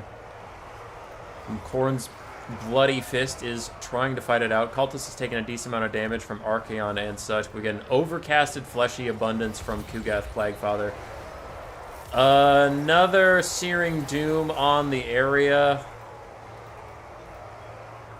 Does a little bit of damage, but Fleshy Abundance Overcast is still going, and a Fecundity on all these guys. Tons of healing for Nurgle. Still in here. Sure glad we're getting a Nurgle blob on a for fun stream format. That's very cool. That's a very cool thing that just happened. Archaon's still fighting it out, so is Khorne's Bloody Fist. Barons of the Bog are almost dead, which will get rid of one of those multiple AoE debuffs. Then Chaos Knights still trying to cycle charge in at their best. And Chosen continuing to stab and poke and maim with their halberds, but they are all getting drained down by Kugath while they do this. Another Searing Doom onto the area. Healing Cap has already arrived for the Cultist of Nurgle. And those Festering Stooges are chucking out into the Marauder Horsemen, getting really good damage down. Already Trolls are routing yet again. Archaon also needs to back off. He's at 1/3 HP. Khorne's Bloody Fist is feeling a bit of the heat. Barons of the Bog still getting some Skirmish Cav fire onto them. More charging in from Knights. But these Trolls need to be careful. If they rout one more time, they will shatter. And then that will be them cut from the build. The Chosen are also both feeling the burn. Kugath and Nurgle, I should say, is way ahead on the balance of power. Exalted Plague Bearers still tanking through it for a bit. Their heal caps are coming within sight. Chaos is looking like they're in real trouble, though. Because, like, if you know what the enemy build is, which World Beater did when he picked this build, he knows that there's only 2 skirmish caps, so he can't have a whole bunch. He doesn't have a Mutalith Vortex Beast for his own, like, Mortis Engine or anything like that. Archaon's back onto the Cultist, trying to take care of him. But Nurgle's units all have fine leaderships. They're not even Demonic Instability crumbling. They're slowly healing up next to the Cultist of Nurgle. And Bilius is hunting down Archaon. Nope, he's leaving. He doesn't want to hunt down Archaon anymore. This is a real short run for the Warriors of Chaos. Yep. Degenerate Nurgle blobs can be countered if you know you're fighting Nurgle and you build appropriately. But if you don't know you're fighting Nurgle and you have just like a generic build like we have in this kind of event, it's just so hard to deal damage to them with all their fucking healing.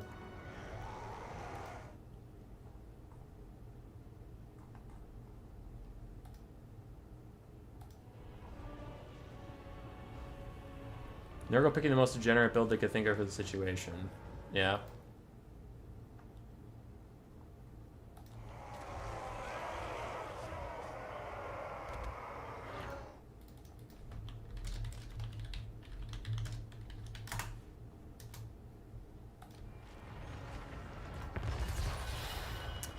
Alright, well, another Searing Doom trying to poke them down. Knights trying to cycle charge, trying to get some skirmish cav fire out. Doing stuff. I don't know if the Warriors of Chaos can win this. Because out of the 4 infantry that we started with, we still have all 4. They're still all healing up. Stream of Corruption going through. The fact that neither side has Uncle Frunkle is a disgrace. Yeah, I get that. You know what would have helped Archaon right about now? Ooh. What really helped Archaon right about now? Are you talking about Burning Head or Spirit Leech? Another Searing Doom onto the area. Nurgle's almost heal capped their entire army. Khorne's Bloody Fist is back in action, flying around, doing his best.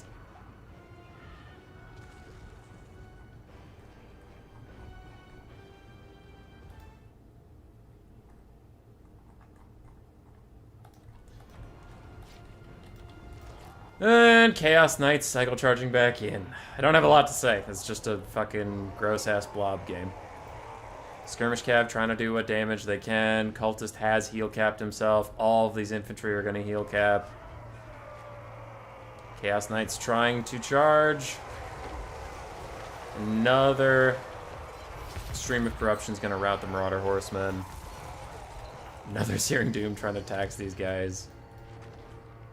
Another Fecundity is out, healing up the whole blob.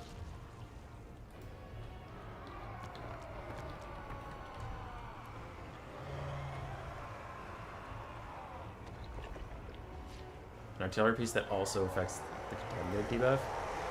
Are you talking about Kugath? Oh, what would really help Archaon? Artillery piece that also inflicts contaminated. Oh, it's a plague claw catapult. I see. I see where you're going. Sorry, I was just like trying to think about the words of Chaos Roster. Like, what are you talking about? Marauder Horsemen have routed off and come back, and some of them are throwing, and another Searing Doom to try and whittle down this fucking blob. Barons of the Bog still not heal capped. These Plague Bearers are. The only one Plague Bearer isn't heal capped right now. Yeah, Corey Day is now on the Plague Claw Catapult train.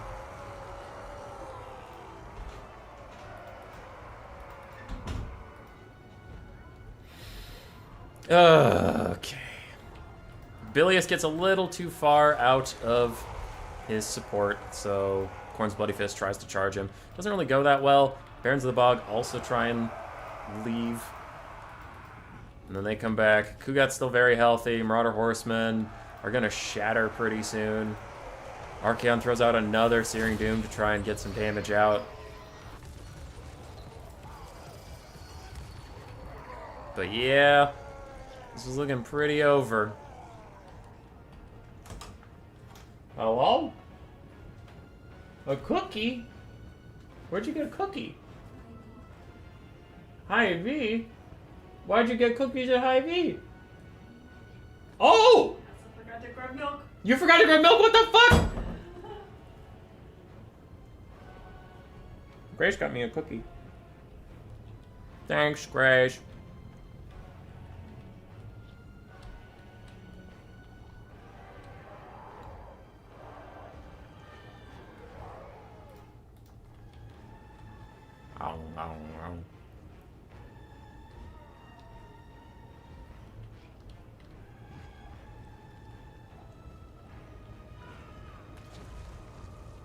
No milk with the cookies. She was supposed to pick up milk and she forgot. It was on her whiteboard too.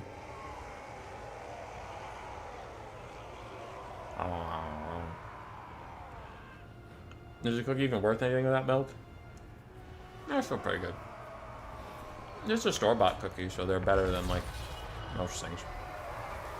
Searing Doom, gonna hit just as the Chaos Knights charge, so a little bit of friendly fire there.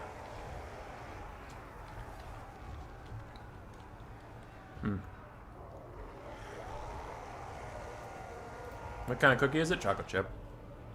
Yum, yum, yum.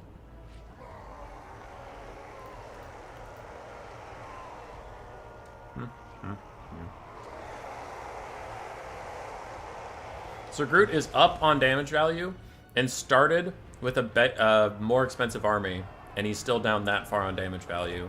Healing is nice and balanced, and Nurgle blobs are nice and balanced versus factions that didn't bring a lot of range.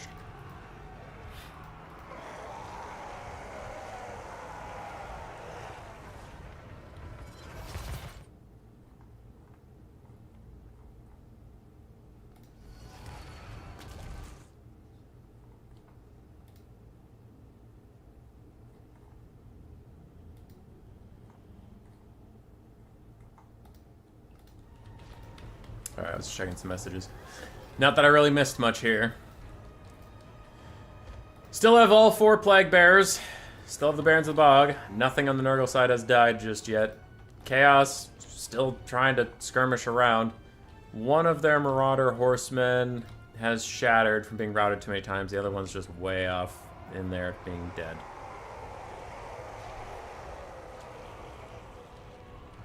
Would a Hell Cannon even get into this blob?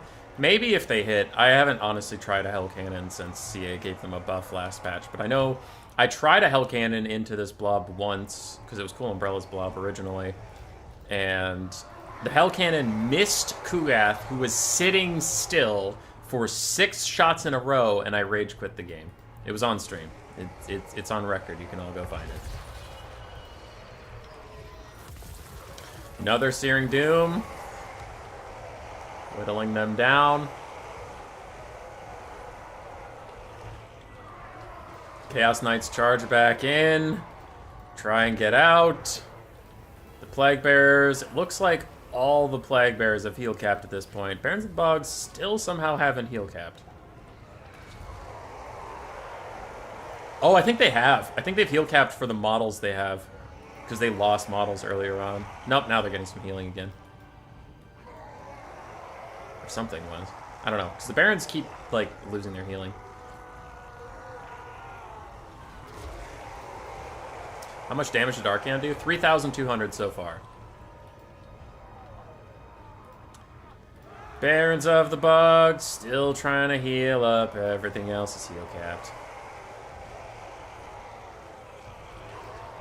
Marauders charge back in with Chaos Knights rear charging some of the Plague Bearers. Though the Shrine also gives increased leadership to stuff nearby. But the Shrine has isolated itself. If these Chaos Knights surround it, maybe with the Trolls they can get some good damage out. Maybe. And since the thing is so far away, it's not giving the Giver of Abundant Glory anymore. So all the Plague Bearers lost 10 leadership due to that. Barons of the Bog trying to support. Khorne's Bloody Fist charges in, but he misses the charge attack. And then he T-poses. And then he T-poses. Now he has to get out, so yeah, he didn't really attack. Now he's just taking shots for free.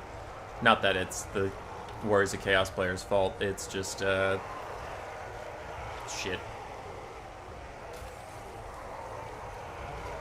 Archaon charges in, tries to get a little bit of damage, ends up having to walk out. Curse of the Slug is slowing him down, while Bilious Thunderguff and the Cultists come for him.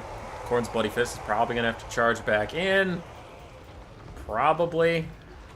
If he wants to save him. Archaon's taking big damage. Plague Bearers still around. Chaos player doing his best regardless. Oh, of course. Chaos Knights are in. Just blocking stuff for Archaon to get out. I imagine we'll have another Searing Doom on this part of the blob right here. And the Cultist once again separates himself from the blob a little bit too far. So Khorne's Bloody Fist and all these Chaos Knights going to try and kill him off. But Khorne's Bloody Fist whiffs the charge yet again. No damage over there. And now he's going to get big chunks out of the Cultist.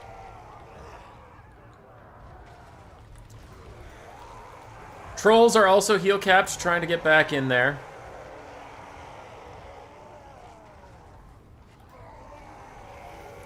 Half HP for the Cultist. Everybody for Kugat's crew is grouped up, and man, if Archaon has another Searing Doom, this is the time for it. I know he's thrown out like a million, so he probably would have thrown it out if he had the Wind of Magic, but like, look at how clustered they are. That would do so much. But since it's not happening, I imagine it's just not enough Winds of Magic. Probably used it all. Khorne's Bloody Fury charged back in, got a little bit more damage onto the Cultist, then backed off. Some of the Chosen are rejoining the fight. Chaos Trolls backing off. One is terror routing, the other one's just backed off. Just probably reset its charge. Chosen are back in. Barons of the Bog almost heal capped. Khorne's Bloody Fist getting his shots. Here we all are, charging in once again. Plague Bearers losing leadership slowly. Might start demonic instability crumbling for once at last, possibly, potentially, but Armored Trolls are going to terror out yet again. Nurgle is holding on for now. Damage value is now starting to equal up a little bit. Balance of power goes heavily in the favor of Nurgle. None of these Plague Bearers are routing. Everything for Chaos is routing, and that is going to be army losses.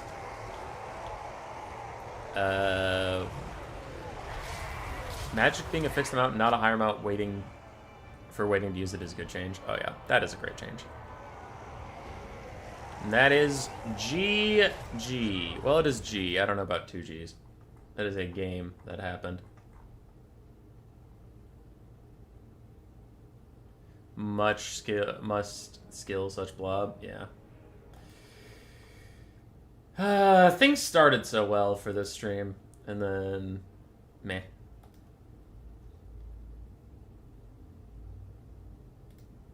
One of the games of all time. Yep, shit happens.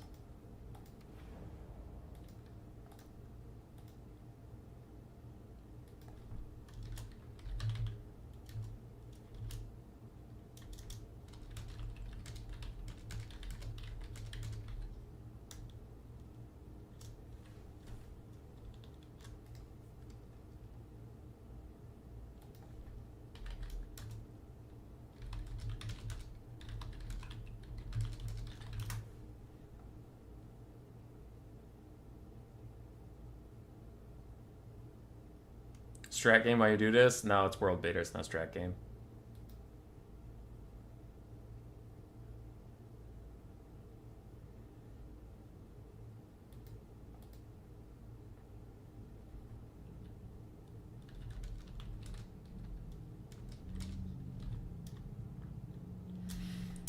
Right.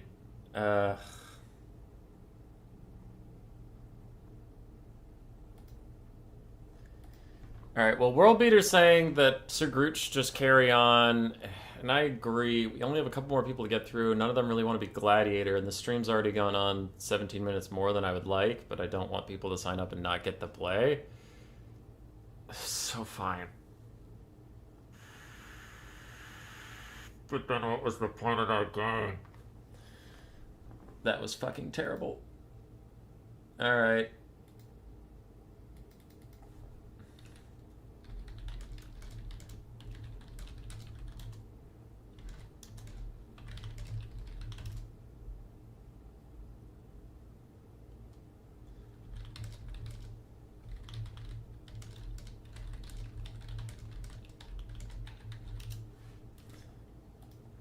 Alright. So, yeah, we're just gonna ignore that game, I guess.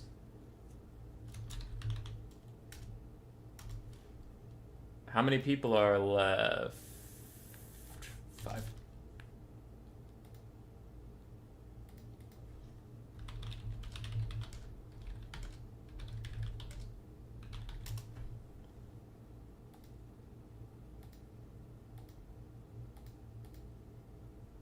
What did I miss? Not much, dude.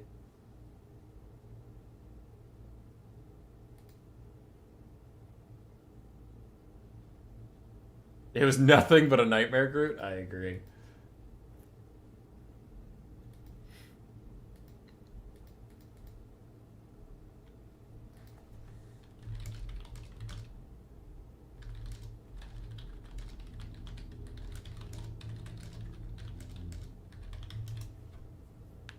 Don't mind dropping if you want to end early. Nah, we'll get through it. There's only 5 games left. If people are ready to go and hop in, that can be pretty quick. And if we don't get a Nurgle blog again.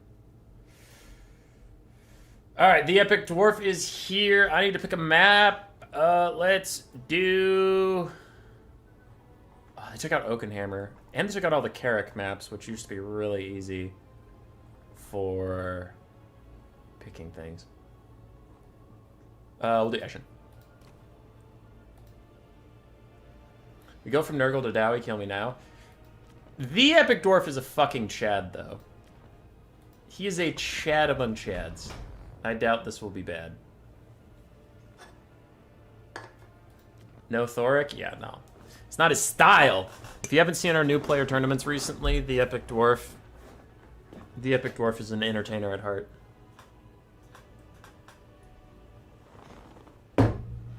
He runs from no man.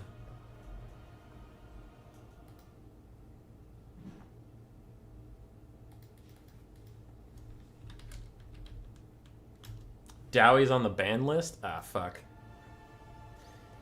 Okay.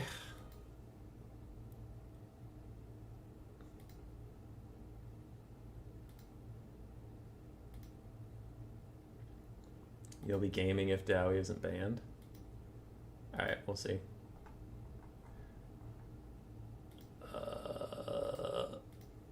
She-ball. Corner blob next, I'm just kidding, yeah.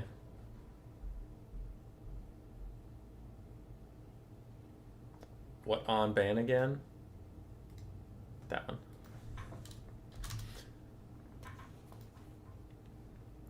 So dwarves were banned as part of the Warriors of Chaos's bans, so the Epic Dwarf's gonna have to rethink it.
No degenerate hero blob, no Thoric. I'm okay with this one, weirdly enough. Yeah.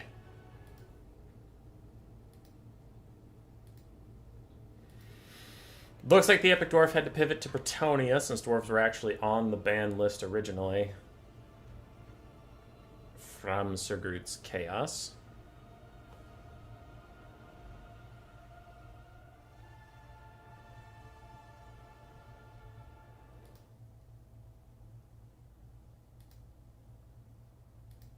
Alright, he's going Bretonnia.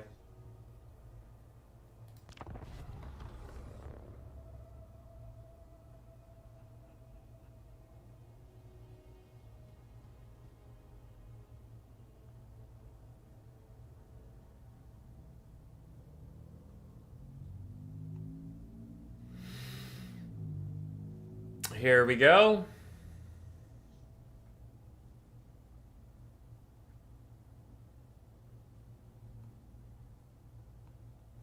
I need to rally. I need to rally the energy to get through this. Chalk Crow, I know you've been in chat. You are up next, by the way. Hope to see you soon.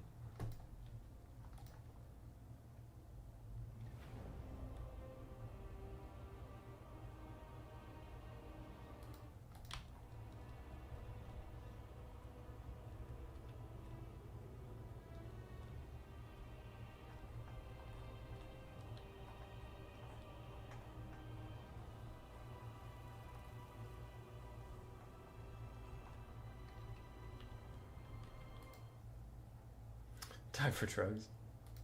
17 minutes of Nurgle ruined the stream. Rip and pepperonis. Yeah.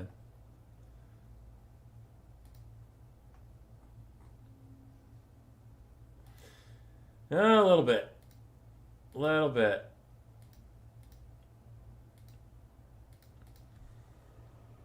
Energy? Oh, no. The energy was more like momentum and spiritual energy, not like physical energy. Or it's just kind of I lost the plot, lost the flow.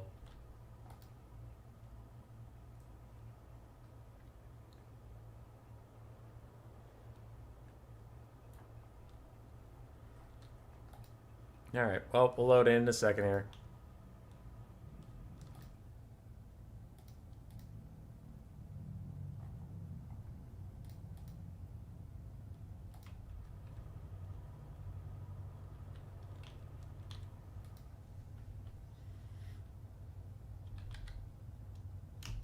So no cocaine? No.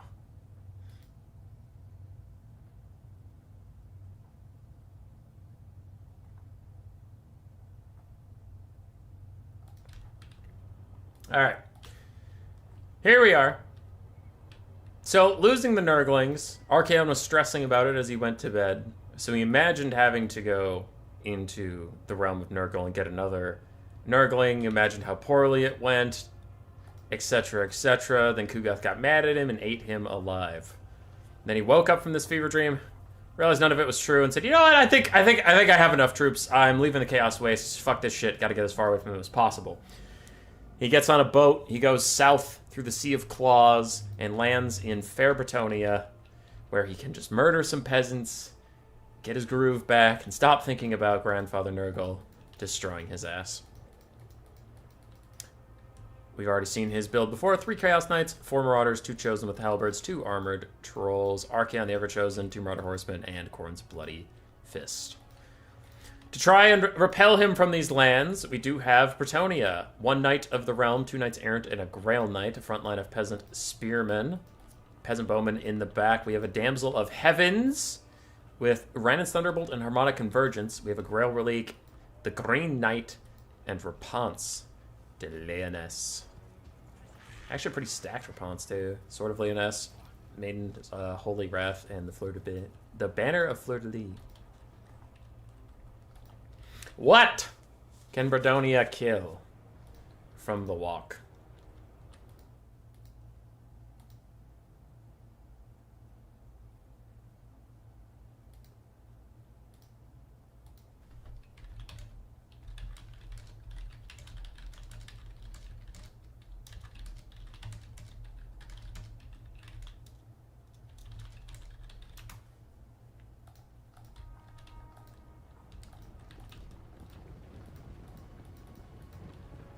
All right.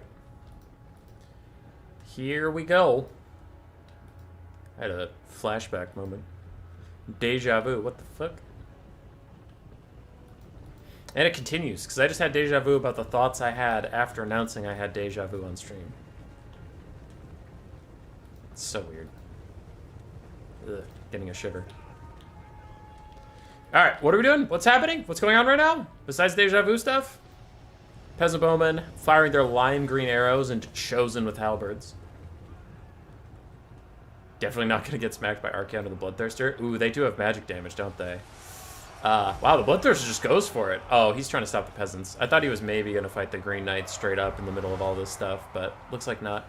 Harmonic Convergence for the Green Knight, though. 97-84 for his stats.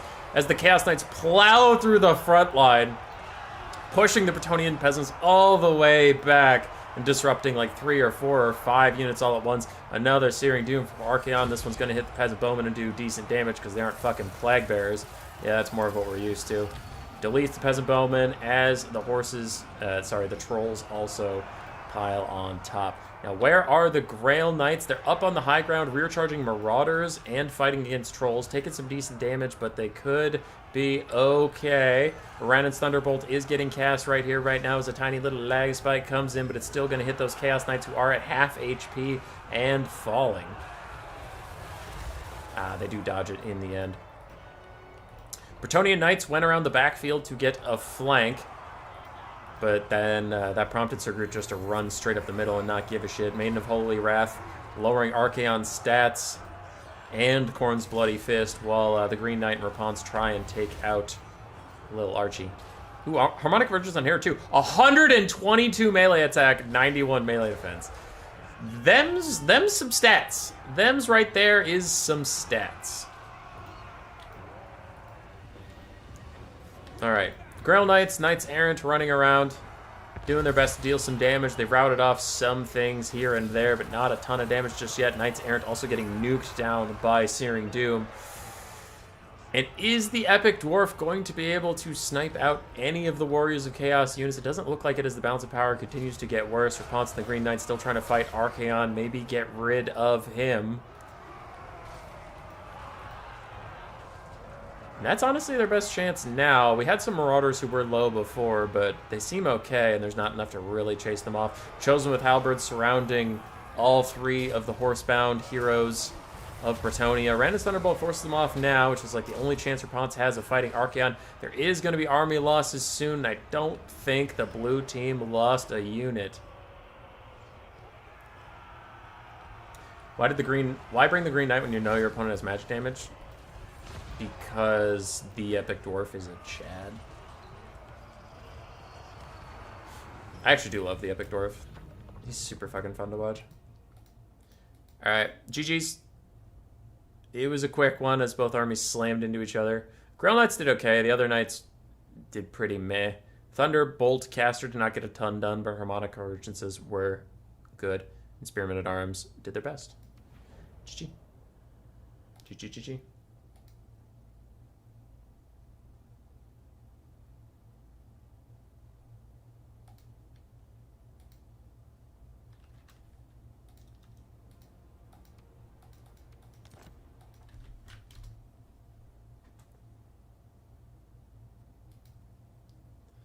All right, we have Chalk Crow here, then Rinless.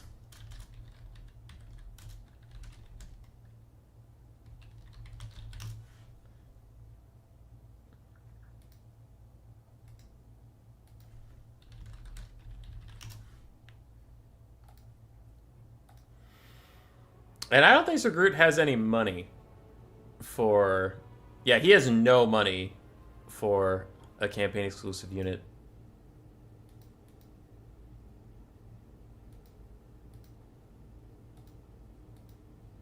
I'm around. What norm?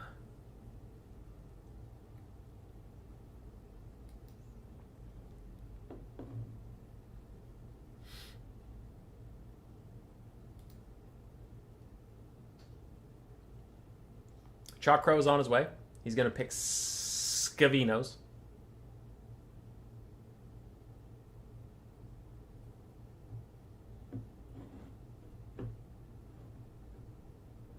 Scabrinos. I guess I could try and find a Skaven map. I don't know if the Skaven really have any maps. Estalia? Estalian Tomb, but oh, that's not good. Storm Demon? Isn't Storm Demon a map? Is it a bad map? It's fine.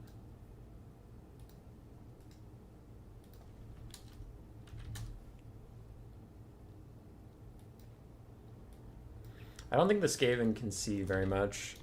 Let's just do Schwarzhafen. Seems fine.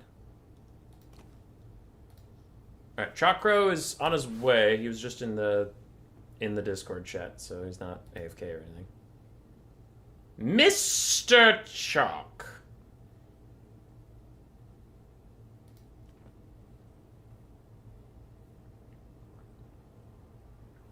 Alright, he said he's ready. Let's go. Let's do it. He's gonna shoot at him. He's gonna go pew pew. He's gonna go pew pew real fast. This is gonna be a fast game one way or the other. Chaos is gonna lose some units! Maybe. Hopefully. Potentially. Friendless. Then Gotrek, then Wolfblade. So 4 more games left, including this one. Lenorm popped up, but we cut the list. There's no more additions. It's our first sighting of the Skaven today. They were banned previously because of their ability to do massive amounts of damage to one unit in particular and fuck it up.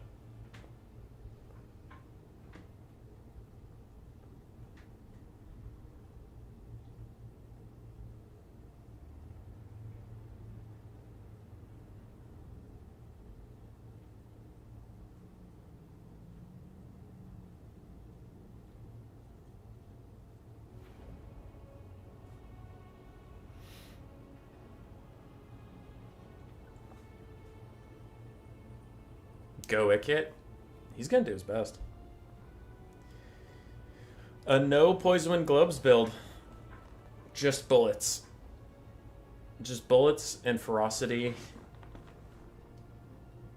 And that's really it.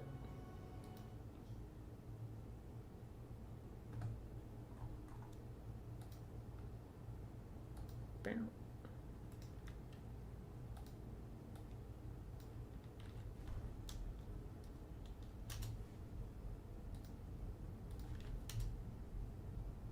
There. Bring the list down a little easier to see.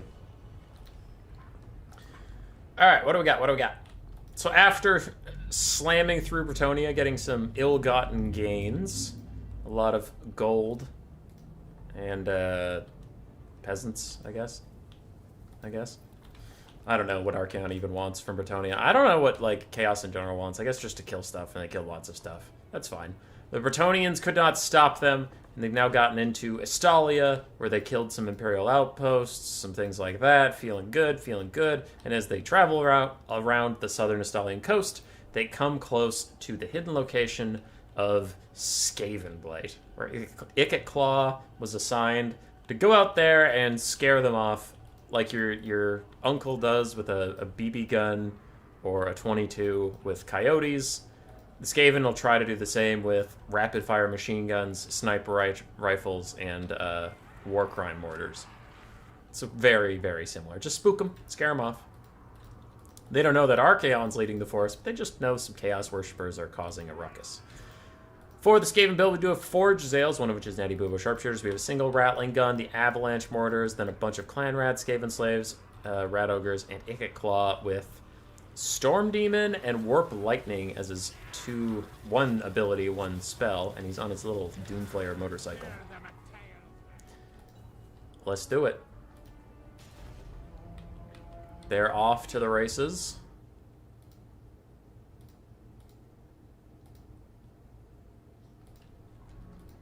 And here we go. The Jezzails will want to focus up on a couple units and just focus on killing them outright instead of spreading their damage across 4 different units and just not getting a lot done. That would be a tragedy for them, as they're already firing into the Chaos Knights. The Jezzails, they do decent damage to cavalry. They do a lot more damage to infantry since the penetration changes were given to them in Warhammer 3. But I think the Avalanche Mortars might have that covered as, oof, Chaos Knights are getting lit up by these guys as they advance. And there's another Chaos Knight that looks like it's going to get shot in the face by Rattling guns. And the Avalanche Mortars are here saying hello to the Marauders. There go the Rattling guns, just tearing apart the Chaos Knights and really slowing them down, which is probably the main point. Other Jezzails still firing at those Chaos Knights in the distance, but the Avalanche Mortars will not let these Marauders go. They're going to make sure that those guys properly fucking die. Big damage on something already routing. Maybe gonna get it to shatter. Doesn't look like it just yet. Marauder Horsemen, the Skirmish Cav, trying to get involved, but they will just get routed off. Rattling guns also tearing apart the Chaos Knights. Lots of damage out against Chaos early on, but Khorne's Bloody Fist is in the backline disrupting things, and so far nothing has shattered. Rattling guns firing over the heads of these Chaos Knights, only getting a little bit of damage in. The Chaos Knights will actually hold on and be able to get in there. Avalanche Mortars firing at Archaon. I think that's a bit of a whoopsie. They probably want to fire at something else. Trolls routing, Marauders routing, Marauder Horsemen routing, but so far nothing has shattered. Chaos Knights on the flanks going to get charged by Rat Ogres and shot by Jezzails, which will try and chase them off the field. Other Chaos Knights are running away. Avalanche Mortars teeing off onto the Chosen now. And Skaven are way up on damage value, though this is usually the part of every Skaven game that gets real risky. When your backline starts getting compromised, all of a sudden you can't shoot as much anymore. One Chaos Knight is routing away. Will they shatter? It is hard to say. Getting low, down to 250 HP-ish. Rat Ogres and Skaven Slaves starting to rout, though the Skaven front line is falling apart. Rat Ogre still trying to chase that Chaos Knight, but he has not shattered just yet. He's fine. He's chilling, vibing. And so far, Chaos hasn't technically lost a unit just yet. They're firing at Khorne's Bloody Fist, getting good damage out onto him in general. But again, I don't know if they're going to be able to kill him. Kill him outright. Chaos Knights make it to the edge of the map, so they're going to be fine. And I am fearful for the Skaven. I see a lot of very low units, but not a lot of dead units. And that super injured Marauder from the very start of the game is coming back. He's fine. He's okay. Skaven in mass exodus. Ikit needs to get his way out of these Chosen. Probably go charge those Marauders and then throw Warp Lightning on top of himself and just try and shatter those Marauders is probably the best he can do.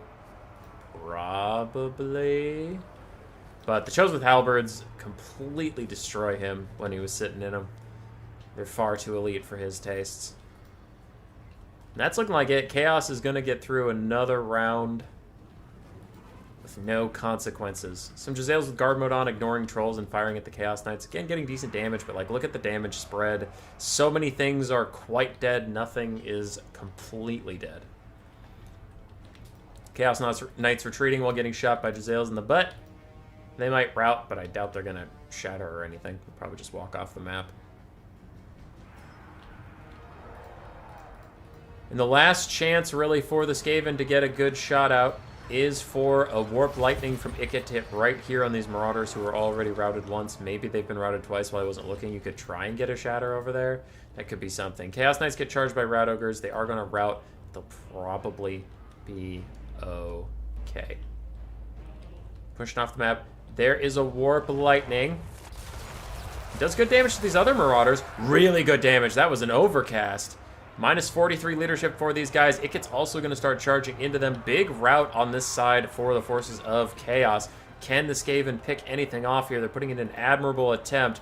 Marauders routing for the second time. Khorne's Bloody Fist is coming for Ikit as he desperately tries to get these Marauders to shatter. They're at negative 45 leadership.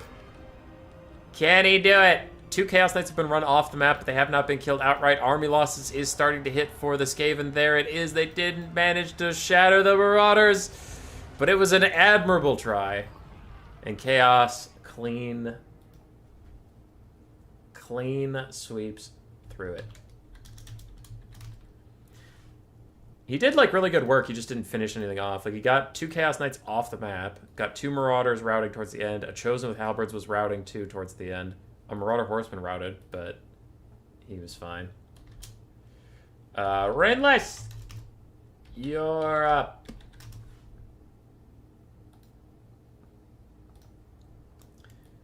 And then we have Gotrek and then Wolfblade.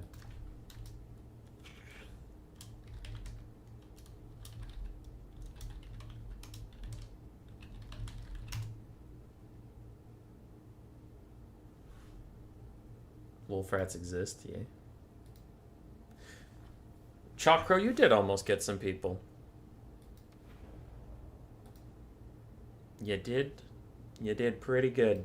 You did a lot of damage to a lot of people.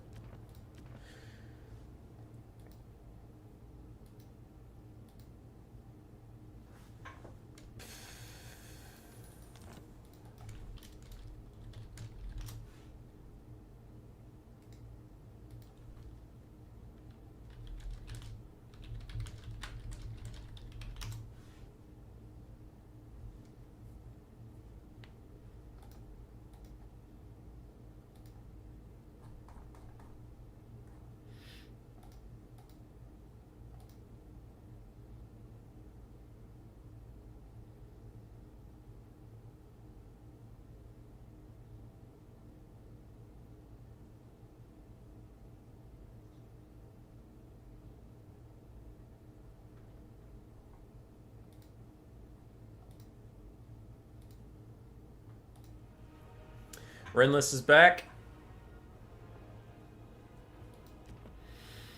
Haven't seen him for many a year. He used to play at the start of Game 3, and then when Immortal Empires came out, he played for like a bit, and then took a break. Forever! 3 games left in the stream. Renless, Gotrek, then Wolfblade. We'll see if Sir Groot can last through it all.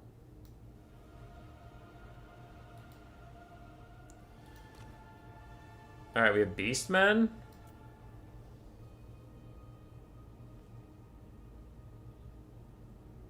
If we have Beastmen, I know what map we're going to. Bloodpine Woods.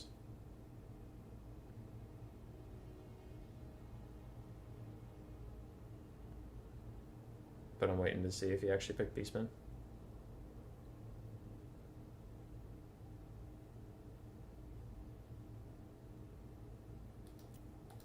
Alright. I'll switch the map just in case. Oh boy.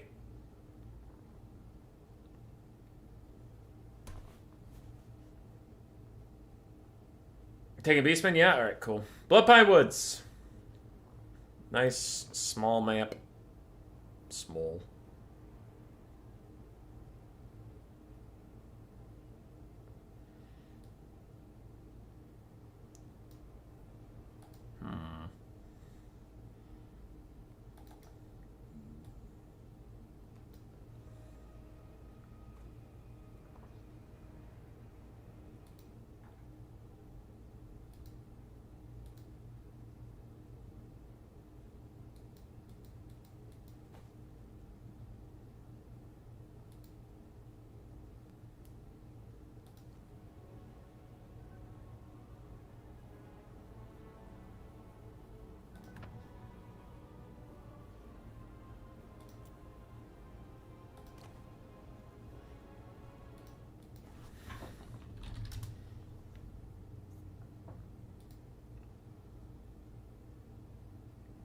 All right.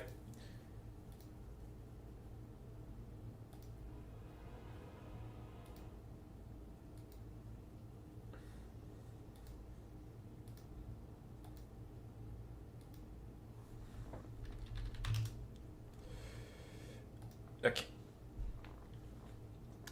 Okay.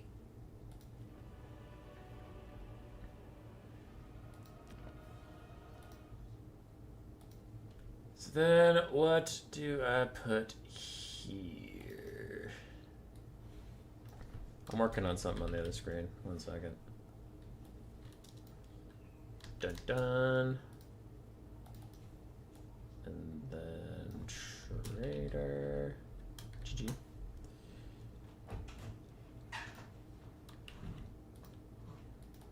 And then compile. Axe Slayer.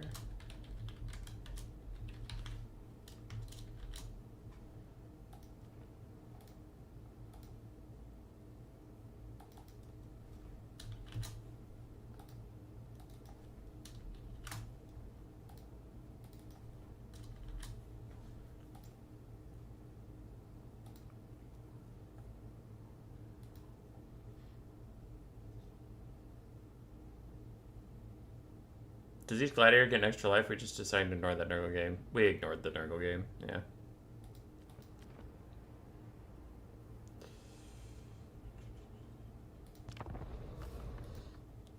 Okay, now I have to find a picture. And I have to decide on a theme. A theme!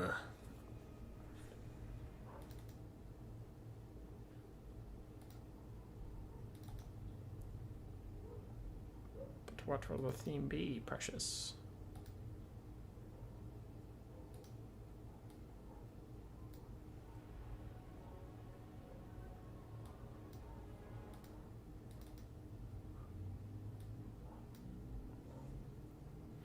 Well, I know what it is.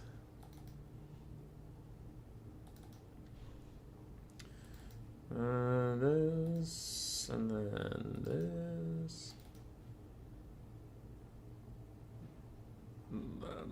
Where are you, you bastard?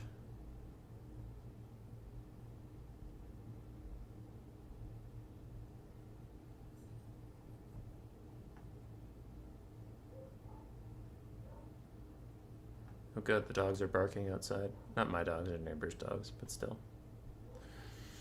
Tedious. Tedious.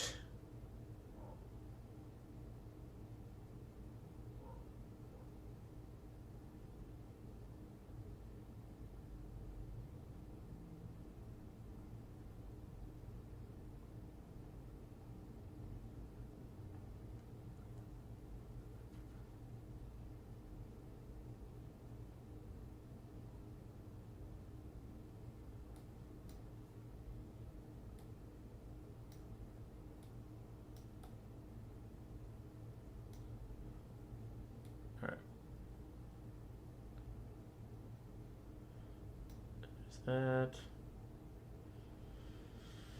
And then... Why are you all the way over there? Go here.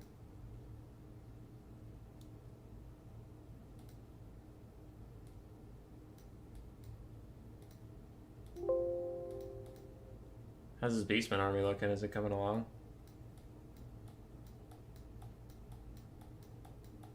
Looks like it.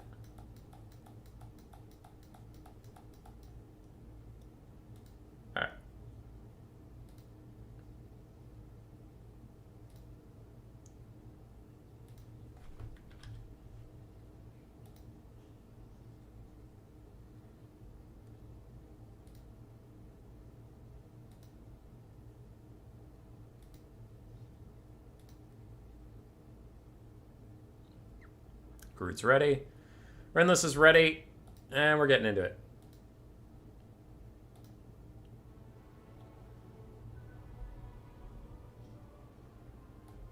Your neighbors are playing the bagpipes? Good lord. That sounds terrible.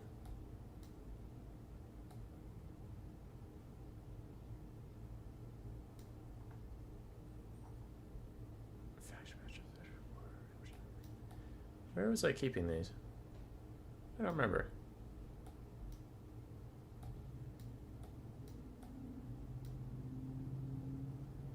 Weird. Okay, how we doing? How we doing? Loading up? Perfect.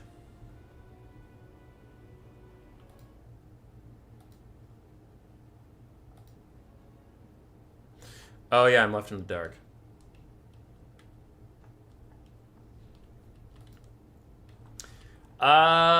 Yeah, so we're in the dark because it is an ambush battle. The Warriors of Chaos player said that could be kind of funny, especially since it's Beastmen attacking him. So we went with an ambush. But he opted into it. So as they took their ill-gotten gains northwards. Back through Estalia. They came under attack by a Beastman herd in an ambush. Who are very jealous of the Warriors of Chaos for getting all of the Dark God's love, even though the Beastman wants some of that sweet, sweet lovin'.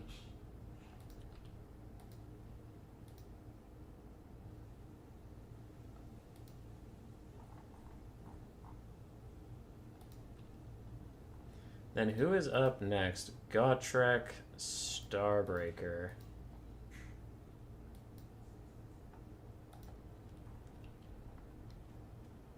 And then Wolfblade. And that'll wrap it up. So 3 games left, one of which is this ambush battle.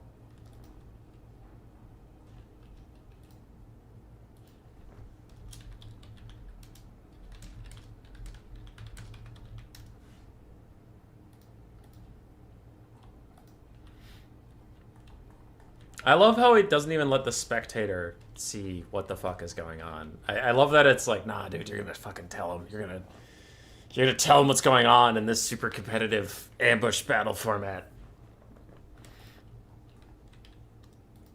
Whatever, dude.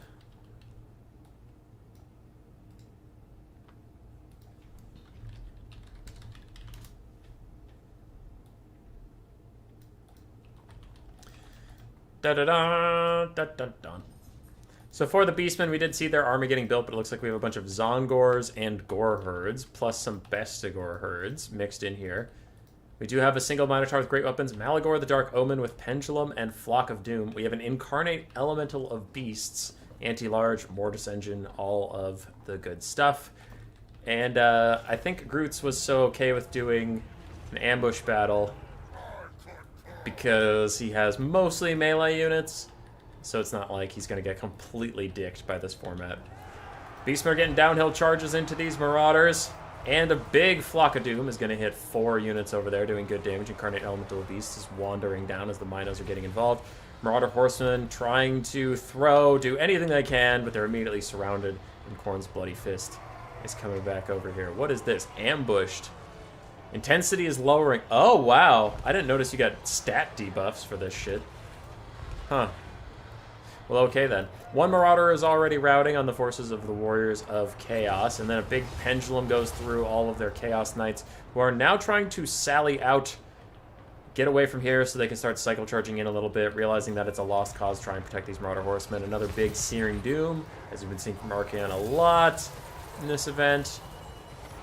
Does good damage to the Gores and Bestigor herds and such. One Marauder is routing, getting chased by Gore herds with shields. The other 3 Marauders over here look like they're about to rout, but will any of them be chased enough to be shattered? Let's see. Khorne's Bloody Fist is getting to fight the Incarnate Elemental Beast. He's loving that. The Incarnate Elemental Beast also probably feels pretty cool fighting Khorne's Bloody Fist, though he's losing it. I'm sure he's just still having a good day.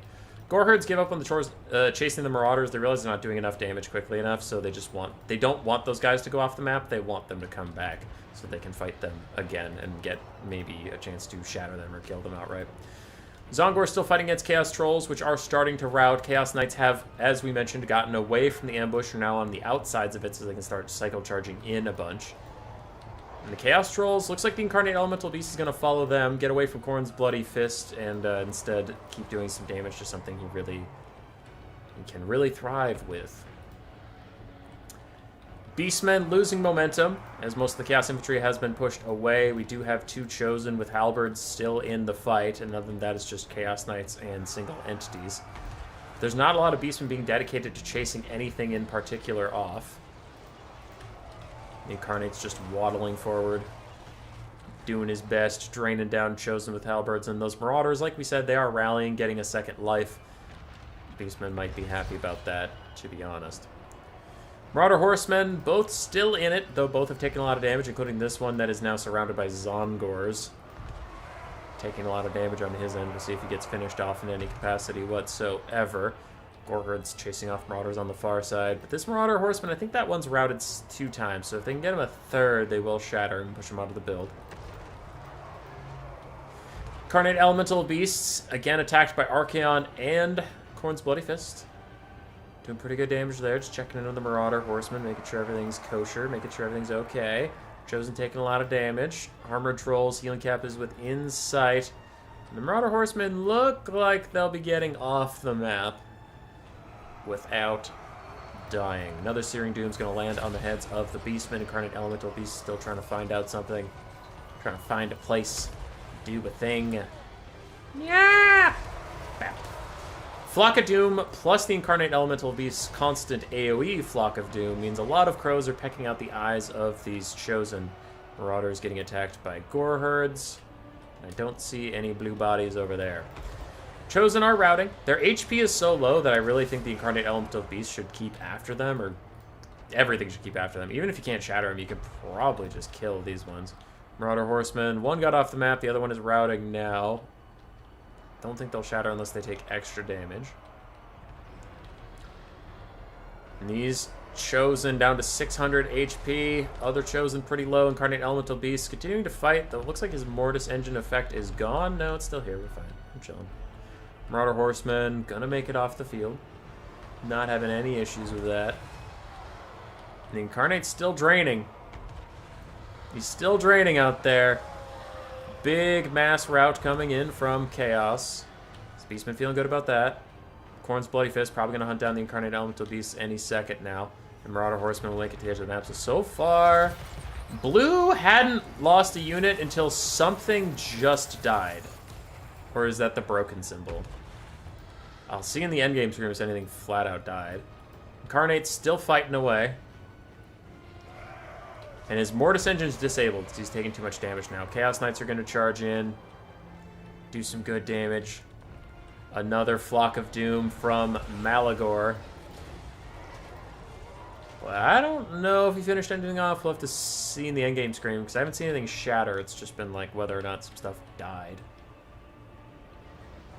Incarnate Elemental Beast continuing to scrap it out. Some trolls are routing off in here for now. Malagor's trying to probably escape this situation. Probably doesn't want too much more to deal with this. Big Searing Doom is coming down on the heads of the Beastmen. That will probably get these Zongors out of here. Goodbye, Zongors. Incarnate, 100 HP left, which is plenty. He's now down to 1.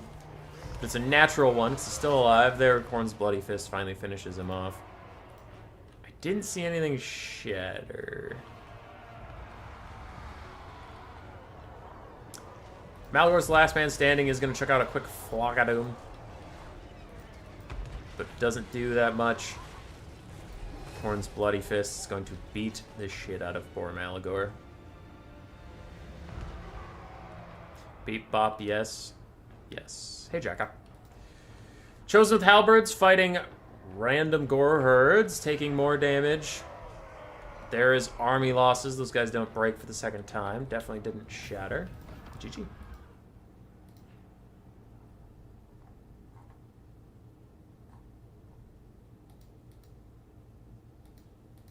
Chalk Crow, I can bless you with the Rat Ogre roll. Done. Done, done, done. Yeah, it doesn't look like anything Chaos had died outright. So then I didn't see any shatters. Man, those Chosen got real close, though. Real close. GG. Where is Gotram?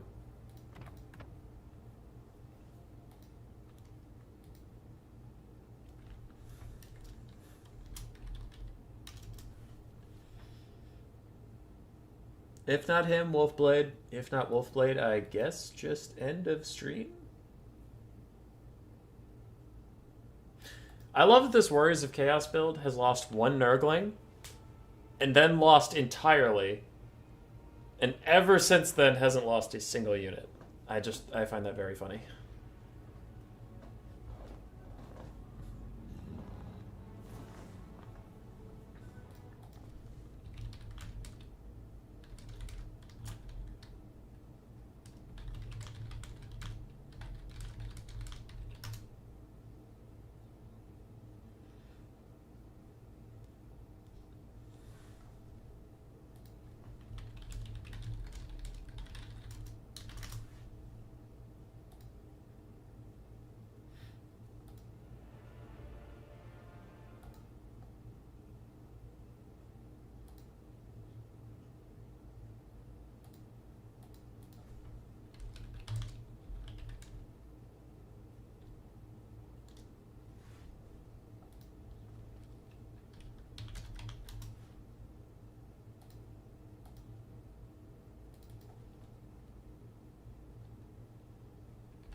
Godric is here.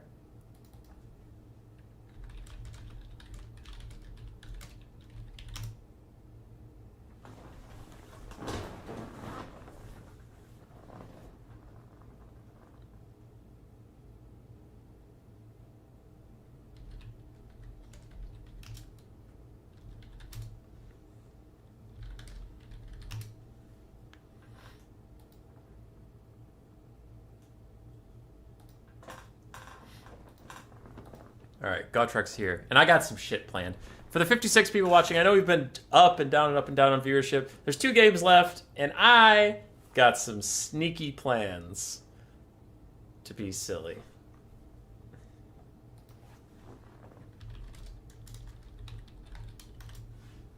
What faciton?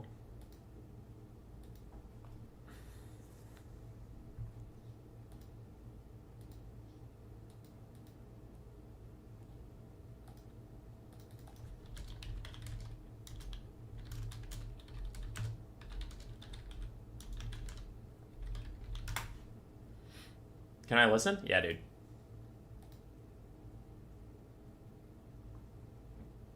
Do I need to tab out? No, I have sneaky plans. I have sneaky plans. Alright, start a poll. I have some stuff for you guys. Alright. Uncle Furuncle Bilious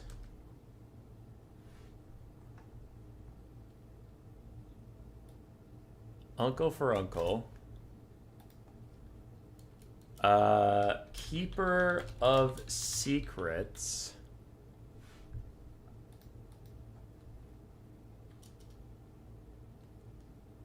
Skull Cannon X2 or Flamers X3.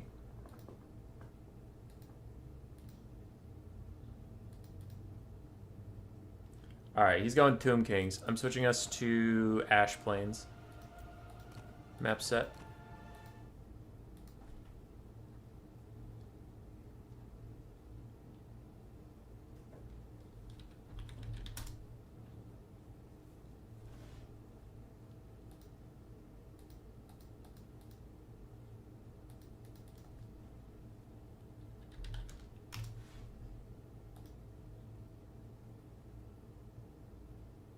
I don't have the latest DLC, so no Mutalith. That's fine. I didn't put it as an option, but that's fine.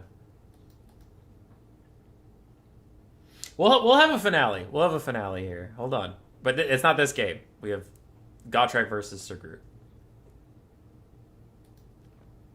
Hey, Radiant Ash. How you doing, man?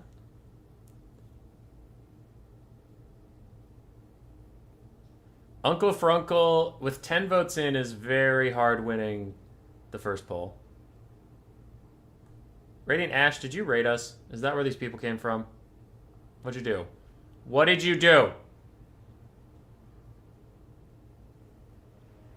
I'm upset now.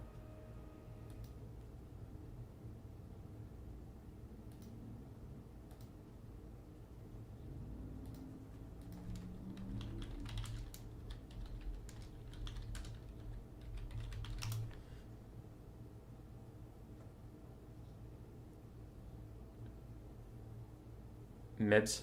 That's fair. That's fair. So vote Nurgle. Alright.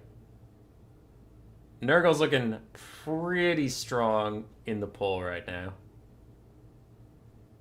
So we'll probably get the Frunkle. And then...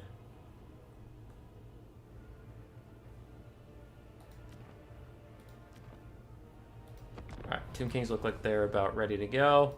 That poll is so one-sided, I'm going to end it. And then second poll, number 2. Frogs, flies,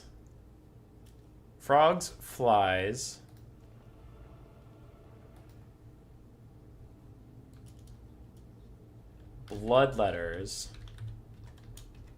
Demonettes.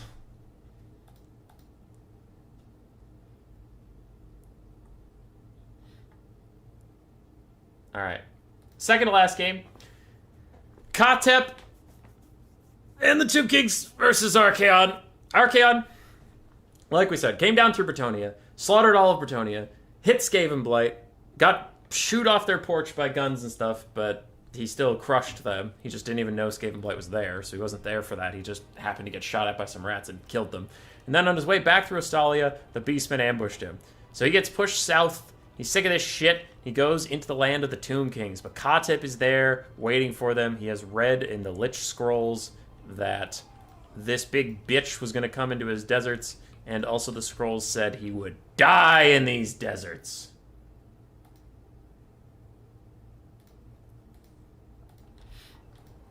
Remember what Nurgle did to this stream. Alright, frogs are doing good. So Uncle Frunkle and frogs so far winning the poll, but I'll leave that poll up until after this game. For the Tomb Kings, trying to stop this unstoppable Warriors of Chaos army, we do have 2 Necropolis Knights, triple Ushabtis, regular, you know, not Great Bows, and then Skeleton Warriors. We have Kotep and 2 Necrotechs? No, a Necrotech and a Tomb Prince. Cool. For anybody here who just came from Radiant's stream, what we're doing, what Gladiator is the Gladiator at the time, it's like King of the Hill. So the king on the hill, quote unquote, in this case, is Warriors of Chaos. And they have larger army with 15,000 funds rather than 12,000, right? But their build is set. Everybody knows what their build is, so you could try and counter it as best you can. And their build can't change. And any unit that gets shattered or killed is removed from the build. And then we have chat vote on some of their replacements. Eventually you get a pretty hodgepodge, wild remnant build, like our first player, Raced, who's playing Dark Elves, ended up with a Feral T-Rex, a Feral Mammoth, and the Chill of Sontar, and Rakarth, versus, like, a whole normal army. And that's when he lost and died. So our Chaos Champion so far hasn't lost any units, I don't think. Well, he lost a Nurgling. Chalk Crow, if I remember correctly, who did it. Chalk Crow killed a Nurgling, but other than that, he's been doing all right. We do have 2 games left in the stream, and I do have something special planned for the next game. But this is... Let's just say this is the last regular Gladiator game. In the last game, I took some liberties. I had a little bit of fun over there. A fun Nurgle build, yes? What do we call it, a fun Nurgle build? Are you talking about, like, making a fun Nurgle build? Frogs are still winning.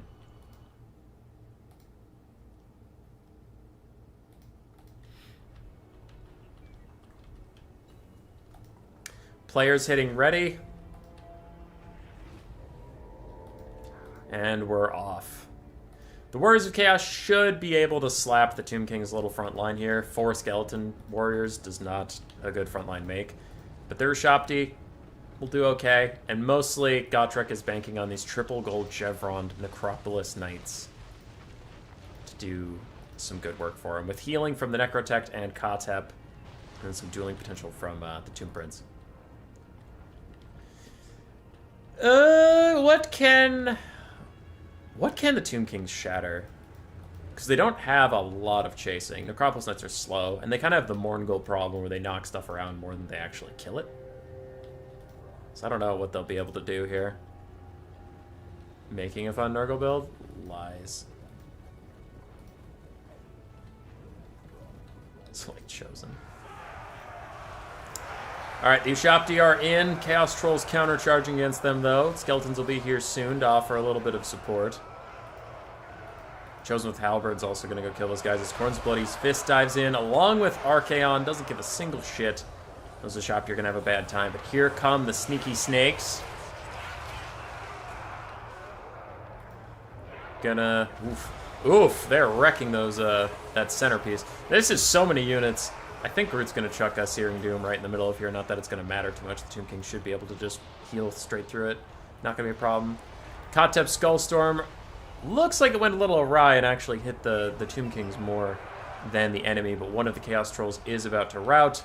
There they go. Can they even be shattered or chased down? Taking a lot of damage on their attempt to escape from here, so they might just shatter outright. Looking around, how else are we doing? Group did chuck down the Searing Doom and hit some skeletons. Do decent damage, so they'll probably heal up from the Tomb King's army passive and Kotep spamming out his spells. Ooh, and yeah, that's probably why Archaon hasn't been super aggressive about his Searing Dooms, is Kotep's resetting all his cooldowns all the time. Not loving that.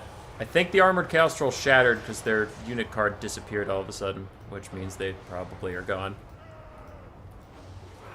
Say goodbye to those trolls. On the bottom and on the top, the Tomb Kings are getting rolled, but this centerpiece that they've held up with their Necropolis Knights is actually doing pretty darn great. I'm looking for any doofy-ass trolls running around that I can hover over. There they are. Yeah, they shattered. One troll is out. Khorne's Bloody Fist still full HP, so is Archaon, so plenty of single-entity dueling power. Marauder Horsemen trying to kite around the Necropolis Knights as much as they can, though the Necropolis Knights are still full HP, which has to be something you're a little concerned about. You do have 2 chosen Halberd units, so I guess they're not that worried.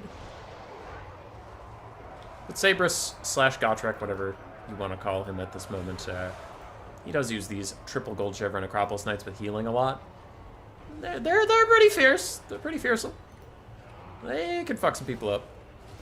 Another Searing Doom target sitting right there if Archaon can get the cooldowns to use it without Kotep spamming his ass to death. Hey, got one. Nice. Meow. Bum, bum, bum, bum. Really good damage on that. More crumbling away for the Tomb Kings. Both the Sneaky Snakes are alive and well, but that's pretty much all the Tomb Kings have left to them at this moment in time. They also have a new Ushapti summon in the back pocket.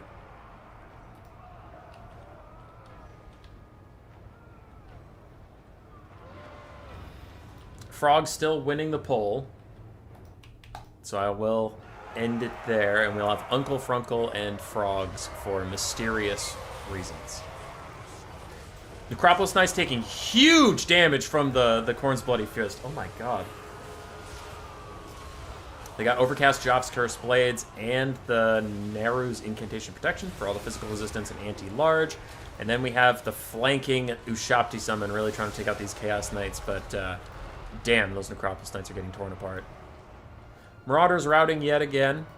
Some of them have been routing for quite a while. We'll see if any of them actually manage to shatter. The Necropolis Knights are trying to get out of here. The Chaos Knights are right on their heels, not giving a single shit. Syrian's Incantation of Vengeance are going to hurt these guys. I don't know if it's enough to shatter them. Maybe they've routed twice. I saw them route once, but maybe I missed a second one. We will see. Though if it doesn't shatter them, they will just run off the map. The edge is right there, and they'll be okay. They'll be safe. Ushapti summon, taking a good amount of damage, though it is just a summon, so no one cares about the damage it takes. Nobody cares, Sean! Oh, the Chaos Knights did shatter! Alright, look at them go. We have lost a Chaos Knight and a Chaos Troll that will have to be cut from the build. The Tomb Prince is isolated, locked down, almost crumbling. Second Skullstorm from Kotep is rolling through the lines of both forces, though it's kind of eking a little bit more towards the Tomb Kings, so some friendly fire there. A treacherous Skullstorm for sure. Khorne's Bloody Fist still pounding those Ushapti. You only have 25 seconds left to live anyway. Tomb Prince off screen is dying. And Archaon tries to get a predictive Searing Doom. Pokes down the snakes a little bit. He predicted them pretty well. A Marauder also shatters, so we've lost a Troll, a Marauder, and a Chaos Knight. Ushapti, 3 seconds left to live, then it won't matter anymore. Khorne's Bloody Fist fighting alongside these Chaos Knights, and he will get good damage out. We saw him before. He really puts the slap down on these snakes. And this is the last stand of the Tomb Kings. Kotep's even taking some damage now. Necropolis Knights starting to crumble away. And Marauder Horsemen on the backfield just going to kite away from these snakes. Don't want anything to do with it. Just want to throw, get free little damage out while they can.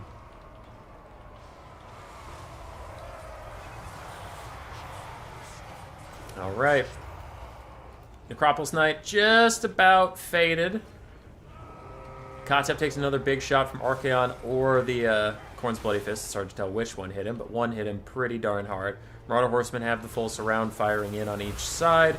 The Chaos Knights are here doing good damage, though they want to be careful not to take too much damage in return, lest they, die for no reason. This is looking like it.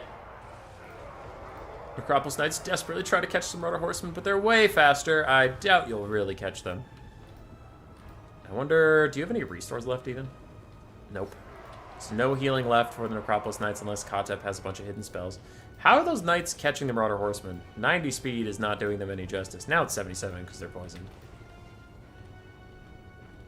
Chaos regrouping a little bit. I'll check if Wolfblade is ready to go.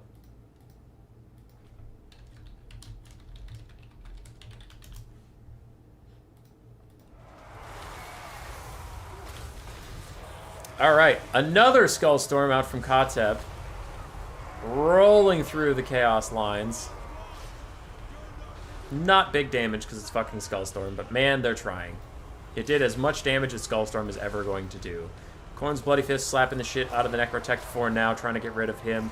Necropolis Knight's down to half HP, Kotep's down to half HP, and these Chaos Knights not feeling super cool, not feeling jacked, but army losses will take over, and they will be just fine.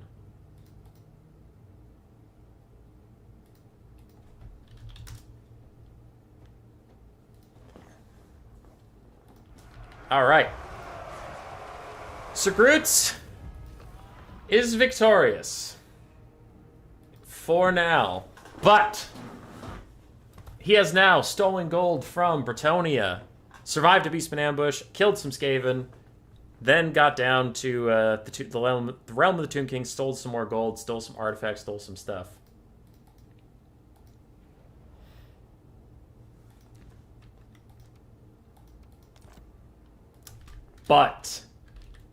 But, my friends, what is this? As tournament grounds, where the fuck turn? There we are, the tourney grounds.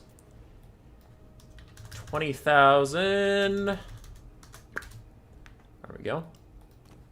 As Archaon makes his way back north, he finds not a ravaged and destroyed Bretonnia. He finds King Lewin has rallied his forces, so cut a Chaos Knight, a Marauder, and a Troll. But chat has gifted you 4 Plague Toads and Uncle Furuncle. The lady wills it! It is true. So, he lost a Chaos Knight, he lost an Armored Troll, he lost a Marauder. But Kugath Plaguefather heard about the Nurgling he lost, and in Archaon's dream, Archaon thought Kugath would be pissed. Kugath is not. Kugath sent down a Nurgle relief force.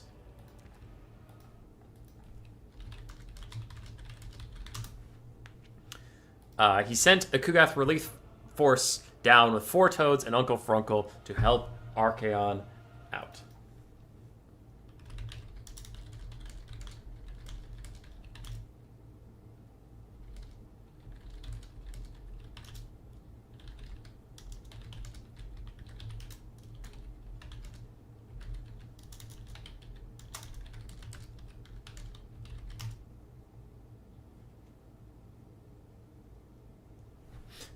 Alright, so I told Wolfblade to build an army with 20,000 funds, even bigger than the 15 originally started with the Warriors of Chaos, because this is Lewin rallying Bretonnia. He did not like Archaon slamming through his lands so easily, and Rapunzel didn't fucking stop him. He's like, of course Rapunzel didn't stop it, it's Rapunzel. She's ain't gonna do shit. I'm the king of Bretonnia. Let me show you how it's done. He got the Green Knight, he got some Hippogriffs, got Royal Pegasus Knights, got the frickin' ROR Infantry. He's ready.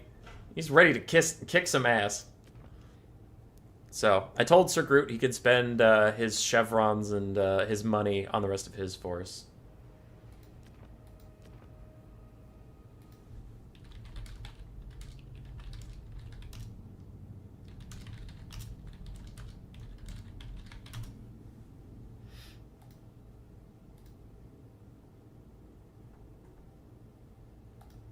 Bretonnia's ready. Chaos is 700 more gold. They've grabbed some Marauder Horsemen of Tzeentch, turned their 2 remaining Chaos Knights to Slaanesh, turned their Halberds to Chosen of Tzeentch, and they're now turning some of their Marauders to Marauders of Khorne. Everything is marked, and now he's starting to get some chevrons. The battle of our time. Can Archaon get back to the Chaos Wastes? Or will Chaos undivided defeat him?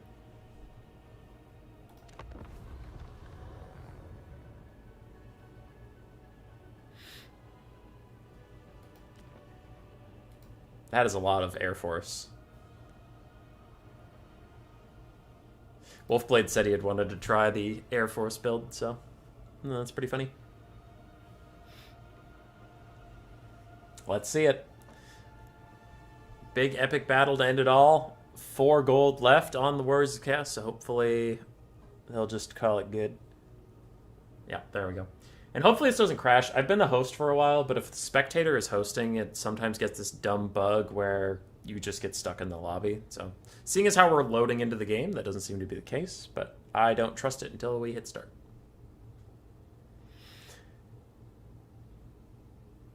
I guess since Archaon got a bunch of marked units, like, he took his regular units and just marked them, he must have found some sort of Book of Nagash or something in the Tomb Kings, and that's why I must have been down there to, like, open a Chaos Portal and receive some magics. Do you require magics?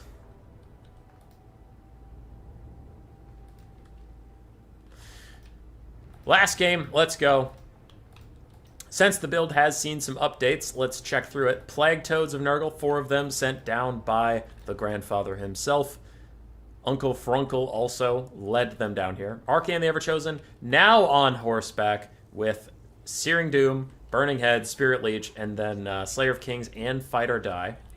He has a front line of Marauders of Khorne, 2 Chosen of Tzeentch, 2 Marauder Horsemen of Tzeentch, 2 Chaos Knights of Slaanesh, and Khorne's Bloody Fist. Of course, of course. On the other side for Bretonnia, attempting to stand in his way, we have Peasant Mobs, Spearmen at Arms, 4 Archers with Fire Arrows. It looks like all of them are Fire Arrows. Then we have the Beast Slayers of Bastogne, Footswear ROR, Holy Lordens of La Massatil, Battle Pilgrims, 3 Royal Pegasus Knights, 1 regular Pegasus Knight, a Royal Hippogriff Knight, Lewin up on Biaki with his usual buff, Stand Your Ground, Sword of Khorne. Then we have the Companions of Quenelles for the only ground-based knight, the Regiment of Renown anti-large armor-piercing questing knights. We have a Damsel of Life with Regrowth, Earthblood, and Dwellers Below, which is going to be a crucial spell in killing those Chosen of Tzeentch. And the Green Knight, who we already saw previously try and help Rapunzel stop this evil, and he failed. But he has come back with Lewin. Where he found an ancient Sharpie and marked the units himself. Yes. Classic. Last game of the day, and then we have a very special announcement, so don't go anywhere just yet. Well, actually, no, we don't have an announcement. Fuck you. I don't need to do it. Announcing it in the Hell Pit chat will get what I need out of it, so no. Nope. You don't get anything. Boo. The Chaos Crowns. The Chaos Crayons of Demarcation.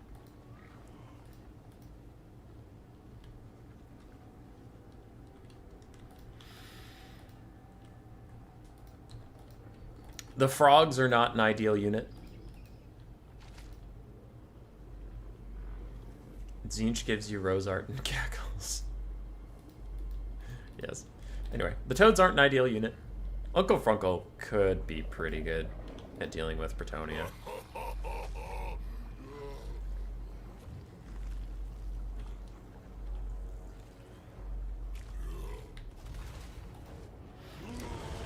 The unit models in Game 3 are so cool. And we are off. Can Chaos do it? Will Archaon make it back to the north? Let's find out. I'm very curious how these Royal Pegasus Knights are going to do, because they have anti-large and magic damage, so they'll wreck those little Plague Toads if they can get onto them. But without armor piercing, they might struggle versus the Chaos Knights. And without armor piercing or anti-infantry, they might struggle against the Chosen of Tzeentch, so we'll see how useful the Pegasus Knight ends up actually being. Khorne's Bloody Fist might be in trouble, though. He wants nothing to do with those Pegasus Knights. 70 armor, sure. It's not a ton, but it's there. But with no real support up in the skies, he does not want to get isolated with any of them. Fire arrows already launching onto the Marauders of Khorne, pushing them back a little bit. 35 armor and bronze shields will not save them from basic peasant poking.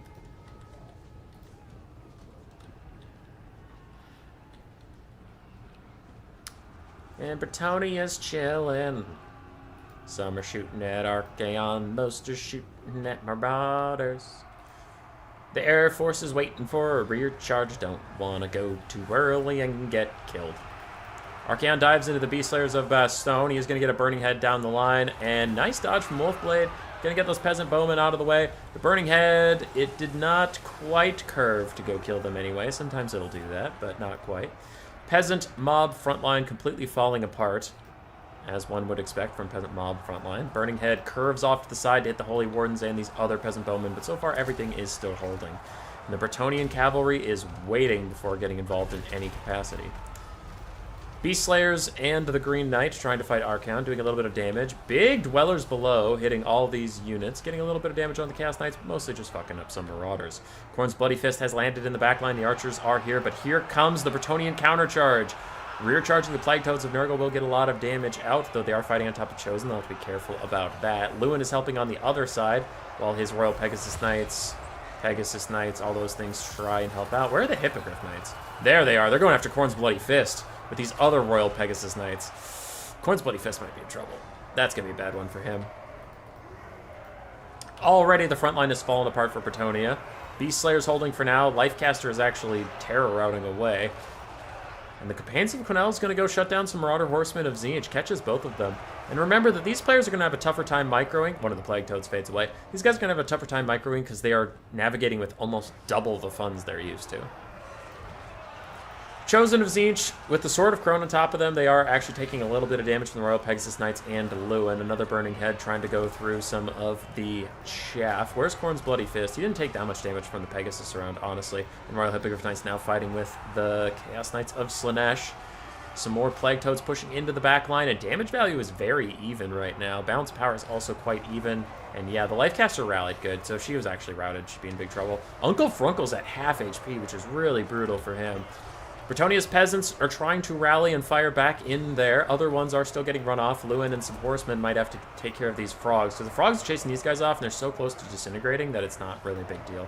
These Royal Pegasus Knights could be chasing down the Khorne's Bloody Fist, but I imagine the micro is going elsewhere. Once again, there's a lot going on.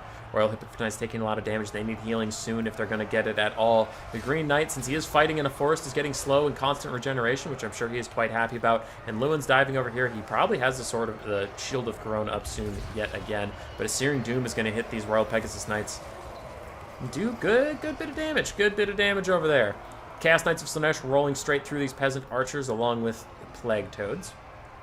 And Lewin's back down to the fight.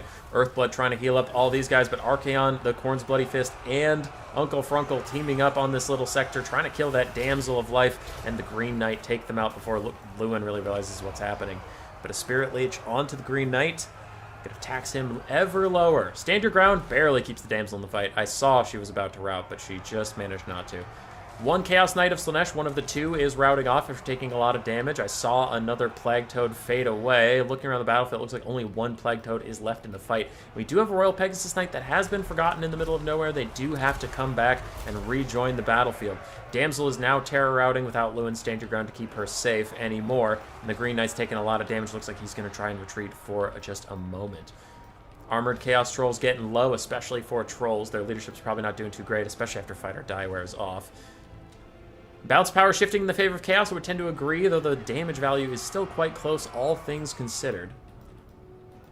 Chaos Knights of Slaanesh going to get rear charged by the Royal Hippogriff Knights. Beast Slayers of Bastone are pushed off by those Chosen of Tzeentch. One Chosen of Tzeentch still at 3/4 health, the other is at about 1/3. Lewin is very healthy, and that's a big boon for Bretonnia. Royal Pegasus Knights also returning to the fight. The Damsel of Life is alive and can try to escape. Khorne's Bloody Fist debuffed by the Sword of Khorne. Just as the Green Knight dies, he hops next to Archaon and some Chosen of Tzeentch. He's like, what you gonna do about it, bitch? Nothing. Nothing!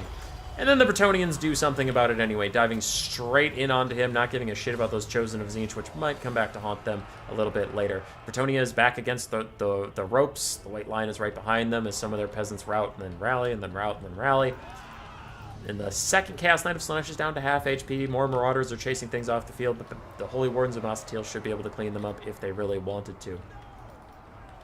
Damsel of Life is trying to navigate this tricky position, gets Earthblood out onto some more Royal Pegasus Knights. Gets back towards Lewin. Royal Hippogriffs dive straight into Chosen of Tzeentch. It looks like they're still going after those Chaos Knights of Slaanesh, but they're definitely overcommitting now, and Archaon's even going to join the fight. And they get shredded as soon as those halberds turn on them. Oof, a nasty loss there for Bretonnia. But they're doing okay. They've stabilized the bleeding a little bit. Gotten a backfield where they can get some more healing going for these two Royal Pegasus Knights. They have two archers firing into the fray. It's not like Chaos has gone through this unscathed, and most of their chaff is gone. Uncle Frunkle's still at half HP with no healing to be found for him. Oh, he has one more Defiling Deluge that can heal him up.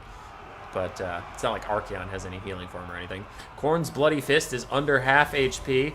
And an Earthblood misses all of the cavalry. It just healed up the infantry. Royal Pegasus Knights, looks like they're all going over to deal with these Chaos Knights of Slaanesh with a really nice sandwiching maneuver. Getting nice damage down. Love it. You love to see it. Good sneaky play by the Chaos Knights of Slaanesh, though. Bowed but unbroken will get a rear charge onto the peasant bowmen, probably taking them out as archers try and tax Khorne's Bloody Fist. Defiling Deluge is going to heal up Uncle Frunkle, and then his bound Stream of Corruption also rips and tears straight through the Bretonnian infantry that are still standing. Lewin continues to fight, though, and continues to do great damage. The Royal Pegasus Knights are all collapsing in. The Chaos Knights of Slaanesh aren't looking so good, so it is a bunch of single entities versus a lot of cavalry if those Pegasus Knights can join this little battle. And it looks like Lewin doesn't even want to be in it. He's also actually backing out. Royal Hippogriff Knights diving down with the last of their strength, the last of their HP to try and get rid of these Chaos Knights of Slaanesh. But they're just too wounded. I don't think they can do it. Chaos Knights of Slaanesh are also ITP due to the Mark of Slaanesh. And the Damsel of Life is getting caught up in this. She needs some healing, but also her healing is needed elsewhere. So this is a bit of a tragedy in the backfield for poor Bretonnia. And the Hippogriff Knights are going to get out of here. Can the Damsel save herself? Looks like she's really trying to, but Lewin and the boys need to just come back here and help her out. She throws down an Earthblood, and Wolfblade's trying to navigate her back to Lewin and the lads. So how's Chaos doing? We have two very wounded Knights of Slaanesh, a bunch of wounded single entities, and the Damsel is just being abandoned for now. It looks like they're trying to snipe out Khorne's Bloody Fist, and they're trusting her to handle her own shit. She is one speed faster than Archaon, but charge bonus is a hell of a drug, my friends. And a big Pegasus pile up for Khorne's Bloody Fist. Trying to whittle him down. He only has 2,400 HP, now 2,100 in the blink of an eye. He took a ton of damage. Here come the Chaos Knights of Slaanesh. Here come the Chosen of Tzeentch, but Khorne's Bloody Fist just gets massacred in front of our very eyes. He is gone, but Archaon gets out a really good Searing Doom. Can the Royal Pegasus Knights dodge it? It looks like they're trying to, but they're still dead center in it. They're going to have to walk their way out. That's going to hurt a lot. Chaos Knights of Slaanesh take a little bit of friendly fire from charging in at that exact moment, but overall it was still a very good Searing Doom. Damsel of Life is terror routed, but not naturally routed. I think Lewin and the lads should be able to go rally her if they can. We have another Armored Chaos Troll way in the distance that is healing up. I don't think either player really knows that they're all the way over there. And Lewin is diving back in onto Uncle Frunkle with all of his knights. Pops stand your ground and decides maybe to get the hell out of there. It looks like that's what he's trying to do, though it's not really going to work. A lot of these Pegasus Knights are stuck on the ground now with halberds closing in on them. We'll see if they can even get away. This Damsel, as much as I love the healing and stuff, she might have to save up for Dwellers Below to deal with some of these Chosen of Tzeentch. Archaon has her number, though, chases her through the woods, isn't giving up on anything. Charge bonus is still a hell of a drug, because he caught up to her very easily. And she's now trying to lose him in the woods. Pegasus Knights are coming back, and Archaon is all alone. So you won't want to be here for too long. Yeah, he's going to dip back to Uncle Frunkle. There's a regrowth for one of these Royal Pegasus Knights. Damn, really committing to that. Lewin thinks about diving in, just opts out. Healer got saved. They did what they needed to do. Armored Chaos Trolls in the distance, still just chill. Just chilling. Lewin and the Pegasus Knights diving back onto Archaon. Slayer of Kings all of a sudden popped for him. Probably fight or die too in just a second here. There is a nice Searing Doom. He's trying to really punish these guys for committing. Uncle Frunkle gets the rear charge in. The knights are not going to dodge, but the trees are going to cover some of the blows. Lewin's still getting really good shots in, though, onto Archaon. Even with his Slayer of Kings up, Lewin is kind of kicking his ass right now, but so many knights are taking so much damage. Can Bretonnia even hold? Does it even matter as Archaon takes another big hit? He starts to run away now just as the Pegasus Knights break. And a Spirit Lage on to Lewin for good measure. There's still a very healthy Chosen of Tzeentch here. Uncle Frunkle is also just chilling. And I think that is probably going to be GG for the Warriors of Chaos. Lewin is about heal capped. Damsel of Life is even going to dive back in on Uncle Frunkle just for fun. Hippogriffs are, Royal Pegasus Knights are back. They've all rallied. They're returning to the fight now. I just don't think it matters. They hound Archaon, get a couple more pokes onto him. Chaos Knights of Slaanesh get a side charge onto them, though. Damsel is surrounded by her own Chaos Knights. Takes a big hit from Uncle Frunkle. Terror routing and then naturally routing her. Lewin's going for Archie, who is pretty low. Misses his first attack. Other Pegasus Knights are going to rout off near the Damsel. Lewin gets back to the sky. They're trying to find Archaon without these Chosen around him. Boop! Rear charge in from those Pegasus Knights trying to rout the Chaos Knights of Slaanesh. Marauder Horsemen of Tzeentch rolling away. Shields full, using ammunition on those Royal Pegasus Knights that are chasing after him. Everything has shattered besides Lewin and his token Pegasus Guard. Technically, these guys also exist, but with no healer, they're not going to do anything. They ain't going to do shit. Lewin's almost heal capped, just about.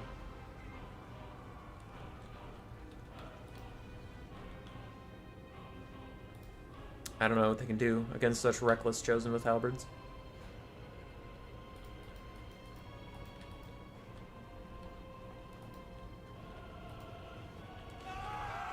Here they go, trying to go and charge into the Archaon blob. If they can kill Archaon, I still don't think they can kill the Chosen with halberds that are literally right here. Lewin's in. Big charge attack. He needs 2 more like that to kill Archaon. Ooh, he needs 3 more, actually. That's going to be brutal. Oh, his Pegasus Knights helped out. Lewin needs to hit him like 1 more time. Archaon dies, and that'll cause a mass rout from these Knights. These Knights, too, also probably going to hit the bricks. But what can stop these Chosen? They don't care. They didn't need Archaon's leadership. They're fine. They grind through Royal Pegasus Knights, taking those guys out pretty easily. Leaves just Lewin. Royal Pegasus Knights trying to charge in, trying to get that route going, and I guess you could get terror routes because Chosen don't have ITP for some godforsaken reason. But I don't think Lewin can do it. Uncle Frunkle is here, ready to slap. He just vomits on the King of Bretonnia for hitting him in the back of the head with the cleaver. Royal Pegasus Knights trying to dive back in. They take a little bit of a leadership debuff from all units being flying at one moment in time. Then they shatter, leaving just Lewin all alone. And it is 1 versus 201. And of those 201, you have Chosen and Uncle Frunkle. That is a GG. Archaon will indeed make it back to the Chaos Wastes. But Bretonnia tried to stop him.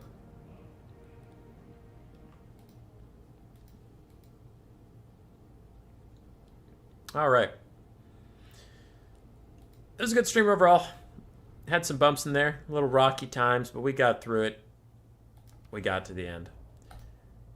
I don't have a ton to announce. I am leaving next week to go to Nashville to hang out with my dad. So we will have a new player tournament stream. But there is another fun format returning. The Faction Face-Off will be coming back. Last time we played it, the Undead managed to defeat, I believe it was Chaos. It's the Undead defeated Chaos. And now our new theme will be the Dwellers of the Deep versus the Undead. It'll be anybody that can tunnel. So Dwarves, Chaos Dwarves, Greenskins, Skaven, I'm trying to think of anybody else who uses the Underway. I think that might be it. Wood Elves can kind of use the Underway. They can use their World Roots. So, yeah, I'll be seeking out some people. Though I'm not even gonna post an open sign up because there's only 3 slots left from people that wanted to play last time. Rinless, Trader GG, and Complex Slayer. I'll probably hit up Wags. He's fun. He's a new player and he plays Wood Elves, which fits the theme. Might hit up the Epic Dwarf to play some dwarves for us. So I'll probably just invite some people. But that'll be coming up. That stream will probably be the week after next. So, yeah, I'll get that together.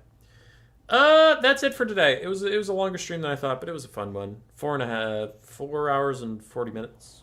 Pretty good. Goodbye.